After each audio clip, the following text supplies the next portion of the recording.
Our boy has it all, a shiny red whip that has everyone looking at him in envy, a 6-of-1 frame built like a Greek god, and a face card so deadly that everyone is taking pictures of him. He is the richest kid on campus with an amazing supercar and an even more amazing girlfriend around his arm. This 11x10 baddie has all the dudes glaring daggers at him. He only got into college and he hooked up with the prettiest girl in 2nd grade, all because of daddy's money.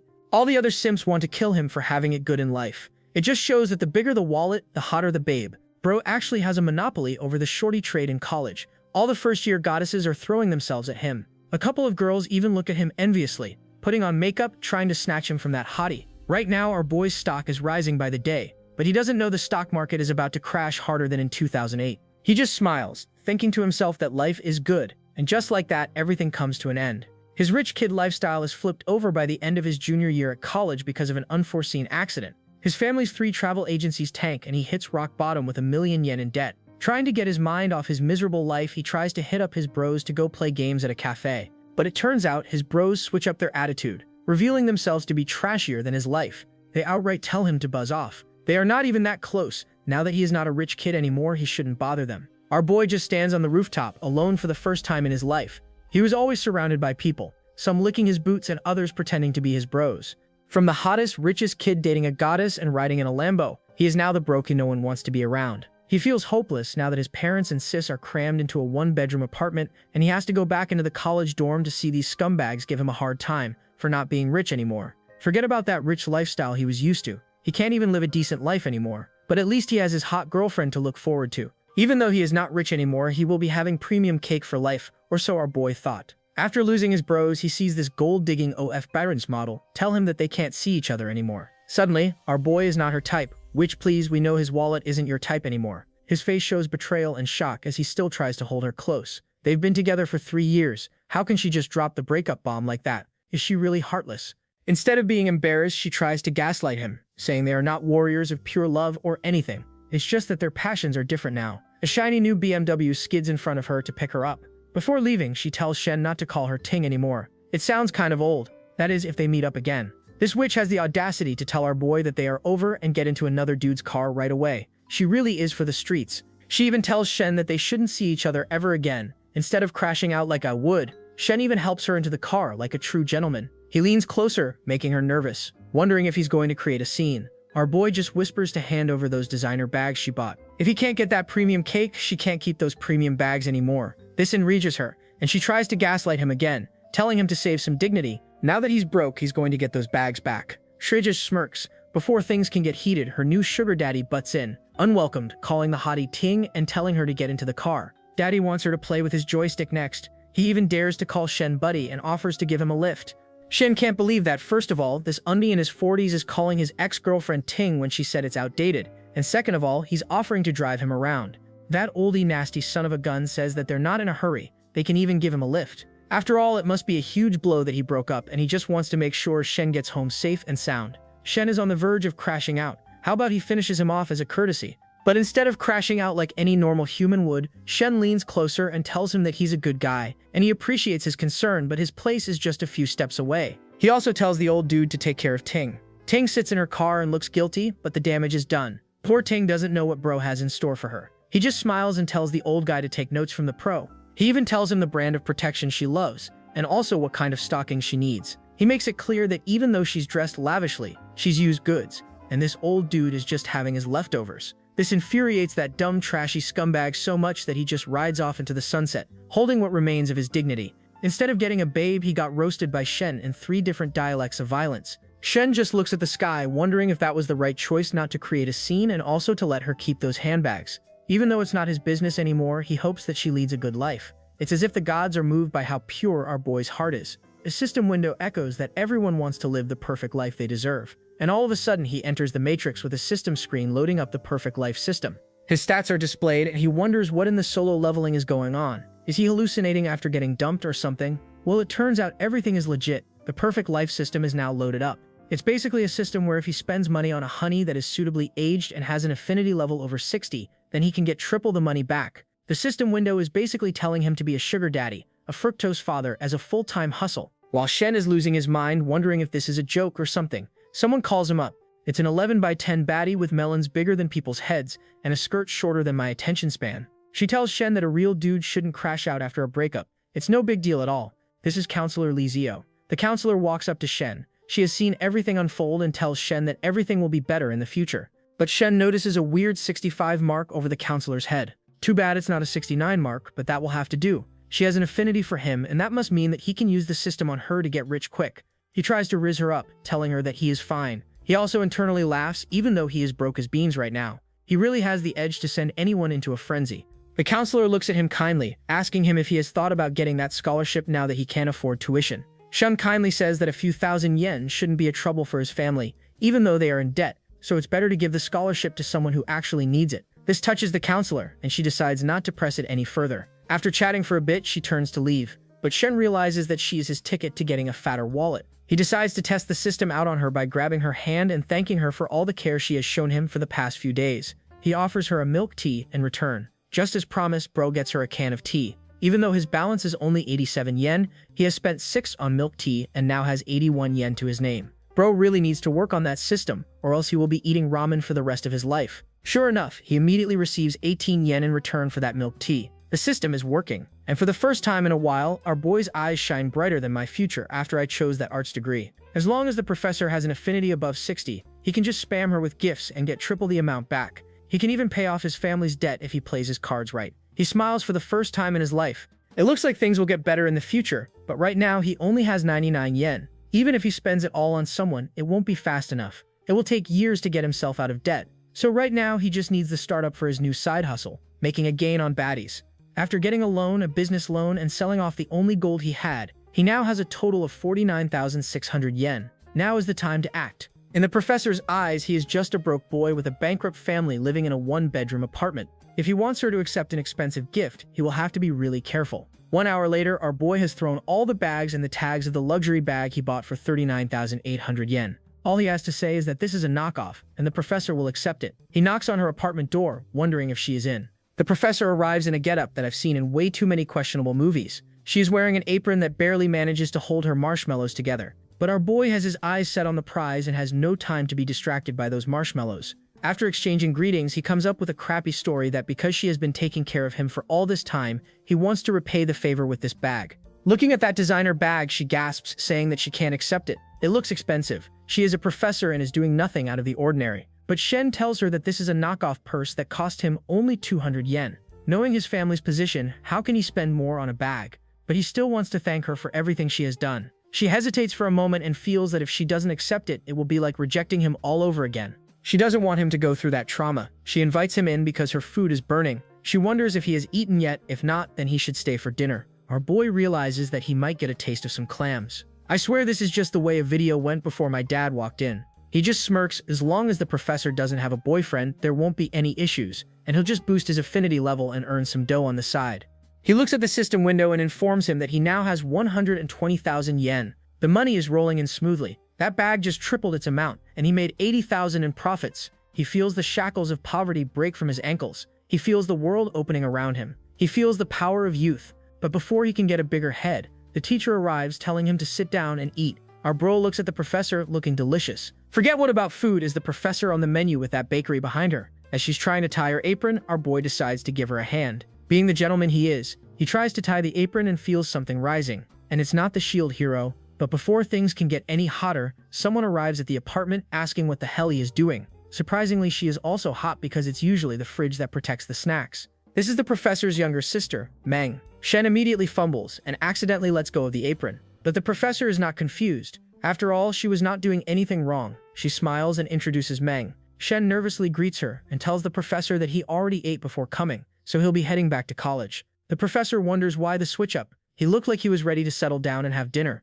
Meng sees his generational aura debt and tells her sister that he is up to no good. But her sister just angrily shoves her away, saying that they're only teacher and student and nothing more. Sure, keep telling yourself that, honey. Wait till you learn about the real price of that bag. Later, Shen is walking around a crowd aimlessly. He wonders who he should spend money on now. The professor is in a teacher-student relationship, so that won't do anymore. He accidentally bumps into a fellow loser and realizes it's Huang and his hands are shaking. He either had the best solo fun time of his life, or he is really constipated. It turns out Huang's goddess went to the movies with Jian Peng.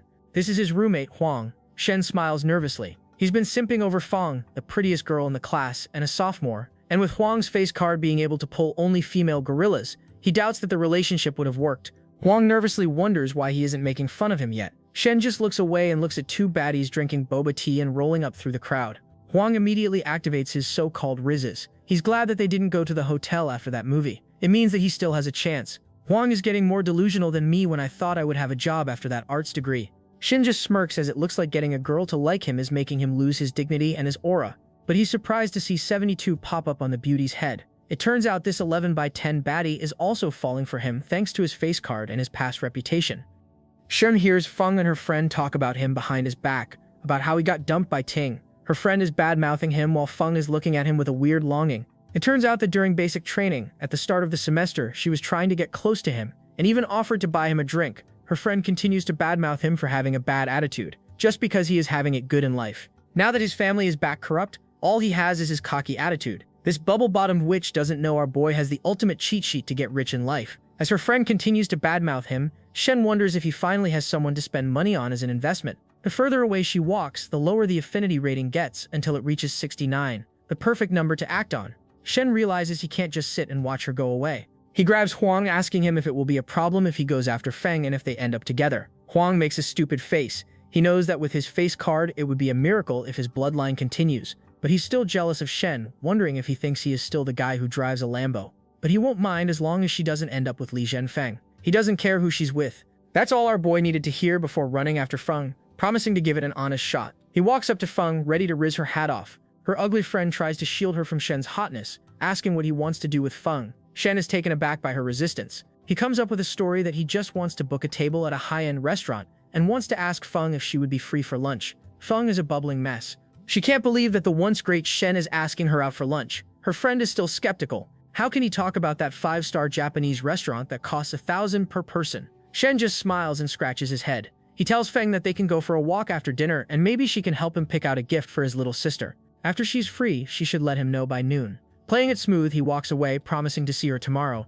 Huang is looking at Shen operate unparalleled riz with an open mouth. Feng can't believe that she was asked out to a high-end restaurant by Shen just after she watched a movie with Zhang Peng. She asks her friend if it's okay or not. Her friend turns out to be a sucker for free food. She tells Feng that it's top-notch Japanese food. Even though Shen might be a bit arrogant, he has a killer face card and Zhang Peng only has family money. If Shen can make a comeback, he will easily be one of the most successful people out there. Surprisingly, her friend gives her good advice, which is rare for girls that she'll lose nothing by going. It's just dinner and a walk with no mention of Netflix and chill. The next day, Feng is all dressed up in a cute crop top and a pencil skirt. Shen is also out there showing his finest threads. The host serves them a wide variety of sushi, telling them to enjoy the meal. After sitting, Feng asks Shen about the hard time his family is going through, and he shouldn't have spent so much on her. Poor girl doesn't know that this is a business transaction. Our boy will be rolling in dough after spending money on her. As soon as she sits, her massive cake factory is visible through her skirt. Looking at that cake, Shen whispers that the flavor is incredible and worth it. He tries to look away.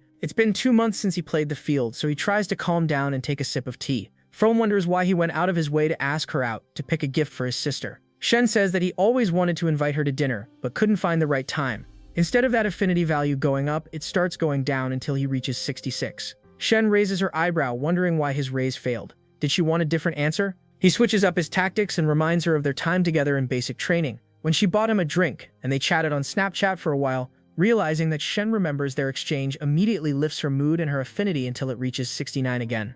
A naughty number and just what Shen wanted. Shen tries to calm down and remember the day when he was a smooth talker. 40 minutes later, he is at the counter paying 3,000 yen for a single dinner. From her perspective, Feng's monthly rent and entire budget are 3,000 yen. She can't believe this dude just blew 3 grand on a single dinner. That boosts her affinity value to 73. She also compares Zhang Peng and how they decided to eat at the school cafeteria after the movie. Even though he is supposed to be rich, it turns out that being rich and being a gentleman are completely different. Shen looks at his phone and immediately gets a 3 times refund on the meal value. And it also turns out that the more the affinity points increased, the more the refunds were doubled. So he got 10,000 yen after spending 3,000. Now that's the system that can pull anyone out of poverty. Feng smiles and loves how the date is going. She also wonders if it's the power of money, but she feels more inclined towards Shen. They still have to hit the mall to pick out a gift for his sister. At the mall, he runs into Unt and his washed-up girlfriend going into a luxury bag store. The Timek raises her eyebrow, wondering why Shen is here. His days of buying designer goods are supposed to be over. Unt is even on the verge of a stroke. How are they here? How can Shen spend money at a place like that? This is supposed to be his turf. He's an exploited worker who had to buy a mountain of bags just to win over Timek, and now Shen shows up with an even prettier girl to spend money on. Shen looks at them heading towards the store and asks Feng if it's okay if they hit other stores first. Uns takes it as a moment of weakness. He tells Shen that they should go in and take a look together. After all, window shopping costs nothing. This ugly old bastard doesn't know our boy has the ultimate system backing him up. An infinite money glitch. Miss Fake Redhead also angrily wonders what Shen is doing over here, as if her sorry bottom owes them all. Shen just looks at them as if they're mosquitoes. He's just here to buy a gift for his sister. And Unsich realizes that even though he can't match Shen bar for bar, he will now try to match him band for band. He tells Shen that he should hit the toy store. He heard that there's a sale going on and maybe he'll be able to afford a toy car. Even Miss Ting walks up to Feng trying to scare her into leaving because Shen is a liar. Shen walks up in front of Feng wondering what she is getting at by calling him a liar. When did he lie? Uns tells Shen not to yap while trying to be a rich kid. He starts going off about how a man should have class and should spend on their woman.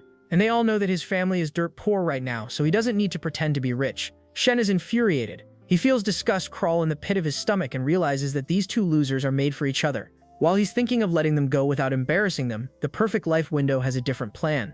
It hits Shen with a time-limited task he needs to spend on a person with a level 60 affinity level and also to raise others' negative emotion levels. The system is basically telling him to spend money on his girlfriend and rage bait these two losers into disliking him even more. Shen smiles.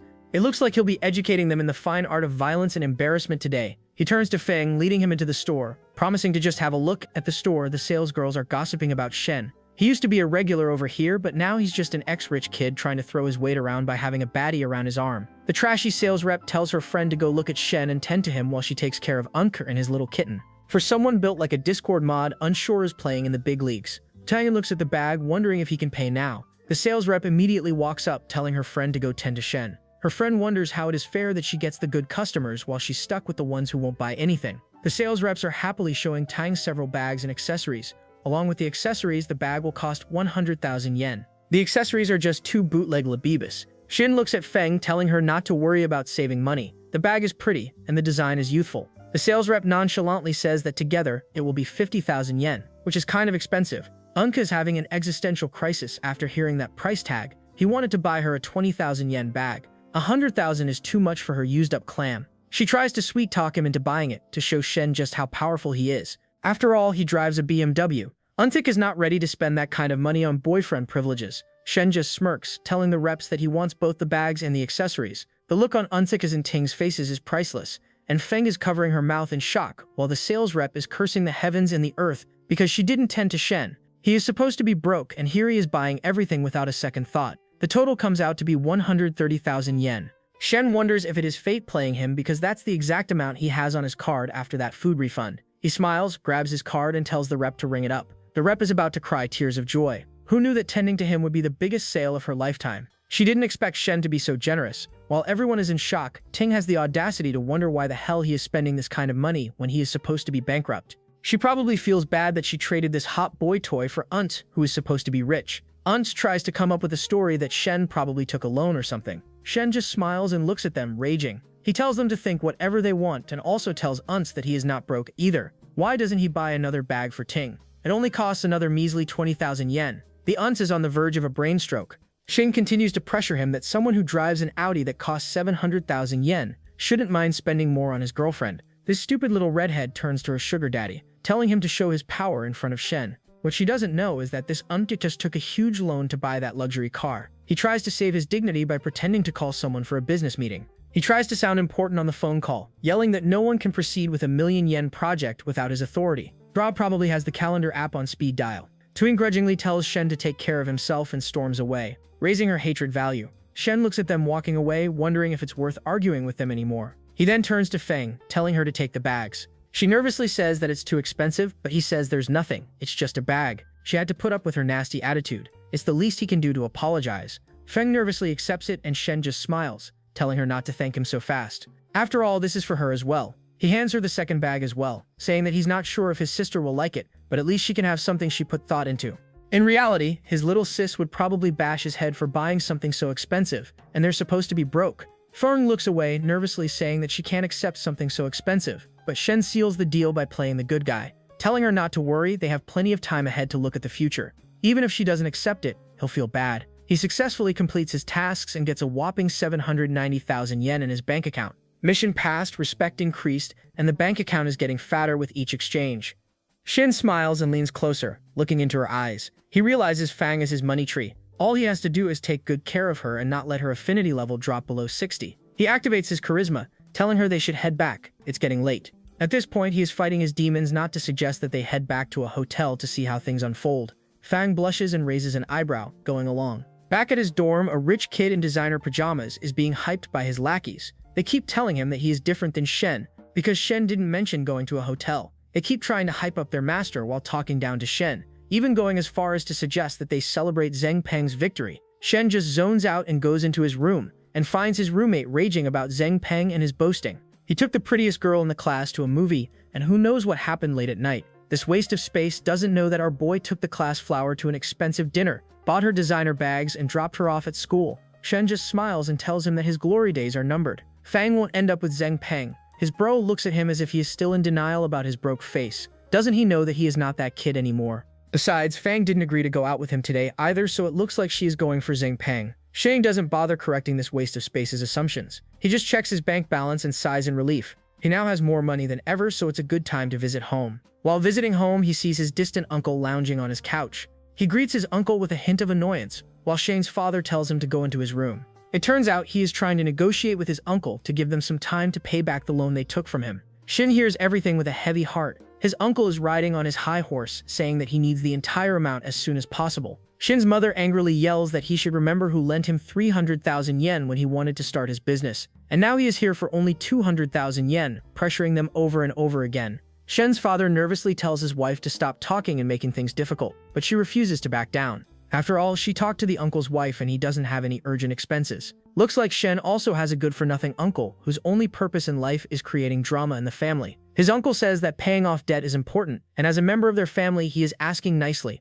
or he has other means to get that money. Shen's mother angrily yells, how dare he say that he is going to get violent. His father, on the other hand, calms her down. They decide to see if she has any gold left to sell. Seeing his family in strife, Shen's system boots up, saying that a perfect life shouldn't be burdened by debt. He has a limited time to pay off all family debt, and the money he spends on clearing the tab will be returned multiplied by 2.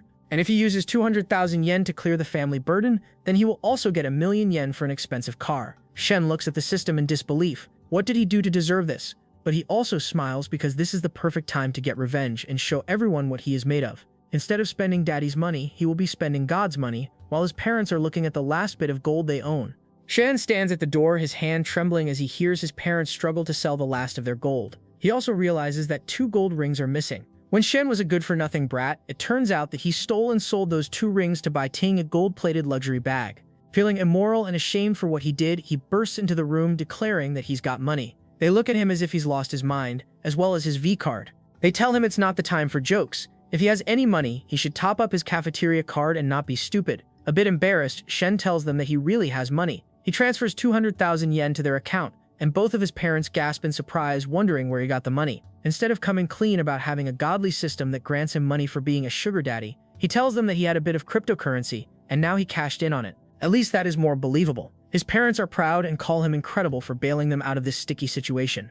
They immediately return the money to the fat uncle. Now that he has his money, he should go crawl into a grave and die. After all, their families should never get into contact. The uncle nervously looks at them. Shen's mother looks at him as if he were the epitome of human trash. Disgusting, revolting, and balding. She tells him to get out, and he is thrown out of their home. The uncle wonders how he can pay so easily, even though Shen's dad had a net worth of 100 million. He expected him to be struggling by this point. He starts slapping himself, wondering why he did what he did. Now they will never get along in the future. No shit, Sherlock. What did he think would happen if he pressured his cousin into coughing up money? The system window immediately awards Shen for clearing the family debt. Now he has a whopping 2 million in his account. Shen smiles. Even if he doesn't take the car package into account, his net worth is over 1 million. He never expected to make a huge gain by coming home today. Even if the system window didn't hit him with a side quest, he planned to help his parents out. But right now, he needs to use the money to generate more. The most he can do is give them 200,000 yen. He smiles kindly at his struggling parents, saying that he has another 200 yen, and maybe they can use it. His mother stops him before he completes that sentence.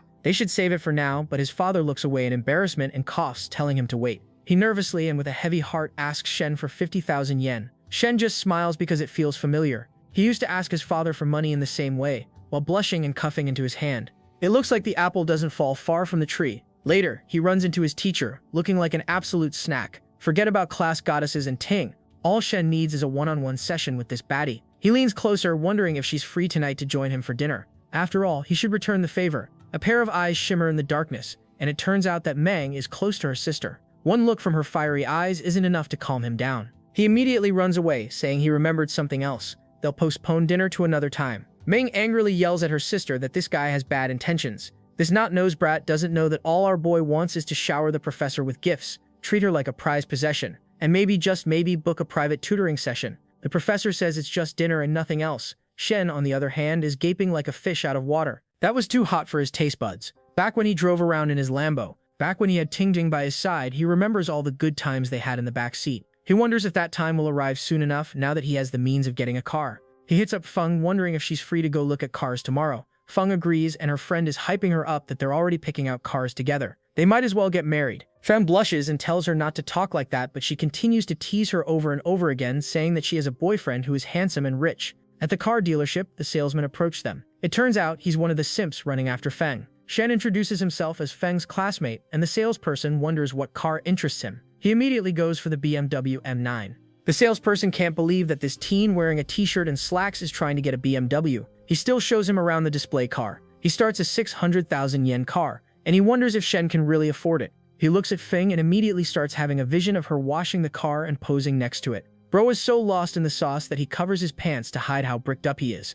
He also starts hyping himself up for no reason, saying that he is an elite salesman in a dealership earning 10,000 yen a month and driving a 200,000 yen Accord. He somehow convinces himself that Feng will choose him over Shen because he is the more realistic choice. He even offers her a chance to grab coffee later, but Feng looks away as if he were the plague, apologizing as she has other plans. Shen directly blocks his game by asking him to arrange a test drive. This infuriates the salesperson, who still doesn't believe that Shen can afford this. He apologizes, saying that their boss isn't in today, so they can't take him for a test drive. Shen knows that there's an M9 out in the entrance, and all this talk about not having a test drive is nothing but lies. He asks for another salesperson to be arranged. Another salesperson immediately pulls up, introducing herself as Chen. I'm pretty sure I saw Chen in another video before my dad walked in on me with a belt in his hand. Shen's eyes widen in surprise and he's speechless.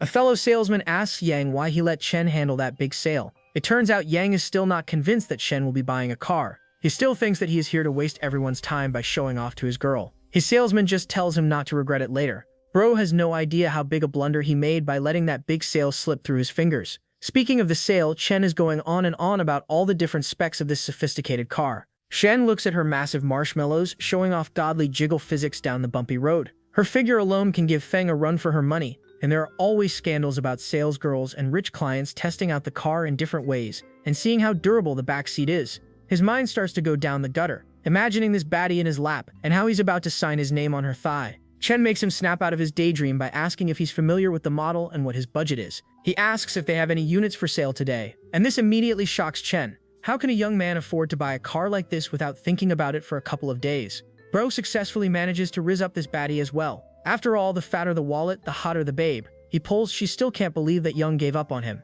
She goes through the schedule and it turns out he can get a car in approximately 1 week. Shane tells her to place the order right now. They're talking at 600,000 yen, and he's buying it without hesitation. She does a double take and says that he'll only have to pay a 50,000 yen deposit to confirm the order. As she goes to finish the contract, Yang teases her, wondering what Shane's intentions are. Without wasting time on these comebacks, she whispers that he bought it. The whole office freezes in horror. Yang still tries to play it cool, saying that Shen will probably back off once the payment is about to be made. Another one says that it's normal for young men to bite more than they can chew. After all, they've never seen this car going with a young man. Shen pauses the paperwork and says that Shen just bought it and plans to pay in cash. This causes everyone to freeze once again. The salesman calls Yang an idiot for wasting a huge and important client. Shen immediately warns Yang, telling him that if he has any problems in the future, he shouldn't hesitate to contact her. She even plans to give him a ride to wherever he wants to go next. Seeing the salesperson being too friendly towards Shen, Feng immediately gets jealous and says that they'll take a taxi. Chen realizes that she was being too friendly and ended up annoying Shen's partner. Later, they walk through the city, and Shen wonders if they should eat now. He also notices Feng being a little cold. He wonders if she's being jealous or upset. Seeing her pout, he realizes that's the case. He tries to clear the air that she's only a salesperson, and it's a client and salesperson relationship. Nothing more. Our boy is lying through his teeth. Then what was that image he was having back at the car? Feng nervously wonders who knows. It looked like they were having a touching moment. Shen just looks away, saying there's a habit to check someone's movements out of habit, but he won't do it again. The friend realizes that even though they're not official, she's being jealous of the salesperson. Maybe because his weird spending habits attract a lot of women. She wonders if there is a way she can keep Shen locked down and extremely exclusive. While Shen is promising not to let it happen again, he internally thinks that it's definitely going to happen again. Feng innocently says that he bought her bags just yesterday. Even though she does have some expectations, it's not right to have Shen spend so much on her. What if he thinks that she's a gold digger? Shen just smiles. In reality, he wants her to be a gold digger because the more he spends, the more he earns. They later sit in a restaurant and Shen wonders if she will go for a hot or cold drink. She starts reading between lines that don't exist, wondering if he's trying to figure out if it's her time of the month or not. She tactfully chooses a cold drink. Shen wonders why she's being so weird and why her face is as red as a beetroot. He also remembers that the last time he had his joystick played with was with Ting 2 months ago. He really needs that windfall release. 3 hours later, they exit the mall with Feng at a whopping 81 affinity points. After all, our boys just spent 80,000 yen on her, buying her a bracelet, a bag, and a new watch. He successfully put Feng in an existential crisis, wondering if Shen is way too good for her and out of her league. She doesn't know that our boy just received his money tripled back. Now, even after getting the car, he will have 1.6 million yen left. Our boy decides this is the perfect time to make his move. He wonders what if they don't go back to the dorm tonight, and Feng just laughs and responds. Later, they're in a grand hotel room. Shane is standing in the shower while Lily is lying on her stomach looking at her phone. She's trying to come up with an excuse to tell her friend not to wait for her tonight. Shane arrives with the towel wrapped around his little friend. After all, he spent too much for her to get cold feet now. She just comes up with the excuse that she'll be visiting a relative tonight. Shen leans closer and she whispers that she hadn't had the time to shower, but he says it doesn't matter. They lean closer and embrace each other, each touch unlocking new areas on her map. She nervously tells him to be gentle, but our boy hasn't touched grass in 2 months. Half an hour later, Shen is lying there with hollow cheeks and bags under his eyes, while Feng is smiling like a kid on Christmas. He didn't expect himself to be so weak after only half an hour, but maybe it was because he hadn't exercised enough. Before he can catch his breath, Feng crawls over him as if she's scaling Mount Everest. She says they should do it again. Shen whispers that maybe they can rest a bit more, but she isn't taking no for an answer today. Shane smiles, thinking that the system is offering refunds for basically breathing at this point. With all the money he has, he should pay off the 52,000 yen debt he took as an initial investment, and there's also 100,000 yen he owes to John. Out of all the fake friends he had to let go after his bankruptcy, he's the only one who helped him out without hesitation in his time of need. While Shane is remembering his ride and die bro, his roommate pulls up, wondering where he was last night. He didn't come back to the dorm, and he also reminded him that today they have a class dinner. Shen has no interest in this class of wannabe rich kids, and he doesn't even bother telling this loser that he was out having a taste of premium cake and banging the class goddess. The group messages are flooded with everyone meet-writing Jean Feng complimenting him on the car he bought for 280,000 yen. This dinner is basically a contest to see who can suck up to Jean Feng the most. Shen finds it adorable that that little show-off is happy with that car, but he won't be going to this glazing party. His inbox pings with a message from John saying that it's been ages since they met. They should have dinner with drinks tonight to take their mind off everything that's been happening. The system window finds this a perfect opportunity to tell Shen to invest money in a business, and he will get double the amount back. He also receives 1 million yen as a business exclusive. Shen smiles to himself because now he has the chance to invest in something that can become his second source of income. God knows how long this system will carry him. He decides to invest in John's bar. After all, it's under renovation, and he can also have a bit of fun there. He tells John to send the location, and he'll be there soon. Inside the private Dragon Lounge, the upper cream of society is gathered. A man with long, greasy hair has an 8x10 baddie around his arm. This is Lin Guangyao. Another smartly dressed businessman smiles, wondering why they aren't starting when all the important bros are already here. This is Zai. A guy who looks like he's in the middle of making a mixtape says that the important people are already here, so they should get the show on the road. This is Zhao. John just smiles, telling them not to be impatient. They should help themselves to snacks on the table while they wait for Shen to arrive. John looks like the only one who's decent in this company. Lin wonders why they are inviting Shen when he's broke as beans and no longer part of their circle. John reminds him that he's picking up the tab for tonight, so he shouldn't worry about who's joining and who's not. All he needs to do is shut his mouth, eat food, and have fun. Shen is his lifelong buddy, and it doesn't matter if he's broke or not. Lin decides to wait since he's putting it this way. His little bimbo whispers that it's not right that he's touching her, even though he's not her boyfriend anymore. Lin wonders when the businessman's girlfriend will arrive. Zai just smiles politely, saying that she's stuck in traffic and may be here in 10 minutes. Lin grunts in frustration. Even though he looks like a businessman, his family depends on him, and by a weird stroke of luck, he landed himself a girlfriend with a perfect pair of peaches hidden in a tiny skirt. She's every guy's dream who works in a corporate. He wonders if he'll get a chance to pull a baddie himself. Right in the middle of this drama, Shen arrives wearing a torn shirt and a dirty vest, as if he's been homeless and holeless for the last 10 years. He apologizes for keeping everyone waiting. John doesn't even take notice of his clothes and greets him heartily. Chanel says that there was weird traffic along the way, and the Uber driver properly took a longer route to get here. John just smiles, commenting on how some drivers are totally unethical. Lin, on the other hand, is enjoying seeing Shen in such bad shape. The guy who used to drive Lambos is now taking Uber. What a joke. Lil Bro doesn't know that Shen just bought a $700,000 car. $1 million is now only pocket money for him. Lin even teases him that while everyone had to drive themselves, Shen already has a personal driver. The businessman's girlfriend also arrives, and it turns out it's Chen who's looking absolutely bombastic with that low-cut blouse barely hiding her wealth. She apologizes for being late, and the businessman just smiles, introducing everyone to his girlfriend Shen, who is a top salesman at a dealership. He secretly feels an air of superiority over everyone, just because he has the prettiest girlfriend out of them. Chen looks at Shen wearing rags and wonders why he's here after picking up that M9 yesterday. Turns out Chen doesn't only have beauty but also brains. She decides to not recognize Shen since he didn't greet her first. 40 minutes later, Shen announces to everyone that he's going to upgrade his bar and he's setting up everything. Now that they're all here and they're all his good friends, he's hoping to invest and grow together. He hits them with a business pitch, basically asking for 700,000 yen in exchange for 30% of the bar's share. He nervously looks at everyone in the room and realizes everyone is avoiding his gaze. Lin wonders why Shen is looking for investments over here when his daddy is worth tens of millions of dollars. He wonders if it's because of his poor investment record. The businessman also looks away nervously. He'll have to save 2 years to gather 700,000. Bootleg Eminem is sucking on a candy, wondering why he's here to ask for investment, when they're here to just be freeloaders. Every one of these losers turns away. John realizes that everyone here is a freeloader who wants to take advantage of him for food and drinks. John finally gets it. Every single one of these losers is just waiting for him to fill their plates and drinks. When it comes to pulling together for each other, they might as well be limp fish flopping on the floor. He nervously swirls his chalice, asking if someone will at least have the decency to say something. Lin breaks the silence, telling Shen that if he needs money, then it's better to just take a debt. They're willing to chip in and help him open up the place, and he can pay them back whenever he feels like it.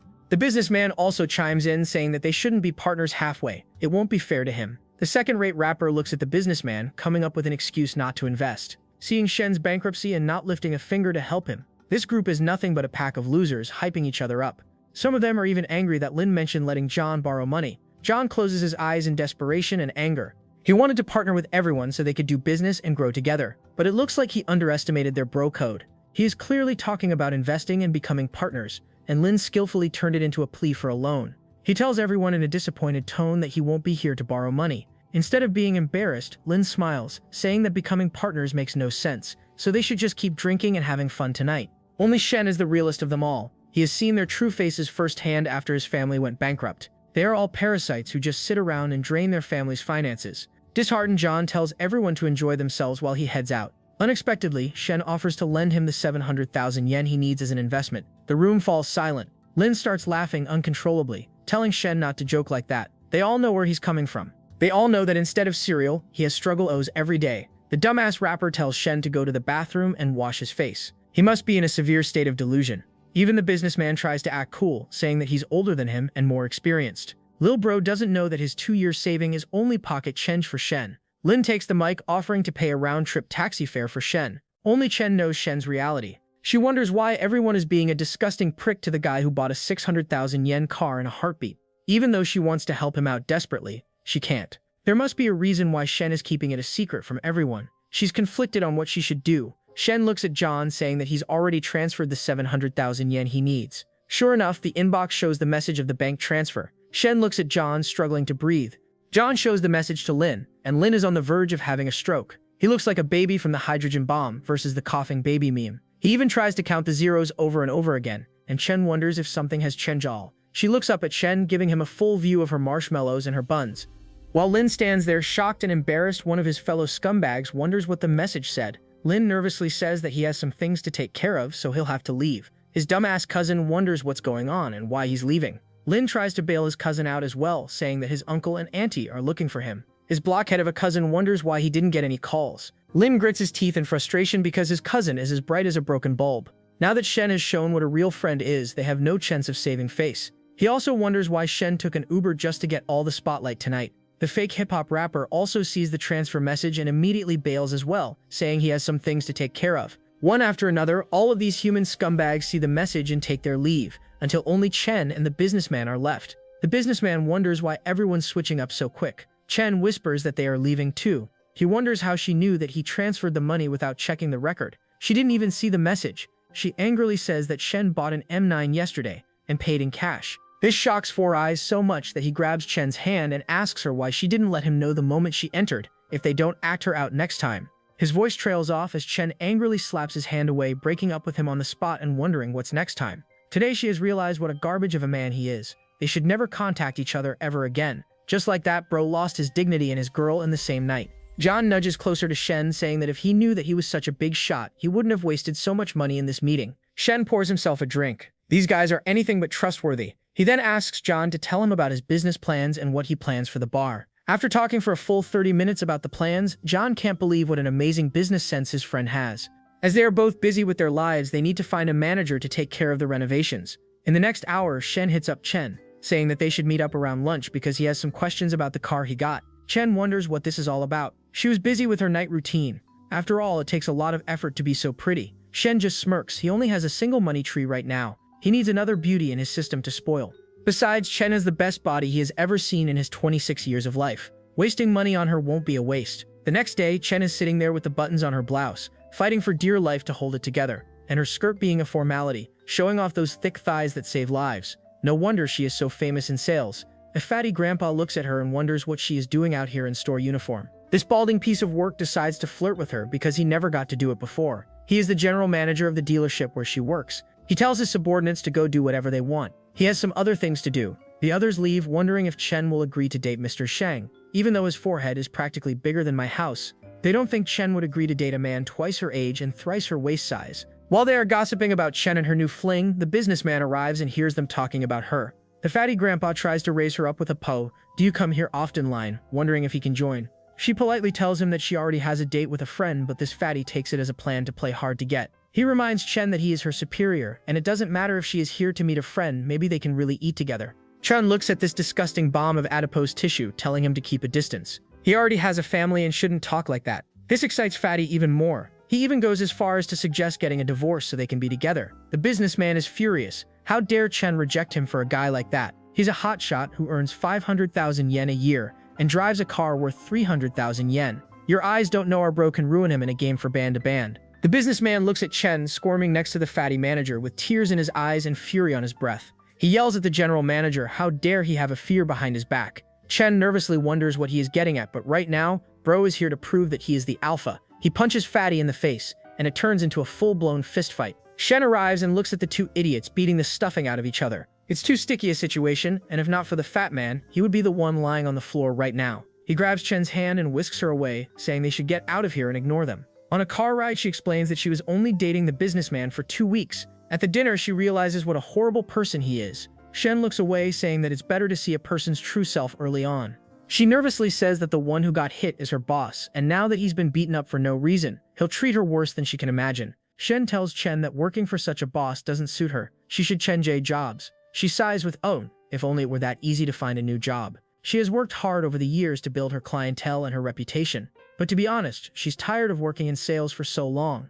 She wants to open up a small cafe where she won't have to deal with managers like that. She whispers that it costs 300,000 to 400,000 yen to open a cafe. Shen looks at her in surprise, wondering what if someone else invests in it. After all, aside from the 700,000 yen he has spotted John to open his bar, he has 300,000 yen left in investment funds. She just smiles, saying that she'll resign immediately and work for the investor. Her hand inches towards his joystick, and Shen smirks, telling her to resign tomorrow. He'll invest those 300,000 yen to open that cafe. Chen immediately stops in her tracks, and her affinity score soars to 64. She can't believe what she's hearing. This young man is about to change her entire life, and Shen is just glad that he has a new money tree to cultivate.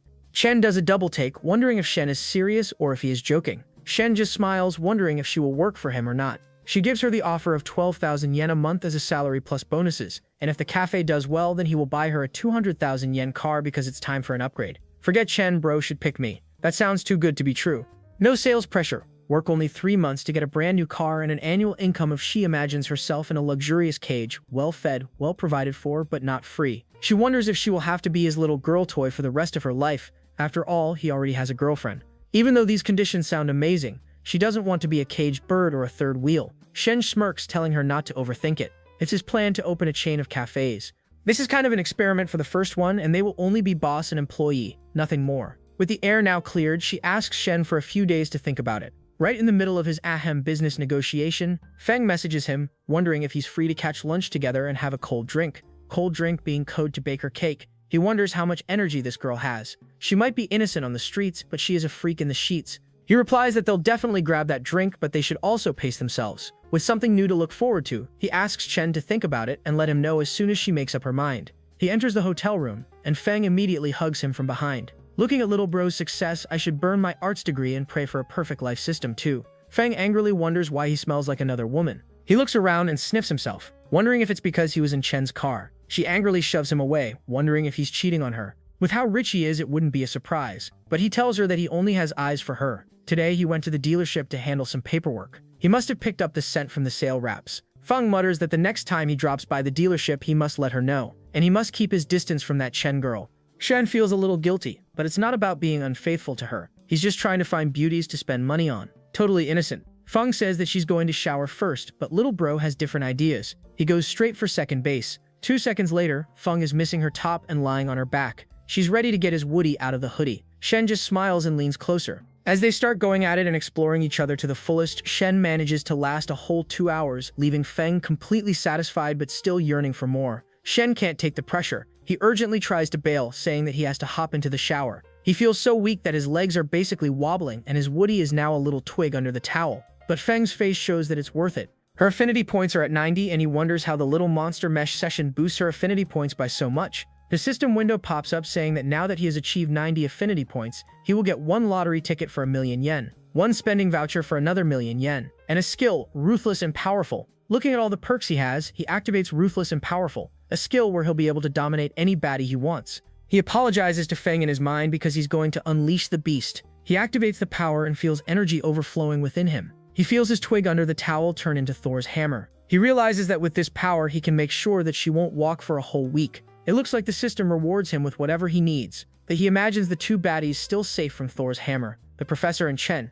If he manages to reach 90 with the opposite gender, he can unlock a lot of benefits. He realizes he will have to step up his game. He really needs the next girl to show up with a 90 affinity or something, so that he can get a better reward. He turns to Feng with renewed vigor in his eyes. She wonders why he's not in the shower. He grabs her hand and says that he changed his mind. He flips her over like a pancake, grabbing those peaches with such force that she gasps in surprise, wondering why he feels different. Meanwhile, somewhere else, Chen is lying in bed with a guy offering her 300,000 yen a year and a 200,000 yen car just to work in a cafe. Her girlfriend wonders if she ran into a scammer, but judging by Shen's track record of spending money like throwing peanuts, he's supposedly illegitimate, and he's only 21. Her friend wonders how this can be young, rich, and handsome, the holy trinity of playboys. Her friend tries to wrap her dumb head around the offer. She'll be getting a 300,000 yen salary, a brand new car, and a guy that's rich, handsome, and young. What more can she ask for? She looks at the city through her window. He's 6 years younger than her, but her friend reminds her that it's better if a woman is younger, but it's even better if she's a bit older and more experienced. Then she can give him the full Ara fun time special. And if he manages to land her, he will get 2 godly marshmallows. Chen is still unsure because he already has a girlfriend, but her friend is a true gold digger in every sense. After all, a girlfriend is not the same as a wife. He can have as many girlfriends as he wants. She even suggests that Chen snatch Shen away for herself and be a homewrecker. And if she's being so indecisive, maybe she can have a go at this young Mr. Millionaire. Chen can't believe what her friend is saying. Doesn't she already have a boyfriend? But she says that she would drop her boyfriend in a heartbeat for a man like that. She hangs up the phone and realizes that her trashy friend can't be a source of comfort and answers. She imagines Shen looking at her through the window and wonders what the future holds for her. 40 minutes later, Bro has successfully laid the pipe and drilled his love into her buns. Bro laid the pipe so hard her soul did a factory reset. She lies there hyperventilating, wondering why he was different this time around. He wonders if she means that he was stronger somehow. She hides under the sheets, cutely. It's been 40 minutes, and they have done it twice, and he whispers if she's ready to go for another round. She can't believe what she's hearing. She was supposed to be the energetic one, but he folded her like a lawn chair at a barbecue. Life sure is good for Bro. Not only does he have a godly physique, but he also has a system that gives him unlimited stamina. He teases Feng that she studied dance years ago. How about she tangos on his lap? Man really said round 3, after rearranging her internal furniture twice. She nervously wonders how. She doesn't know how to, but he just smirks, saying that she'll learn with experience. He really is a smooth operator. Unlimited stamina system.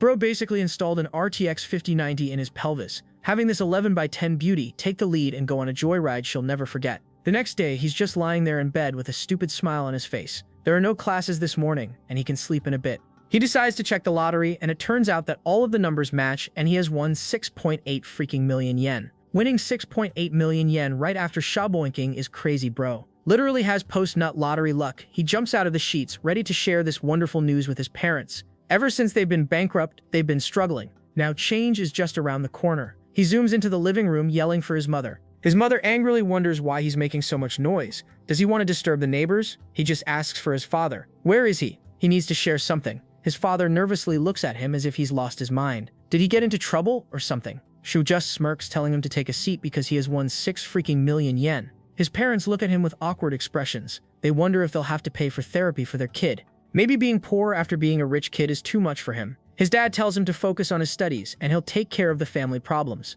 But Shen tells them to look at the winning ticket. His dad is speechless and breathless at the same time, and his mother yells louder than Shen when he enters the apartment. Shen smiles, saying that even after taxes, they'll have 5 million yen. With that money, they can pay off all their dues and also live a better life. His mother can't believe what is happening. Can fate really be so merciful? She promises to write his name in the family's honor book. Shin nervously says that even though he's in his 3rd year and has 1 more year till graduating, he wants to start a business on his own and gain some experience. His father smiles, looking at Shin being so wise beyond his years. It's good that he has ambition. He's a good boy, but he's also a bad boy. Shen heeds his father's advice and says that he'll only take 1 million and leave the rest for his parents to use. His parents laugh and smile. For the first time in a while, they can genuinely smile and feel the worries melt away. While Shen is having this family meeting, Shen is also having a meeting of her own. Fatty is confronting her about the beatdown he received from her ex-boyfriend.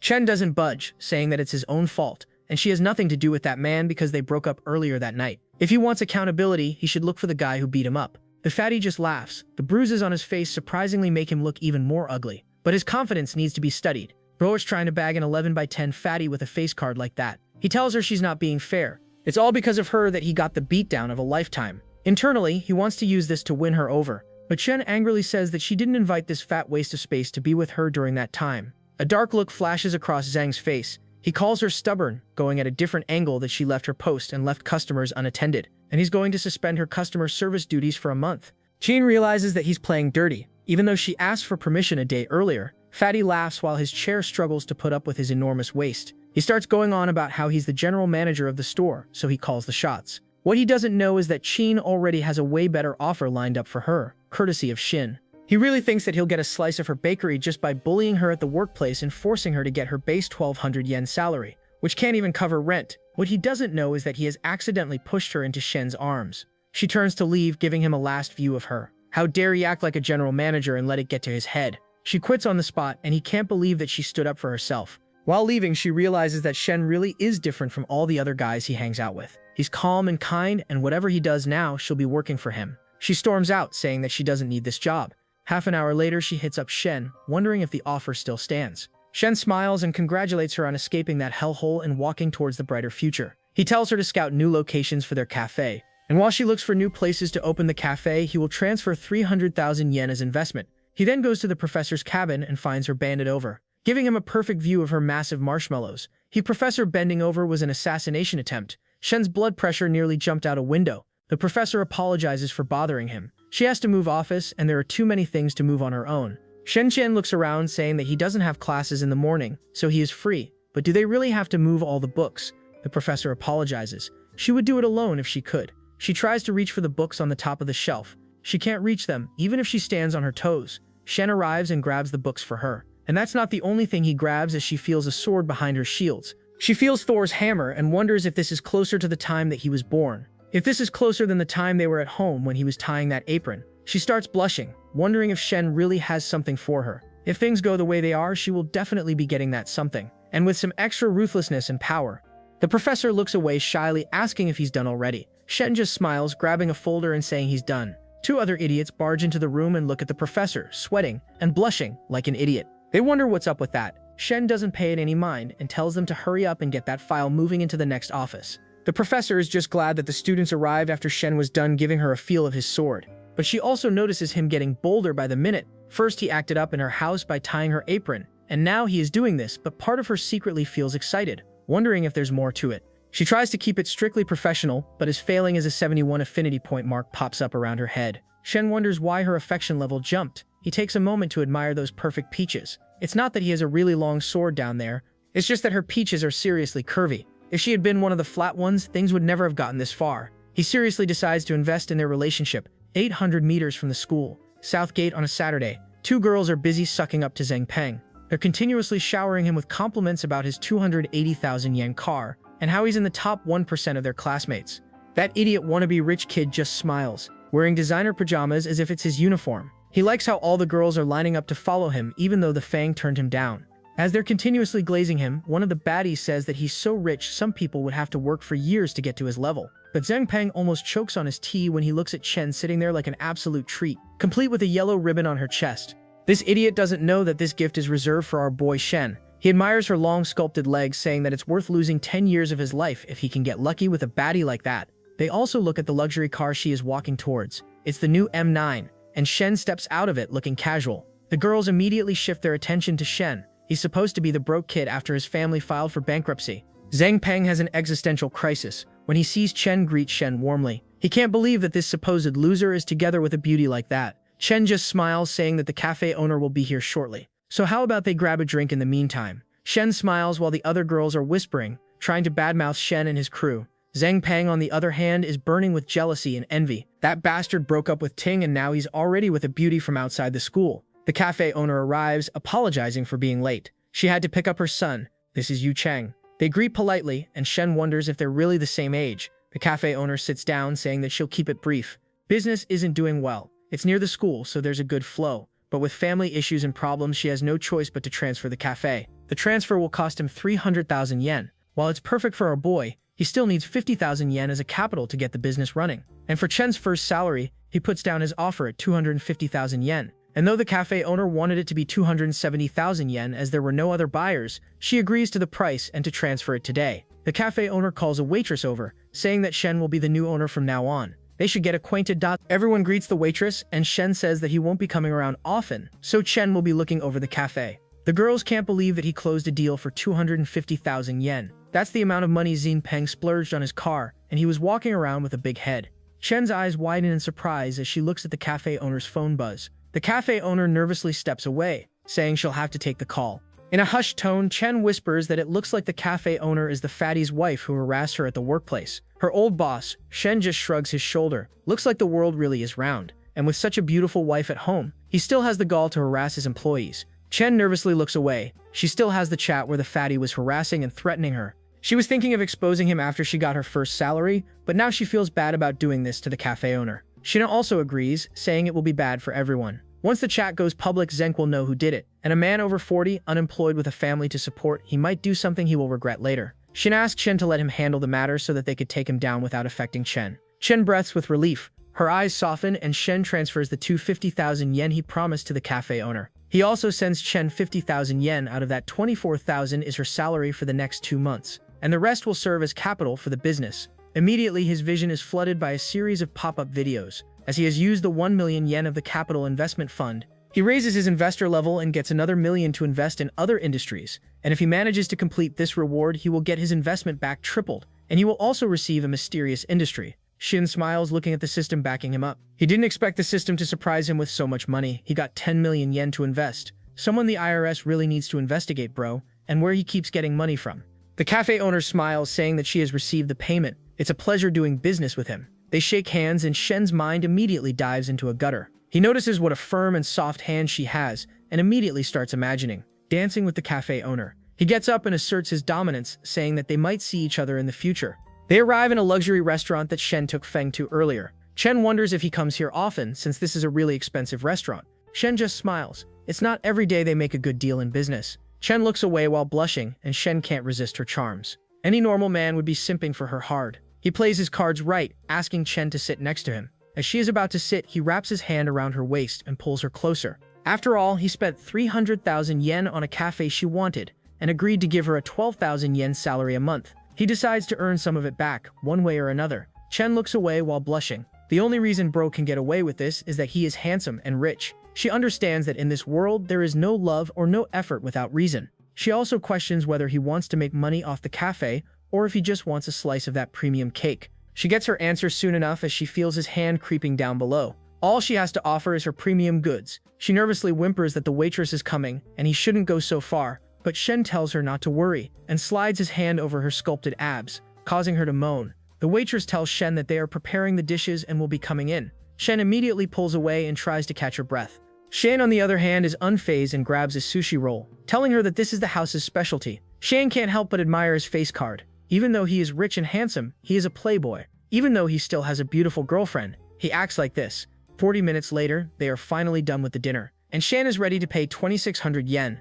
He thinks that even though the meal was kind of expensive, he will get triple the amount back, so making money is as easy as breathing for him. He scans the code on the machine and Shen can't help but feel uneasy that someone like him can pay for a 2,000 yen meal just like that. She volunteers to go back to the cafe to talk with the waitress and understand the situation better, so that they can start as soon as possible. Shen has different plans for her tonight. He says that it's already 8:30 and they close at 9, it won't be possible to make it in time. Our boy just wants to slime. She nervously tells Shen to drive her home. At the base of the apartment building, Shen promises to hand him the report by tomorrow. Shen decides to play the field by asking for a glass of water. Smooth, she nervously says that it's not appropriate. She also thinks that things are moving way too fast for her. Shenji's unfazed and gaslights her, wondering if there is another man at her place. She pouts and cutely says that she already broke up with that businessman. Shen smirks, "I'll have some water and leave," as if our boy is so innocent, but she believes him that he will definitely leave after having some water. As soon as they enter the apartment, he wraps his hand around her thin waist and nudges closer. She nervously says that she was supposed to just have water and leave. Shen smirks. He's definitely getting some water, but not the kind she's thinking of. They lock lips. At the same time, the businessman arrives with a bouquet in his hand, ready to win his babe back. He is optimistic that she'll definitely accept him again. He also notices that the lights in her apartment are turned off. He decides to just leave the bouquet by her door to let her know that he was here. As soon as he approaches the apartment door, he hears moaning coming from the other end. This infuriates him. How dare his ex-girlfriend move on with her life? He starts banging on the door, yelling at the fatty to come out. Shen realizes that that annoying voice can only belong to one man, the idiot who already broke up with her and is now getting involved. Shen is in a questionable position and is in no position to open the door. She wonders if there's someone outside. Shen, silver tongue, gaslights her into thinking it's someone else's door. He grabs a handful of those peaches and carries her to the bed. As their passion intensifies and their voices meld together, the businessman slumps on the door in horror, realizing that the unthinkable has been done. The other guy has done what he never could, and all he can do is tell the other guy to use protection. It's been an hour since Shen has been giving her a joyride. She's practically trembling like a leaf at this point and wondering what he's doing. Shen tells her to lie down with the ruthless system pumping him full of energy. He can go at it day in and day out. Although Shen seems outgoing, he didn't expect her to be so reserved, and that gets her excited. The next day, our boy is lying in bed. He wakes up to the smell of eggs and sausages. Shen is cooking him breakfast after taking care of his eggs and sausages the last night. He notices how considerate she is, and she's really homely and warm, the perfect woman. The system window informs him that he has 24 hours to buy a property, and he will get the amount he uses doubled back, and he will also receive a mysterious property. Shen smirks because life is good, even better than before his bankruptcy. He's got two beauties by his side, a godly physique and the ability to lay pipe 24/7, and now he's also getting an apartment. The system's generosity is amazing. He can basically use his entire life savings to buy an apartment or a penthouse, and he'll get the amount back. Shen smiles, asking him if he's ready for breakfast. Shen smirks because he's in the mood for another type of breakfast. After all, he wonders what kind of reward he will get once she reaches 90 affinity level. He comes up from behind and starts going for her marshmallows. Shen can't believe that he's still going for it. Shen smirks, telling her to cook her breakfast. He wants something else on the menu, and if she has nothing to do this morning, maybe they can go buy a house. It will be a little gift for her. Shen can't believe what she is hearing. He already helped her open the cafe with 300,000 yen, and now he is offering to buy her a house. She's living paycheck to paycheck. He's living plot twist to plot twist. This city is not a cheap place to live, and the house will probably cost 1 million at least. Besides, he already had a taste of what she had to offer. What can she do to keep him around? Is he buying a house just because she made him happy last night? With doubts circling her mind, she looks away and Shen wonders why she is not saying anything. She reminds him that money doesn't grow on trees. It's too valuable to give someone a house. Shen feels liberated from the rat race, because for him, money doesn't grow on trees. It's handed out by a mysterious system, probably run by God or something. He has 5 million yen in his account to buy a house and he will get 5 times the amount back. He will instantly earn 17 million. He hugs her closely, telling her not to worry or save money for him. Buying a house for his woman is only natural, as he is the top G and a 120 square meter house is something she deserves. Tears pool around her eyes. She can't believe what a kind man he is. He reminds her of all the noise she made last night, and the neighbors probably know something is up. After all, she was yelling at the top of her lungs. She looks away in embarrassment, calling him annoying. She suddenly remembers that her two friends are coming to the coffee shop to see the progress, so maybe they can postpone their house hunting plans. Shen reminds her that buying a house is different from buying groceries. They will have to book the entire afternoon. Shen immediately agrees to postpone plans with her friends. One of her friends says that something urgent came up, and Shen won't be coming in today. Her other friend Menglu, a personal trainer at a gym, wonders why. Her friend wonders if the man suddenly chickened out and didn't spend the 300,000 yen he promised. Menglu is also skeptical. Though Chen is not the type to show off, it's kind of suspicious, and she hasn't met a man who's young, handsome, and rich at the same time in years. That's basically a mystical creature at this point. Her friend asks what's going on, and when they hear that he's buying her a house, they almost crash their car. Menglu wasn't expecting someone to buy Chen a house. Sure, handbags and makeup are understandable, but a house is a different deal. With a new glint in her eyes, she decides to meet this man and woo her. Men like him probably have a lot of women to play with. Menglu asks Chen to find out about their whereabouts. They will help Chen and the mystery man get a house. Internally, she wants to apologize to Chen, but to comfort her, it's better that her own friends are her rivals instead of strange women out there. Chen asks for details. 40 minutes later, they're at her sales center. They look at the soaring buildings. Each apartment is worth at least $1 million. They wonder what kind of wealth this mystery dude has to spend $1 million on a mistress. Chen greets Chen, saying it's been a long time. After the introductions are over, Chen introduces Shen. Both of the women are immediately smitten by our boy's killer face guard. Qin is a Ferrari salesperson, and Menglu is a personal trainer. Menglu immediately tries to riz him up. She leans closer, giving him a full view of her godly marshmallows, saying that he's got potential to pack some muscle on his tall frame. Maybe he should come to the gym. Shen just smiles, saying that at her gym he won't be able to concentrate. Menglu realizes that Shen isn't worried about her flirting. Chen seeing Menglu flirt and staying calm is insane. She knows he folded her into an origami crane last night, and looking at the bumps on her knees, it looks like they had a really good night. No wonder he's buying her apartment. She really worked hard for it. Chen smiles, telling Shen to contact her if he ever needs a Ferrari. Shen realizes both of the girls have over 60 affinity for him. Even though it's been less than 5 minutes, they're already falling for him. Our boy's talk is soaring. Bro walked into the sales center and every dude in a 10-mile radius got hit with spiritual damage. They aged 7 years instantly. They can't believe that a young hot guy has 3 hot babes circling around him. The salesperson tells him that if he wants to rent, he can get one for 15,000 yen a month. Our boy isn't here to rent, but to own. His budget is 3 million, and he asks for recommendations. The salesperson immediately shows him to the negotiation room. Getting 3 million just like that is something even Elon Musk wouldn't do. Menglu can't believe what she's hearing. She decides to double down on her effort and pin her with Shen. The salesperson shows him the apartment he can get for around 3 million. Shen is a bit nervous about receiving such an expensive gift, but Shen tells her not to sweat it. A big house is more comfortable to live in, after all. Both of the girls burn with envy. The way Chen's friends flip from concern to competition in 0.3 seconds is insane. Loyalty lasts shorter than a TikTok clip. Chen wants to save money, but Shen insists on giving her the best. This man is a legend, a true alpha,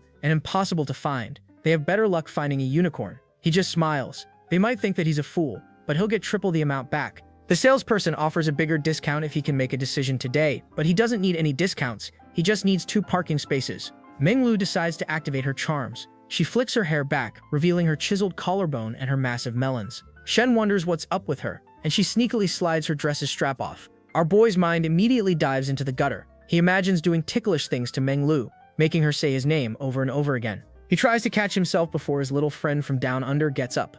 Half an hour later, our boy is just closing up on the paperwork. It will cost him 2.9 million yen. He signs without hesitation, causing both of the girls to gasp in surprise. Just like that, he has bought his mistress a $3 million apartment, and not even in his own name, but in hers. Bangalore wonders when she will get that kind of princess treatment. What they don't know is that Shen just received 15 million yen in return for that apartment. Bros is making money by spending money. Infinite money glitch. Now that his account balance is over 15 million yen, it is higher than even his father's best days. They never had that much money at home. Everything was tied to investments, and if not for Chen triggering this special mission, he wouldn't have become a multi-millionaire. He even gets a mansion in another city, and he needs to claim it tomorrow at 9 a.m. Shen smiles because now he has a villa, 2 beautiful babes, and the admiration of multiple others. Even the salesperson is blushing. The real estate market isn't doing that well, but Shen just bought a house for someone he is not even officially in a relationship with. She decides to play the field as well, asking for his contacts so that he can get in touch with other procedures, and he can also have more information in his future purchases. Shen smiles and doesn't think too much of it. They scan each other's information, and Menglu is on the verge of having a stroke. How dare she make a move before her? Menglu gets up and decides to take action. She says she is deciding on buying a small apartment, and with Shen's expertise, she wants some real advice. Also, he can count on her for training. Without even asking, she scans his information, and he doesn't mind. He's got other things to do, so he tells the ladies to go grab coffee and have lunch. Menglu can't believe that this guy is leaving without even hitting on her. Chen smiles, telling Chen and Menglu that they should go to the coffee shop. Chen is the only real friend she has. She is genuinely happy that Chen is worth 3 million yen, just with a night of hard work. Menglu smiles and tries to be supportive, but her heart is burning with envy. Half an hour later, he heads to the school cafeteria and spots a professor eating alone. Everyone is whispering while looking at her. She answers a call saying that she'll get everything ready by tomorrow. The University of Science and Technology and Agriculture will set up a base. She gets nervous when Shen walks past her. She immediately hangs up the call and Shen sits across her, wondering what's wrong. She explains that the student's startup base is around the corner, and she is trying to find investors. He wonders what this is. She answers that the school will enter into a partnership with the investor. They will offer space and guidance for the investors, and the investors will get students in return. They will get the highest quality graduates every year. Shen knows the real situation of the students, while calling them high quality is a stretch. The professor agrees. She imagines herself entertaining fat bald men, trying to get them to invest in the school. Even though she is a lecturer, the secretary is asking her to go out on Friday for drinks with the directors. Shen realizes that the professor is worried. Even though he has 10 million to invest, he needs to consider profitability. Their students have only a 20% success ratio. Shen wonders if he can.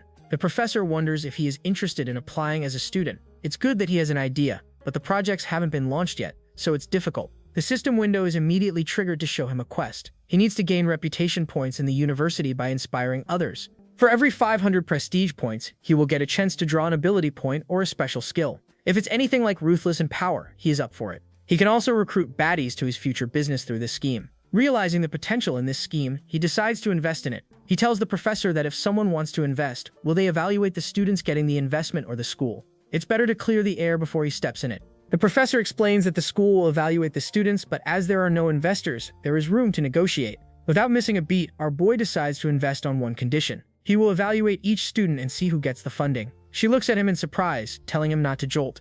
Is he still Dolulu from his family's bankruptcy? Shen just micks and shows her his bank account. Her eyes widen as she realizes that there are 9 digits in his account. How did he get so much money? Instead of coming clean that he has a godly system that gives him money for spending money on baddies like her. He says that he just has a cryptocurrency flair and got money. Realizing that her student is a millionaire, she gasps. Shen leans closer, asking the professor to come away with her to a future where they will travel the world and she will live in luxury. At this point, forget the professor. Sign me up for the offer. He imagines leading her across the coast. Though tempting, she still hesitates because they are student and professor, and it might not be profitable for him to invest in the college startup. Shen is determined. He wants to contribute to his fellow students' development. Realizing that he is serious, she budges. She also imagines Shen rocking her world upside down. All of these sensations are too much for her, and she gets up and runs away, promising to talk to the secretary later. At 4 p.m., he receives Shen's messages. She sends him a picture of a coffee she made, and she poses cutely in front of the camera for him. Bro smirks, telling her that the coffee isn't well done, but her dress is amazing. The other students are talking about Shen behind his back. He's a brokey and is probably working a part-time job.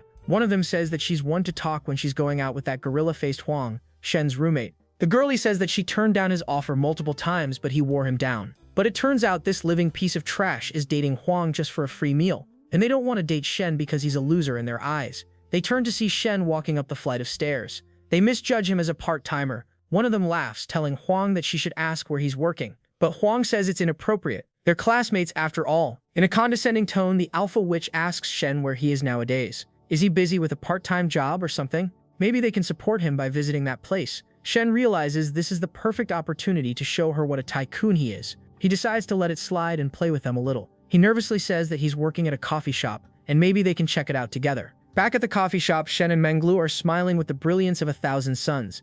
Honestly, both of them rock harder than a model. The 3 girls are taken aback by how beautiful they are, short skirts, long hair, and even longer legs. Shen smirks and greets Shen, while Menglu is practically throwing herself at him. The girls can't believe what they're seeing. Shen smiles, telling the beauties that his classmates are here just to grab a coffee. Looking at the 2 beauties by his arm is enough to shatter their self-image and self-respect. They just squirm around in embarrassment. As Shen asks the waitress to get their orders, they realize that the waitress just called Shen boss. It looks like he's not a broke kid after all. But the owner of the cafe, Yuan, whispers that maybe they should skip coffee altogether. Alpha Witch also agrees not to drink anymore. They run away in embarrassment because this bastard is actually loaded, owns the cafe, has beauties by his side, and he told them that he had a side job. Menglu wonders why they are running away, and Shen just smiles. Maybe they are intimidated by the goddess's beauty. Menglu decides to try her luck by playing with the strap of her dress and telling him to behave himself and not to get funny ideas, even though she desperately wants him to get those funny ideas. Chen smiles and brings him his coffee. He made it with half sugar, and our boy hits her with one of the cheesiest pickup lines in history, that if it's made by her, it must be full of sugar. If I say it, it's harassment. If bro says it, it's flirting. Even Menglu realizes that being rich has its perks. She tries to strike up a conversation about his height and weight so that she can set up a training plan for him. Hearing his specifics, she gasps in surprise, wondering how he has lost weight. Shen smirks and looks at Chen, saying that he has been exercising. Chen is a blubbering mess at this point, and Menglu smiles. He desperately needs to gain muscle, and she can set up a plan. Shen smirks because the only muscle he wants is those gorgeous thighs, and if she is trying to convince him to sign for a gym membership, she should stop. She nudges closer, saying that she needs to hit her sales target by the end of the month. Shen promises to think about it, and Menglu takes her leave because she has a class at 5. She winks at Shen, giving him a full view of her godly bakery. Shen finds it amusing and promises to tame her one day or another. He then grabs Shen's hand and tells her it's time for a cafe evaluation on the 2nd floor. She wonders what all this is about. He just smirks. She needs to take care of his cream roll, and she could use some extra training as well. She nervously says that the waitress is still around, but Shen smirks. Telling a man that he can't do it makes him more excited. They head to the 2nd floor and lock lips as if their life depended on it. The poor waitress wonders if an earthquake is happening with how the roof is rumbling. Hearing moaning, she closes the cafe for the day. Menglu arrives. Wondering why they are closing, she left her bag inside. The waitress realized that this was the most annoying third wheel in their relationship. She opens up, and Menglu hears Chen asking Shen to be more gentle. She hears him go at it for a whole 10 minutes and smiles. Even though he looks lean, he's got the stamina of an ox. She licks her lips, promising to get a taste as well. Trying to spice things up, she whispers that she is heading out. They both hear her, and Shen is wriggling in embarrassment while getting her buns toasted. Shen smirks, thinking that this training session needed an audience. He also thinks that he'll make her pay the next time she's around. Back at the school, the secretary can't believe what he's hearing. One of the students wants to invest in the startup camp. The professor agrees, and the secretary wonders if he really has the money. The professor says that he has 10 million to his name. Hearing that amount is enough to send him into a coma. He wonders if the money really belongs to him or his daddy. The professor explains that he is the daddy. He can use it however he wishes. The secretary is glad that they won't have to deal with third-party companies anymore, but he still has a big head. He tells the professor to ask Shen to come into his office so he can hear his proposal directly. The professor can't believe what a scumbag the secretary is. Even though Shen is a student, he is an investor, and they should treat him with more respect. The secretary just smiles like a budget villain, telling her to do as he says. He is a student, and he will know his place. Shen gets a call from the professor while he is busy giving Shen a piping session. He answers the call and wonders why the school is treating him like a student when he is an investor. He tells the professor to put it on speaker. He tells the secretary that he is busy with a lot of investment opportunities, so he will decide on a meeting when he is free. He hangs up the call, and the professor can't believe that this man has balls of steel. In a day's silence, they realize that the secretary no longer has power over Shen, while others greet him with respect and bow. He will have to show Shen the respect he deserves for having money. Realizing that the project is urgent and the other secretary will chew his ear off, he tells the professor to arrange a business dinner with Shen. She sends the message. Shen looks at his phone, wondering if they really want to invite him on dinner. Now that he has more leverage in their exchange, he will keep them on hold for a while. He is completely refreshed, while Chen looks like she fought demons and barely survived. She puts her pants on, telling him that if he is busy, he can go ahead and take care of things. They can have dinner another time. She really is the whole package wifey material, through and through. Even Shen recognizes what a good woman she is. After a lot of days, he gets a call from Feng, wondering if he is up for a walk on the terrace or the track. Shen wonders if they are only talking about a walk. He thought that she would want a cold drink again. She nervously says that it's her time of the month. Shen realizes that's the reason why Feng hasn't been around these last couple of days. She nervously says that if he really wants to, it's not impossible, but our boy just had his fill. He grabs his pants and tells her that her health is the most important thing for him. He'll come to the dorm to pick her up. She throws herself around his arms and he tells her to be careful. He doesn't mind waiting longer, so she needs to take care of herself. Feng immediately plants a kiss on his cheek, and her affinity boosts as she wonders what kind of relationship are they really in. After all, she needs to make things official and tie him down. Even though Shen is panicking on the inside, he puts on a cool face, saying that they are boyfriend and girlfriend. Feng feels as if she has won a lottery. She nuzzles closer, wondering if she is really his only girlfriend. Shen squints his eyes because it's getting trickier to answer her without lying. If they play by the book, she really is his only girlfriend, because the others are his side chicks and sneakylings. Our boy has a full roaster of cakes, each one better than the last. She promises to give him a proper reward. Shuryun just smiles and casually asks her if she's up for shopping this weekend, and if she wants a house or a car. Bro is asking her this so casually, like I ask my girlfriend if she wants spicy ramen or the regular, and then I sleep on the couch for the next 2 weeks. She gasps in surprise, wondering if he is really going to buy her a house or a car.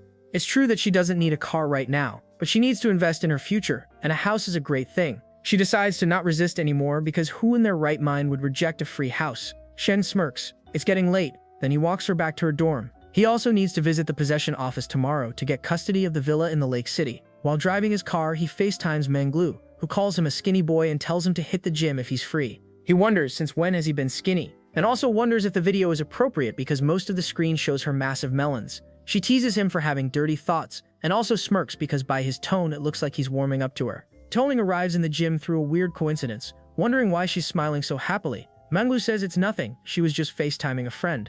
Toling says that they have some time before class starts, maybe they can chat. Manglu says that her friend landed a good sugar daddy who bought her a 3 million apartment in the blink of an eye. Hearing this, Ting gasps in surprise because this guy must be worth tens of millions. They're both envious, and she wonders if the sugar daddy must be a really old man for having that kind of wealth. Even if he's old, it's worth it, because her own balding sugar daddy only sleeps with her and doesn't spend a dime. She closes her eyes saying that he's in his early 20s, has a killer face card and a godly physique, and he can also rock her friend's world for 10 whole minutes. Deng can't believe that this guy is the ultimate boyfriend package, and her friend must be really pretty to land her a man like that. She says that her friend is as pretty as her, though they have different strengths. Menglu decides to play the field by asking Shen to accompany him on his way to the possession house.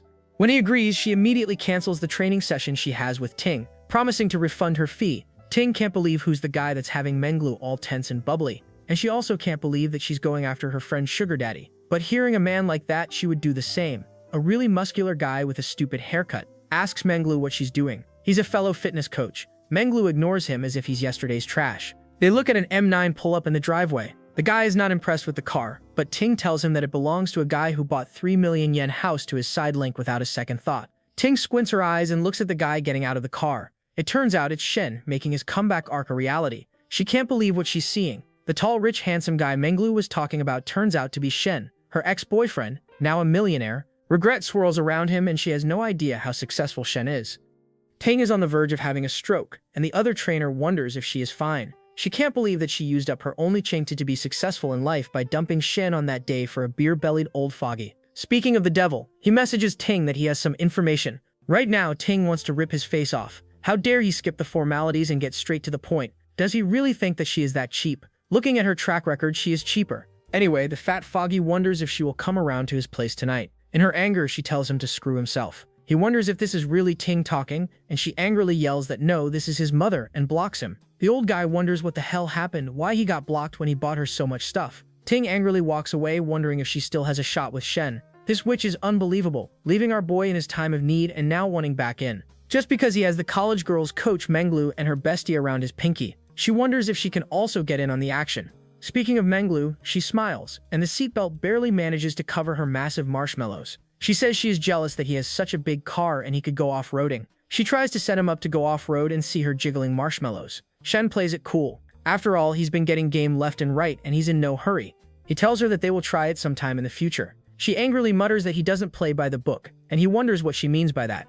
Menglu tries to come up with another approach to raise him up. He takes the bait and wonders if she would like to play ball. She laughs as if it's the funniest joke in the world, telling him that he's a tease. 30 minutes later, they arrive at the possession office, pick up the real estate agent in his car, and drive towards the villa. The agent feels kind of awkward sitting between them, but they don't look like a couple. She's also jealous of the godly mountains Menglu has and a hot figure that turns everyone's head. She sighs because it's different for a regular woman. Women like Menglu can just act cute, be fit, and have men falling over their heels and buying them houses.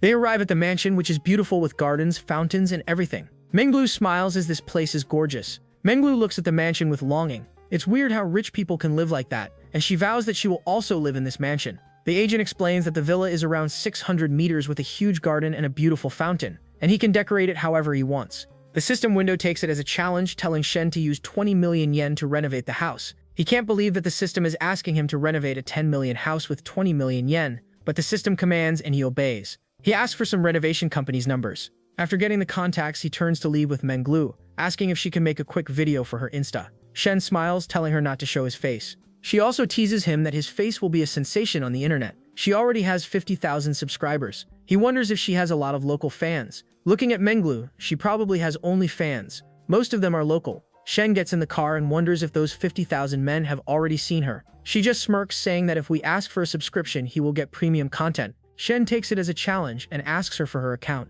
He will be making a bar review video later, so maybe they can film together. Menglu would like that. At this point, if Bro says microwave, she will laugh her head off. They decide to head back, and Shen wonders if they're really going to head back or do something. He thought they were going to play ball. Menglu tries to play hard together, but Shen doesn't seem to be able to do that. Yesterday, he was with her best friend, and now he's trying to act smug with her. This flips the switch in Shen, and he slams the gas, causing her to lurch forward. He quietly says how dare she bring up yesterday, and if she cares so much about her friend, maybe she can take her place. With a tone of seriousness, Menglu tells him that he can only wish. She smiles smugly.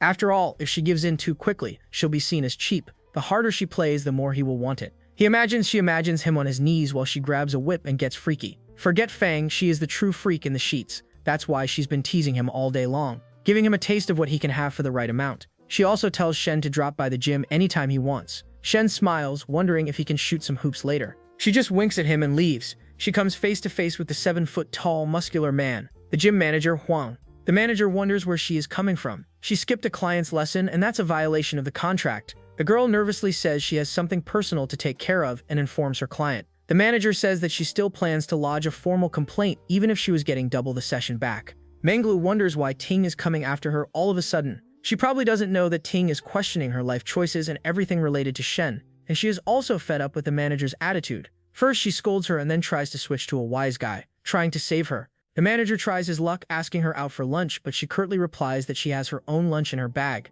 Even though she is a coach, she really wants Shen to climb her jungle gym, and she is also a woman headed for a luxury mansion. Menglu probably doesn't know that girls like her end up on the street instead of in mansions.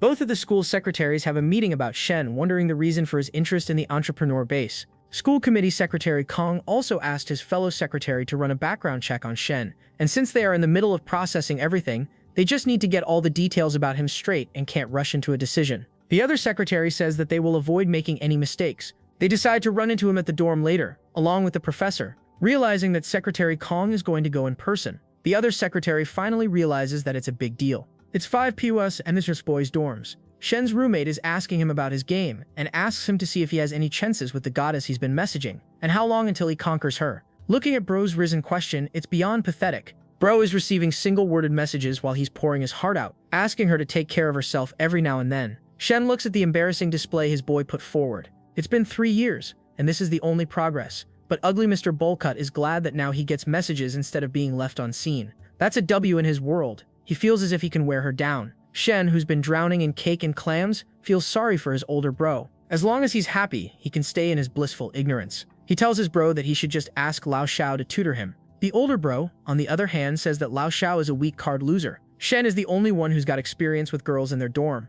At the very least, she's replying to his messages and even agreed to go out this weekend. So that's something, isn't it? Shen smiles nervously to break this loser's bubble. As soon as he says that he definitely has a chance, his roommate's head swells 3 sizes up. He makes a lewd expression, saying that everything is coming along nicely. Just like me when I thought I would get out of my parents' basement after my arts degree. While scratching his crack, the roommate opens the door and finds 2 secretaries and the professor at the door. He urges them to visit the dorm, wondering if it's a raid. He also wonders why they are here for Shen's. Did he break a heavenly law or something? All the students gather around their dorm, wondering why 2 school officials and a professor are here. They wonder if they're here to see Shen's bankrupt status. How can he date someone off campus, get a car without doing something illegal? Even designer pajamas bro arrives, wondering how Shen got so much money. The others wonder what is going on, and he tries to be the authentic source of information. That Shen's money is not clean, and the leaders are here to investigate. They will probably arrest him. Shen's bro tells him to stop yapping. Nonsense. But Jinpeng just smiles. They'll see if he's right or not in a moment. All these idiots don't know that the committee is here to ask Shen to a business dinner. Shen agrees to have a meal tonight and follow the big shots out of the dorm. The other students are left guessing what's happening. Did they really arrest Top G because it looks like they're giving him the respect he doesn't deserve? Mr. Pajama Pants says that it's probably better to let him save face. After all, when they arrest someone famous, they put a hood over their heads. Huang is the only one who's hyping up Shen, saying that he must be a double agent. That's why the secretaries are here. If the secretaries are really here to invite him for dinner, then that guy is packing some serious heat and bands. Someone teaches and teases Zheng Peng. It looks like bro doesn't owe any other clothes aside from his designer pajamas.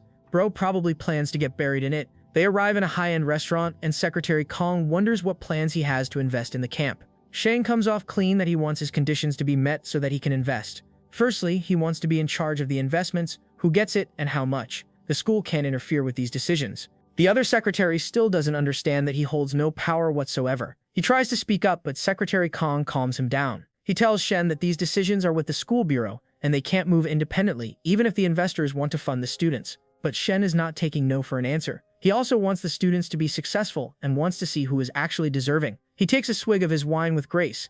Since he is investing money, he wants the students to be successful. In reality, he knows that the perfect life system is pushing him to be a tycoon, and he needs his own hand-picked team of professionals. For some reason, this team doesn't include anyone with a sausage. He needs a lot of professionals, and they all need to be beauties, and it's easier to get the beauties in the school to be groomed, to be his core team instead of picking others. Secretary Kong promises to get back to him after having a seminar with the Education Bureau. After drinking wine, clanking glasses, and laughing at each other's stupid jokes, the dinner finally came to an end. The secretaries leave first, and the professor volunteers to drive Shen since he's drunk. She notices how big his car is. That's not the only thing big about Shen. After a little small talk, the professor realizes that her sister can't help her move because of her own plans. She has hired movers, but Shen volunteers to help her. She says that she'll be moving because the lease on her last place went up, and she needs to move somewhere more affordable. He volunteers to help, but she says it's not ideal since he has a new car. Shen just smiles politely. A car is only a tool he can use to help her out. The professor is desperately trying not to trouble him, but he says there is only a student helping a teacher, nothing more. She blushes and notices how handsome he is under the moonlight. If only he weren't a student, he was actually quite handsome. She notices the thought she's having and realizes that he must be really into her, and with his own financial status, it looks like the bag he gifted her was the real deal. She asks if he remembers the bag he bought for her, and he says it was a replica.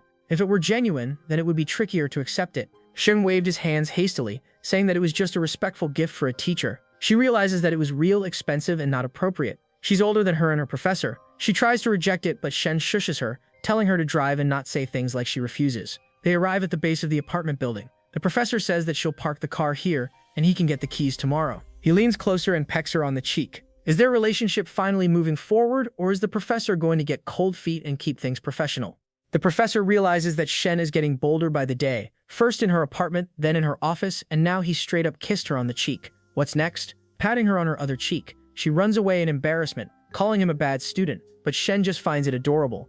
Later, he gets a call from Shen asking him if he's free because Miss Lin, the previous owner of the cafe, left something in the cafe, and she's almost there, and Shen can't make it in time. He agrees and pulls up to the cafe. Miss Lin is a beauty in her own right. It's hard to believe she has a child. If that kid needs a stepfather, I'm ready to make that sacrifice. Shen probably has the same idea and tells her it's no problem. He shows her in, and she immediately goes for some toys left by her kid. They're scattered all over the face, but looking at that massive juicy pair of peaches, Shen stares and asks how old her kid is. It turns out that cheeky little guy is 3 years old. She also picks up a bottle of wine from a hidden drawer. Now that she has everything, she is ready to leave. Shen wonders if she is finding it hard to leave the cafe. She says there's no way that she can leave. It's just that she spent a lot of lonely nights over here. Shen smirks. She must be emotional seeing the cafe handed over. It must have something to do with her fat, useless waste of a space husband. If it weren't for the sadness in her heart, she wouldn't be drinking in a cafe to drown her sorrows. As she turns to leave, he tells her she's free to come by anytime she wants. He offers to have a few drinks with her. Miss Lin wonders if it's appropriate, but he just smiles.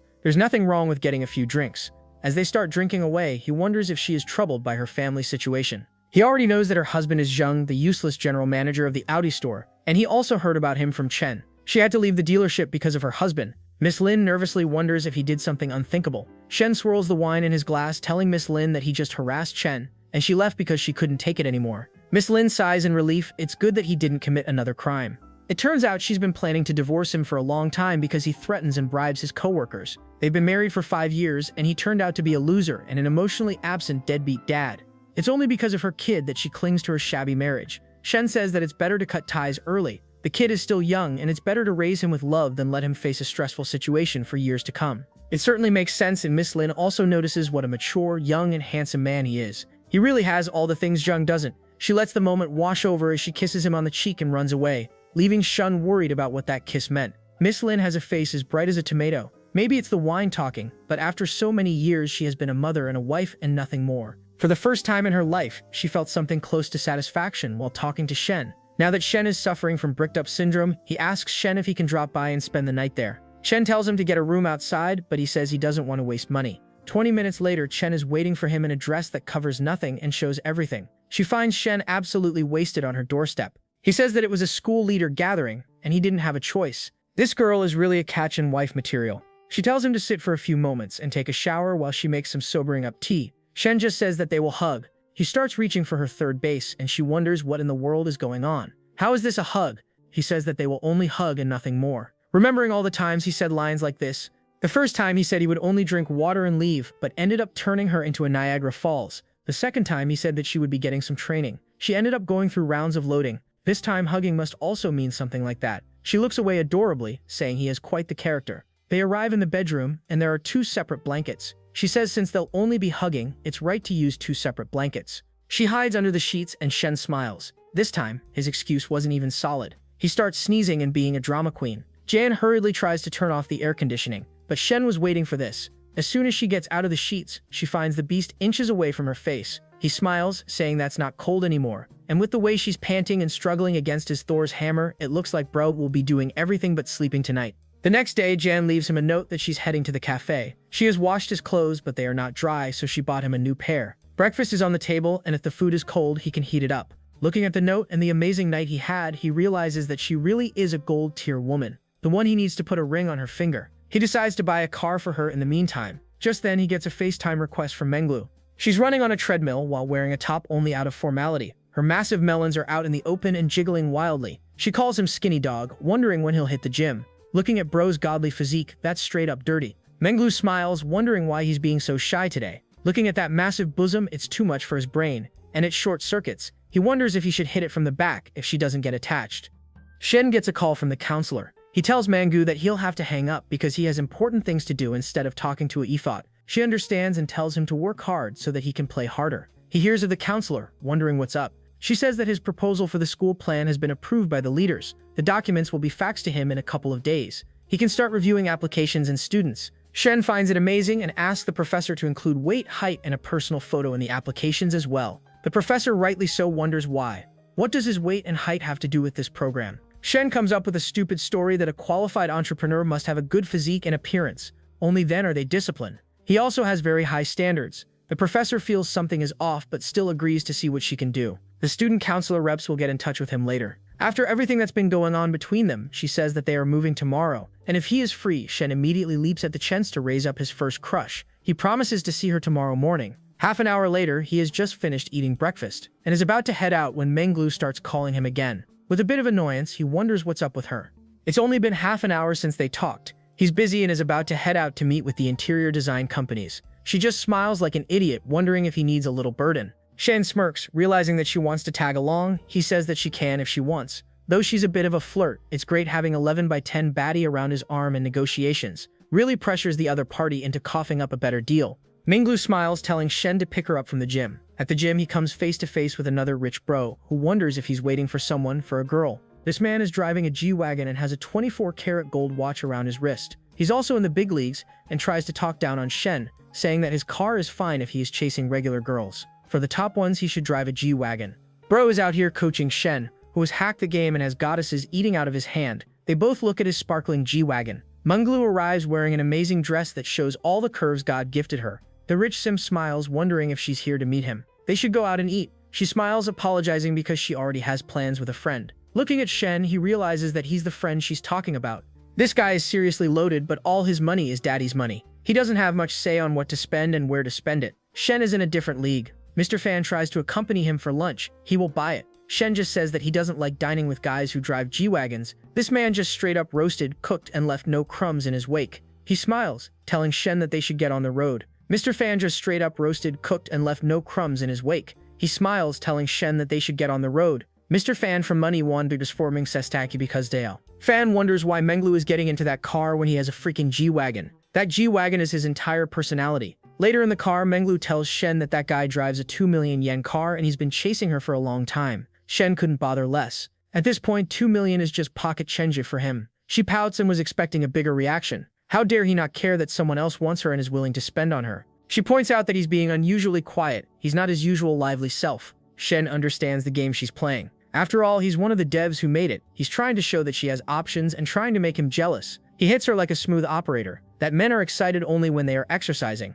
Maybe they can play ball and she can see how excited or lively he is. She practically jumps out of the seat, blushing wildly and calling him a perv. She continuously pinches him, but he corrects himself. He was hinting at basketball. She pouts, saying that at the time at the cafe he wasn't so innocent when he rushed Shen up to the second floor. Shen realizes that the cat is out of the bag. He also points out that she's been rather free lately, calling him whenever and being his burden. She tells Shen that she has been pushing private training sessions back for him. This makes him feel bad, and she says that all he needs to do is treat her to a good meal. He smiles and hits her with another smooth pickup line, saying that he has plenty for her to eat. Menglu whispers that all he does is take advantage of people. Shen stops the teasing and decides to eat and then head to the firm. At the firm, he meets with the chief designer, and they talk about the designs. Based on the budget and preferences, he can choose from 3 styles. While he's going over the details, Menglu wonders what's his budget. Without missing a beat, he says it's 20 million yen. This is enough to send her into a coma. Her eyes widen, her cheeks flush, and her kitty cat warms up. Spending twice the amount the villa is worth on renovations is something only a man worth 100 million can do. She immediately starts showing more skin as if that will win him over. Shen gets up and decides to go with the Chinese style, and he also says he'll be reviewing other designs from other firms before making a decision. The designer says that that's actually smart, but maybe they can have dinner together even if they don't close the deal. It's good to be on. Shen smiles, saying that he hasn't placed the order yet. He isn't calling him to dinner a bit much, but the designer reassures him that the owner wants to be on good terms with Shen. She promises to send him a request later on. We chat and also the restaurant location. As they head out, the designer is ecstatic. A $20 million renovation on a 10 million yen house is something that can keep their company afloat for years. She meets up with the general manager, who emphasizes that they really need to seal the deal and never let this veil get away. He even decides to bring the prettiest girl in the firm to dinner. As long as the girl accompanying Shen is not his girlfriend, everything should turn out fine. Speaking of the girl accompanying Shen, she tries to tease Shen by saying that the AC is on and it's still hot. Shen doesn't even glance at her, saying it's not hot at all. She leans closer and he says that she should get back to work, or is she planning to get another meal? She says that she wants to be his little shadow for the day, and Shen bursts out laughing. He likes his shadow to be around 24/7, full day and full night. He imagines seeing what those legs do after dark. Menglu blushes furiously, calling him a perv and telling him that she's going to stick around till the end. Later, Menglu gets a call from Kayan, asking her what she's doing. While she's in a car, Kayan wonders who is driving her, that fancy Mr. Fan who drives a G-Class.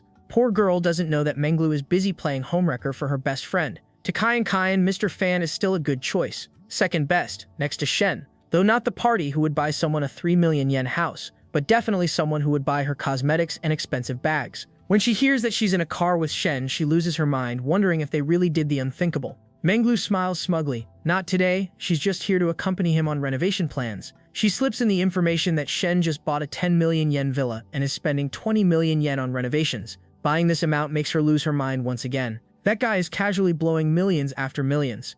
All these girls have to do is blow him time to time to live the good life. She feels stranded, all alone. The trio was supposed to be poor but happy together, but her friends are moving faster than the speed of light. It looks like Menglu is also ready to board that luxury cruise. She wonders if it's all because they have bigger marshmallows than hers. Later, in an extravagant restaurant, Lin, the greasy-haired scumbag, asks his uncle what he's doing here. It turns out the general manager is his uncle. Lin says he's here for a dinner party, and maybe they will have a toast together later. He also sees a beautiful redhead standing around the manager. He blushes, looking at her extraordinary beauty. It looks like the customer is a big shot for his uncle to go out of his way and bring the beautiful girl to him. Because the uncle is his in-law, he can't even ask for the girl's contact. The bald manager sees Shen pull up with Menglu by his side. He starts praising Shen for being young and rich at the same time. They hit it off nicely, and Shen tells them not to get it wrong when they wonder if Menglu is his girlfriend. She's just here to accompany him today. The general greets her, and Menglu is not too happy about the way Shen reacted when they thought she was his girlfriend. But beggars can't be choosers. They are later shown to their dining room, and Shen greets the redhead beauty, the company's design assistant, Su Zuevu. Su greets Shen courteously and notices how beautiful her hands are, soft as if made out of plaster and delicate, completely different from all the other girls he has been with. The general notices Shen warming up to Su. That's all part of his plan. After all, his business tactic is pimping. For today, they won't be talking about business, but just getting to know each other well. The chief designer tells Su to toast to Shen. She nervously gets up and holds the chalice, telling Shen there is a toast for him. Everyone raises their glass. Being a bit jealous, Menglu wonders if they should drink together. Shen tells her to stop drinking because she'll be driving him home later. She smiles and leans closer, promising to listen to him. She also knows that she'll have to play her cards very carefully to land this big hunk. Su starts to toast again. and Shen tells her that she can have tea if she's having an issue with alcohol. The general smiles and explains that Su is from South China University, a senior, and must have a lot of common sense with Shen. Menglu realizes that the old general wants Shen to sweeten the deal and choose his company, and he's offering him Su in return. That's just pimping with extra steps, as if he's won the lottery. It's a miracle they're even letting bro in this restaurant with an ugly face like that. The general smiles, introducing Lin to Shen. He tells Shen to meet up with his nephew, and he tells his nephew to get to know him better. Shen smiles and wonders who the esteemed guest is. He is here to offer a toast to the same boy he teased by offering to call him an Uber. Shen just tells him to get on with the toast. Lin is about to piss himself. His uncle asked him to give a toast to Shen and glaze his meat. The manager smiled, saying that their friend over here bought a villa in Green Valley City for 20 million yen to renovate it. Hearing this amount is enough to send him into an existential crisis. The bastard he thought was now the guest of honor and a big client. He feels Shen's overwhelming aura surrounding him. Here he is trying to please his uncle. In return, his uncle is trying his hardest to please Shen. With his spirit, his spine, and his dignity crushed, he bows in front of Shen, congratulating him and calling him Mr. Shen. After 3 hours, the party was finally coming to an end. The manager wonders if Shen would like to sing karaoke or visit. He turns to Menglu, wondering if she is comfortable. Menglu feels a bit hesitant. After all, she has this killer figure from years of hard work and discipline. She never stays up late or drinks. If she goes to bed early and wakes up healthy, on one hand, she is relieved she won't have to drink. On the other hand, she knows that if she goes right now, Su will take away the prize. And the more fairies she will have to share Shen with, the more money he will have to distribute. This girl is letting her mind race. She imagines Shen being Su with his past record and his being drunk. It is most likely they will find comfort in each other's arms, letting their passion run wildly, and Shen losing himself in the moment and in the sauce, promising to take responsibility later. You can't let that happen, and that's why she volunteers to go. The manager books a beautiful karaoke bar in honor of Shen. The mood is light. The baddie is ready to fight Su, and Su is getting ready to toast again. Shen tells her to let go of the glass. She shouldn't do it if she's not comfortable. She doesn't come here often. Su just quietly looks away, thanking him for his kindness. Shen gets a feeling that Su is helpless in this situation. He comforts her that it's not easy as a girl from an ordinary family to land an internship in a big company like this. Menglu gets jealous, wondering why she bothered showing up here after all. Shen grins, wondering if the great Menglu requires her care. With so many fish in the sea, Mr. Fan with the G-Wagon would be happy to WeChat her. Man threw a whole armored car into the argument just to watch her reaction. Realizing that her plan to make Shen jealous has backfired, she wonders why he's bringing up irrelevant stuff. All her usual attacks that work on men and turn them into simps have been ineffective. Shen is in a league of his own, and she's the one trapped here instead. Su smiles, asking him if he would like to sing for a bit. Shen tells her to pick whatever song she likes, while Menglu says that it looks like something is not right. Su looks like she's going to have a stroke. She's stressed out of her mind. Shen claps, then looking at her gaze, she must feel the same. She feels pretty stressed out. Embarrassed, she whispers that her gaze is full of desire, not affection. Shen smirks, looking at the beauty, throwing herself at him. No matter which woman attracts a man, it all ends in the same way: to roll around under the sheets and do what they do on Discovery Channel. Instead of turning her off, this boosts her affinity level to 68, close to the godly number. She's pissed off that this man always manages to talk her into a corner, but at least he's honest. This woman turned on by red flags like their LED mood lights. He won't pretend to fall in love just to get what he wants. As Shen starts feeling that massive thighs, she blushes and tells him that there are people nearby. Sure enough, the manager butts in, telling Shen to have a good time singing next to Su. The night finally comes to an end, and Shen is once again glazed by the manager, saying that it's good that they could end things on a friendly note, and they hope they can have many opportunities in the future. He also pitches his company for the renovations again, promising to do their best professionally. Shen smiles and reassures him that he has looked at 2 other companies. By far, the manager's company is the best choice, and he will definitely consider them first. The sales rep grabs Su, kind of squeezing her arm and saying that they'll be heading back. The sales representative states that Su is her apprentice and she will ensure Su gets home safely. Shuj considers whether he should call a cab. Menglu wonders what he's going to do now that the party is over. He decides to get a room and crash for the night. That's basically code for a horizontal monster mash session. She wonders about the room and if he has somewhere better to sleep. Shen smirks and teases her to take him in instead. She hesitates. Every fiber in her being screams that if she doesn't make a move right now, she will lose him to Su. Her affinity level boosts to 75 all of a sudden, and Shangri-La yelps that she's not going to bring a man home easily. After all, she's a proper girl. Shen is taken aback by her straightforwardness. Why is she being so favorable towards him? Being as dense as tofu, he offers to call her a cab.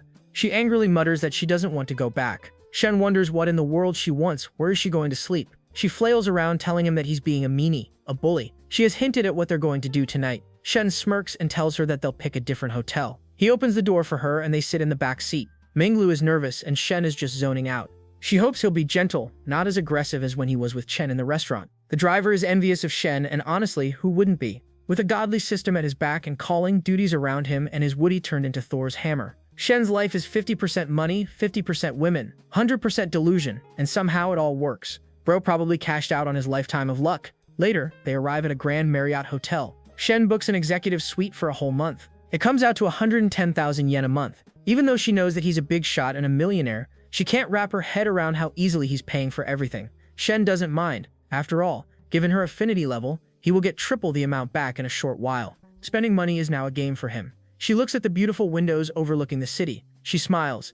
Even though it feels like she's betraying her best friend, she hopes they'll have a good start. Speaking of a good start, our boy just loses himself in the sauce, cupping a feel of those massive melons and exploring her as if she's a hidden map. He slides off her drawers and she looks at him in surprise, telling him to get the curtains. Shen just smirks. He likes to do it against the glass window, and with no other taller buildings nearby, they're safe from prying eyes. She trembles, but doesn't say anything else. Shen continues to monster mash the entire night. After a whole night of shaboinking, Shen wakes up next to Menglu. He didn't expect her to have such a sensitive body, and was worried that she would dehydrate faster than his Woody would. He tries to reach for third base again. Bro has been drowning in grass while I've been dying of thirst. She tells him not to be so eager, they only woke up. She also notices she needs to double her training to keep up with Shen.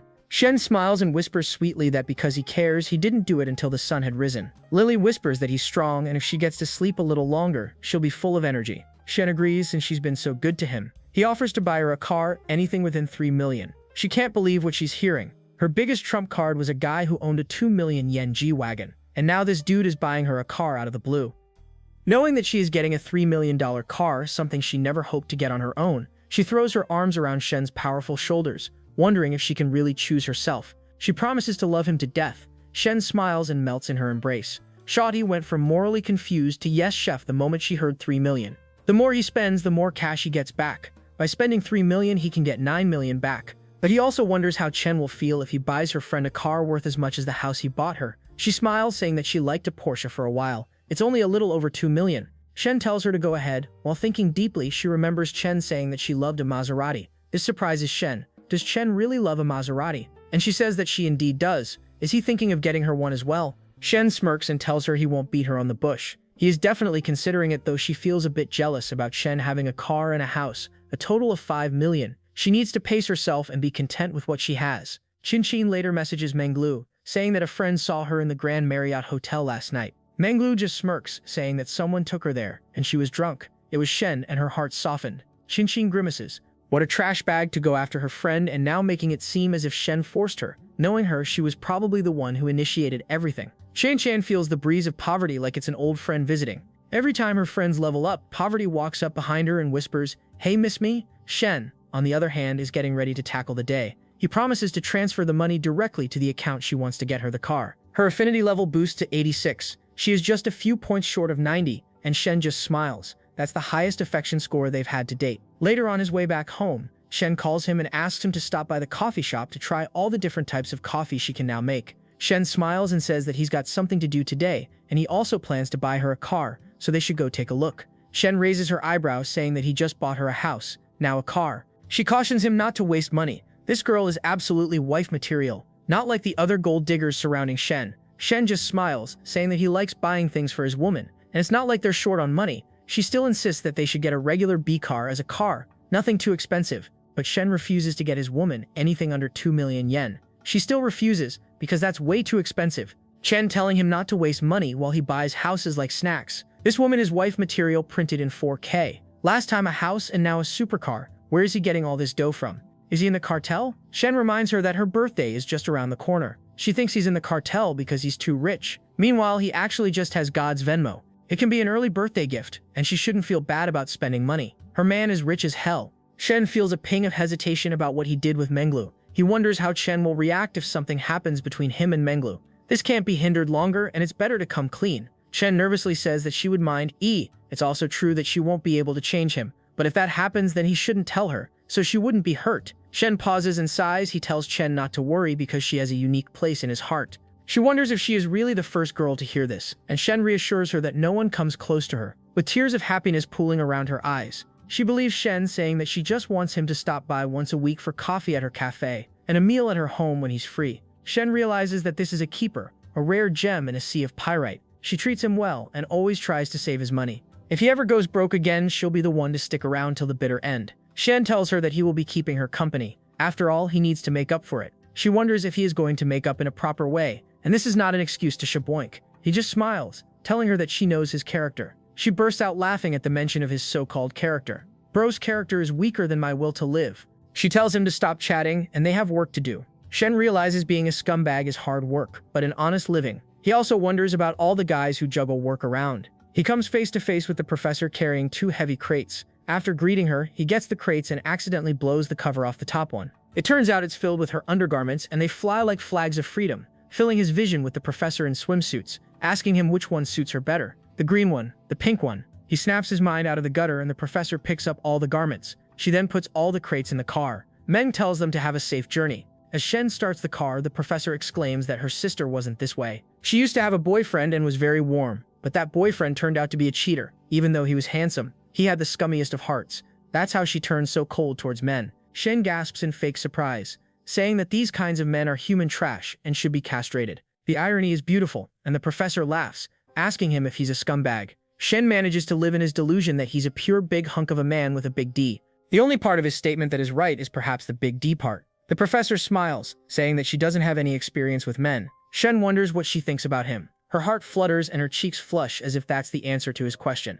The professor looks at him in surprise, asking him to repeat what he just said. Shen smirks, telling her it's only a joke. Why so nervous? She looks away while blushing so hard as if our boy just asked her to marry him. She's glad it's a joke because she wouldn't know what to do. Later in the new apartment, they finish unpacking all of her stuff. She offers to treat him to the meal, but our boy is hungry for something else. He smiles, telling her to pay some other way. He leans closer and locks lips, sliding his hand over the small of her back. She starts giving him weakly, telling him to stop. Mengzi arrives to the rescue, telling her sister to open the door just as our boy was going to get a taste of those buns. He's been blocked again by this witch. He tells her not to worry, he'll get the door. Meng bursts into the room, asking her sister why she's so red. Did she get a sunburn or something? She looks away as if our boy didn't just burn her buns. She comes up with a lame excuse that she's going down with a fever. She also feels excited about how Shen is a shameless dog. If Meng realizes what he was trying to do, she would cut off his pipe and feed it to the dogs. She covers for Shen, saying that he's just here to work things out about the school student council. Shen turns to leave, promising not to bother them anymore, even though he secretly wishes to spend more time with the beautiful professor and play out his wildest fantasies.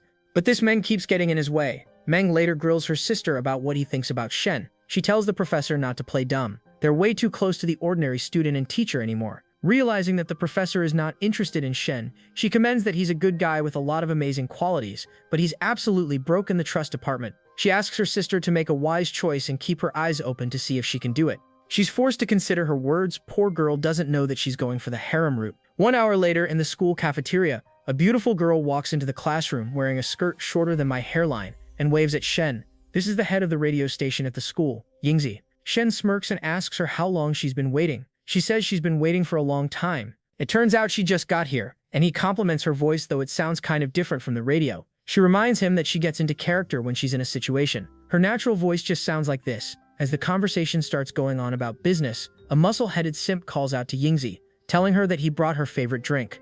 He then glares daggers at Shen, asking him who he is. She realizes this guy is trying to win over Yoongi by getting her a cheap-ass milk tea. Without even turning, Yoongi coldly tells him that she doesn't drink milk tea anymore. That completely shatters the dude's self-respect and confidence. He whimpers like a puppy that's been kicked by its owner. He walked 5 kilometers and waited 20 minutes in line to get it. She doesn't care and coldly tells him to buzz off. He once again starts yapping about his hardships when he got that tea. Everyone looks at the dude, completely embarrassed, in front of Shen. Some of them are even coming up with saucy stories about Yui Gen going for Shen. Feng just happens to be in the crowd and hears these rumors. She can't believe that this radio head is moving in on her man. She rushes out. No way anyone will get a piece of this Greek god now that he isn't broke. Poor girl doesn't know he has a whole panel of side chicks on speed dial. Feng grins and gets way too close, asking him about his glasses. She gets even closer and closer until her marshmallows are pressing against his chest. She comments on how he hasn't been coming to classes lately. Is he planning to blow up his GPA now that he's loaded? Yingzi realizes that Feng is trying to show everyone who's boss by getting way too close to Shen. She tells Shen she'll be returning to the radio station and they'll talk about their arrangement later. The guys looking at this completely lose their cool. No way they witnessed 2 goddesses fighting over Shen. The one's broke loser. Some of them are so shook that they turn into gooners, wondering when there was such a badass senior at their school. Feng just giggles nervously. She feels threatened by Yingzi, her cute dress and her lovely voice. Without missing a beat, Shen says that it's about the school's entrepreneurship center. The committee has told him to coordinate with her. He also knows that Feng is getting possessive and wonders how he'll work on public relations if she keeps this up. She smirks and wishes that they could spend more time with each other. She leans closer and whispers that she wants something cold today.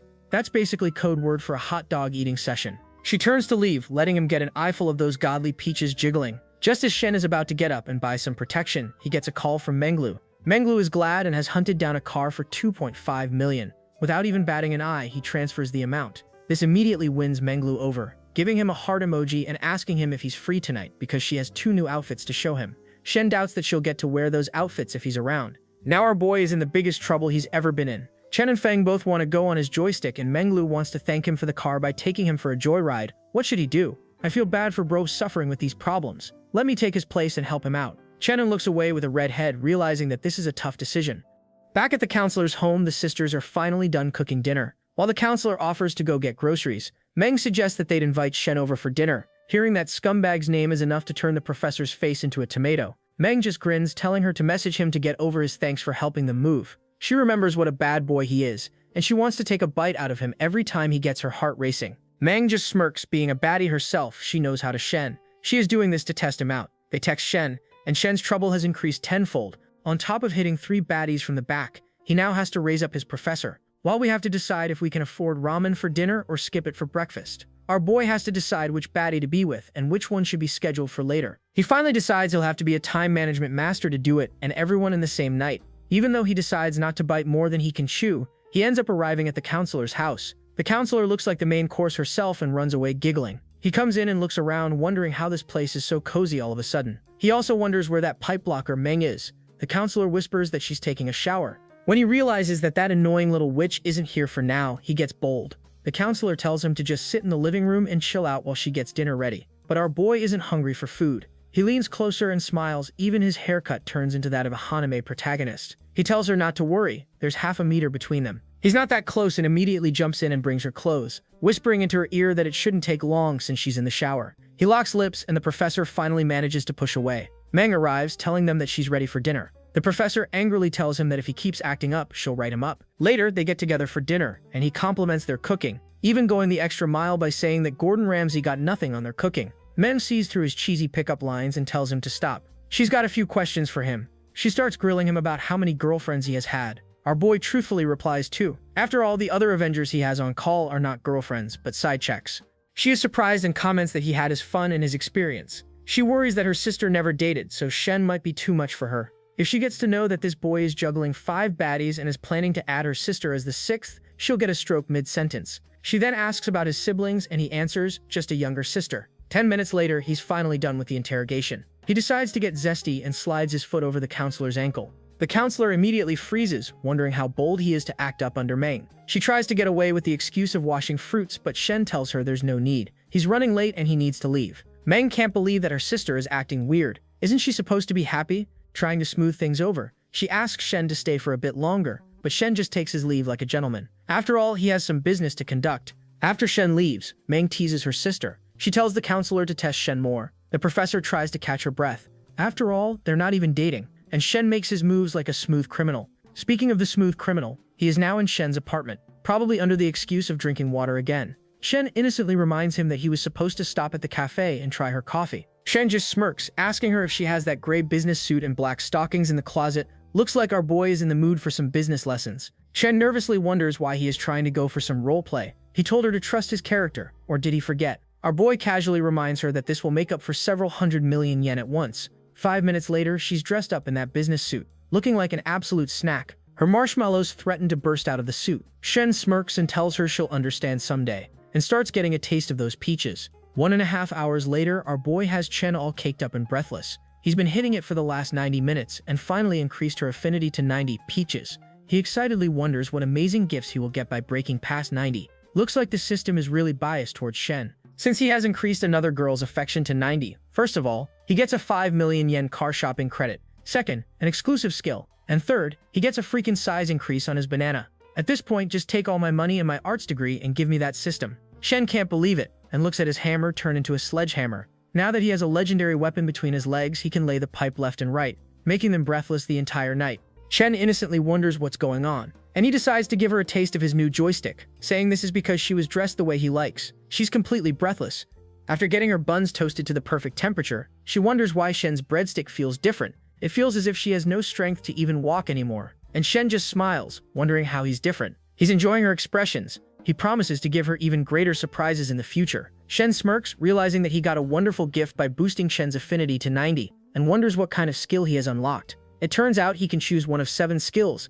He can either be a beginner at cooking, race car driving, dancing, basketball, combat, or be an appliance repairman. Our boy pulls a 100 IQ move. He doesn't care about all the other useless stuff, but he knows that combat skill is a must. After all, he's rich and has babes by his side. He might need to turn into Captain America if someone tries to jump him. Just as he's about to make the sensible choice, his mind takes a dive into the gutter. He responsibly wonders what will happen if the professor's TV breaks someday and she needs someone to repair it. He imagines going to her place and repairing her TV. I swear this is the same way a video started before my dad walked in on me with a belt in his hand. Shen asks her if she has any money on her, and she points out that he looks all sweaty from the hard work. Since she doesn't have money, she'll blow dry his whole body so that he doesn't get a cold. With a new fire burning in his eyes, he realizes that this skill can open many doors for him. He also wonders what kind of amazing reward he'll get once a third babe goes over 90 affinity points. Chen all of a sudden gets up, and after that monster match session, it's a miracle she can get up. She calls her mom, asking if it's serious, if they need money, and if anything happened, they should let her know. Chen looks at her, wondering what all of this is about. With a single tear sparkling in her eye, she tells Shen that her dad had a stroke from drinking. She starts sobbing because it's her fault. She should have gone home from a blind date. But since she didn't go home, her dad probably drank a lot. Shen offers to drive her home, but she tells him it's not safe to drive at night. She'll go tomorrow. Shen even offers to go with her. Chen realizes that since they are not official and she's a side chick, it's not right to bring him home while her daddy is sick. She tells him not to worry. She can go by herself, and Shen just smiles, telling her to hit him up if she's short on cash or needs any help. The next day, he finds a handwritten note by Chen telling him she's on her way to her hometown. She left in a hurry but still made him breakfast. Premium wife material. She doesn't care about money. Just like the professor is not possessive like Feng, and she's really the best among the best when it comes to women. He also gets a call from Yingzai. Yingzai smiles warmly, telling him to decide which desk and chair she should get for the conference. He doesn't mind whatever she gets, and she enthusiastically says that he won't be sorry with the one she chooses. Shen doesn't find the girl bad at all, and her warm personality is great. Too bad that warm personality is nowhere to be seen when her simp walks up to her, asking what they should do now. This poor dude is even brooming the floor for her. Yingzi tells her to stop following her and not to interfere. The simp pitifully says that he just wanted to help, but Yingzi storms away, telling her not to help with student council matters, when he's not even on the council, and also not to follow her or else she'll complain. The simp looks at her walk away. He feels bad about chasing after her for 3 freaking years, all for a guy with a killer face card and a loaded wallet to steal her away. Speaking of the handsome dear devil, Yingzai is thinking about how amazing Shen is to invest 10 million yen without batting an eye. She wonders if his net worth is at least hundreds of millions of yen. She has no idea our boy's wealth is infinite because he has God's credit card in his hands. Her mind takes a dive into the gutter as she imagines being his secretary, and he samples her cake in return for a few favors. With that kind of wealth, there's no way he'll stick to only one girlfriend. She decides to be a strong and independent woman and win Shen over to be a millionaire. Meanwhile, in Shen's hometown, she rushes into her family home asking where her father is and if he's turned into a vegetable after a stroke. It turns out it was all a ploy to get her to go on a date with a white-collared bastard. Her mother apologizes because they lied. Since she's turning 27 next month, they're worried that she doesn't even have a boyfriend. She even reminds her of her cousin, who already has 2 kids at her age. A fat, ugly auntie introduces her son Dong, who has his own company and earns over $10 million, as if they're supposed to impress Chen. She even whispers that he already has a car and a house. Dong tries to act humble, saying that he drives a Series 5 though it's not fancy, and he even whips out a gold ring for Chen's mother, saying that he got it for her as a little thank you gift. It's pure gold and worth 3,000, though not expensive. Chen's mother is the opposite of her, completely blown over by only 3,000 yen. The auntie promises that Dong will be an amazing son-in-law. While everything is going smoothly for Dong, what they don't know is Shen can spit on his gifts with pocket change. Chen leads her mother away to another room. Her mother angrily yells that Dong is still waiting outside, and what is she getting on about? She reminds her mother that they tricked her into coming here. Her mother reminds her that she doesn't have a girlfriend, and her cousin is already a mother of 2. Chen can't believe what she's hearing. She doesn't care if her measly cousin is a mother of 2, as if that's a really big accomplishment. She texts Shen, briefing him about everything that has happened. Shen tells her to wait, he's almost on his way. Hearing that Shen is arriving, her face immediately flushes. She tells her mother that her friend is coming up. A few minutes later, Shen's father is warming up to Dong and his mother. Shen arrives holding multiple gift bags in his hands. Everyone wonders who is this guy. Shen just smiles, introducing himself as Chen's boyfriend and presenting the gifts he brought for them. The look on Dong's and his mother's faces is priceless. Even Chen's father can't believe that she has a boyfriend. Our boy casually whips out jewelry worth 300,000 for the parents. Hearing this, everyone's face turns pale. Well, everyone's but Chen's, who enjoys looking at their surprised faces. Dong looks at his mother as if he's been slapped across the face. Didn't she say that Chen was single? Even the auntie is panicking. Not only did Chen bring a really handsome guy home, but he's absolutely loaded, showing up with more than 300,000 yen worth of gifts the first time he comes over. He wonders if it is all fake. The auntie whispers, promising to reveal the truth. She turns her sights on Shen, introducing herself as Chen's aunt. The first question is about his age, and he says he's 21. The auntie tries to stir things up, saying that he's 6 years younger than Chen. Auntie probably doesn't know our boy is a man of culture, and he likes older women for some RR, a fun time. She just can't believe that a 27-year-old is dating a rich guy 6 years younger.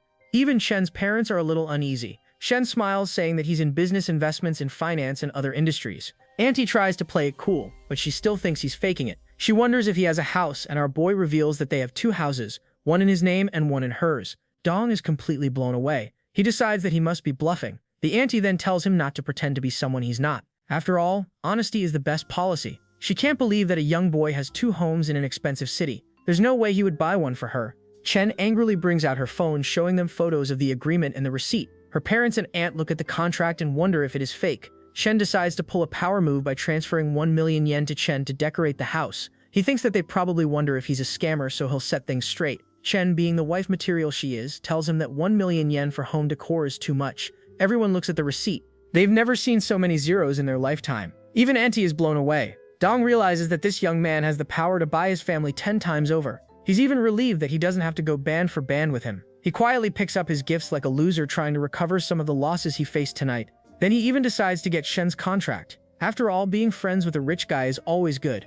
Shen reveals that the house he bought for Chen is 3 million yen, and the one he has is for 10 million. Dong immediately starts kissing his boots, and even auntie switches up, telling him that he's part of the family and apologizing for being straightforward. They start coming together, and Chen's parents are genuinely happy that their daughter is in good hands. 11 by 10 baddie in gym shorts rushes towards Chen, calling her big sister. This is her younger sister, but they look like twins. Shen greets the younger sister and notices how beautiful she is.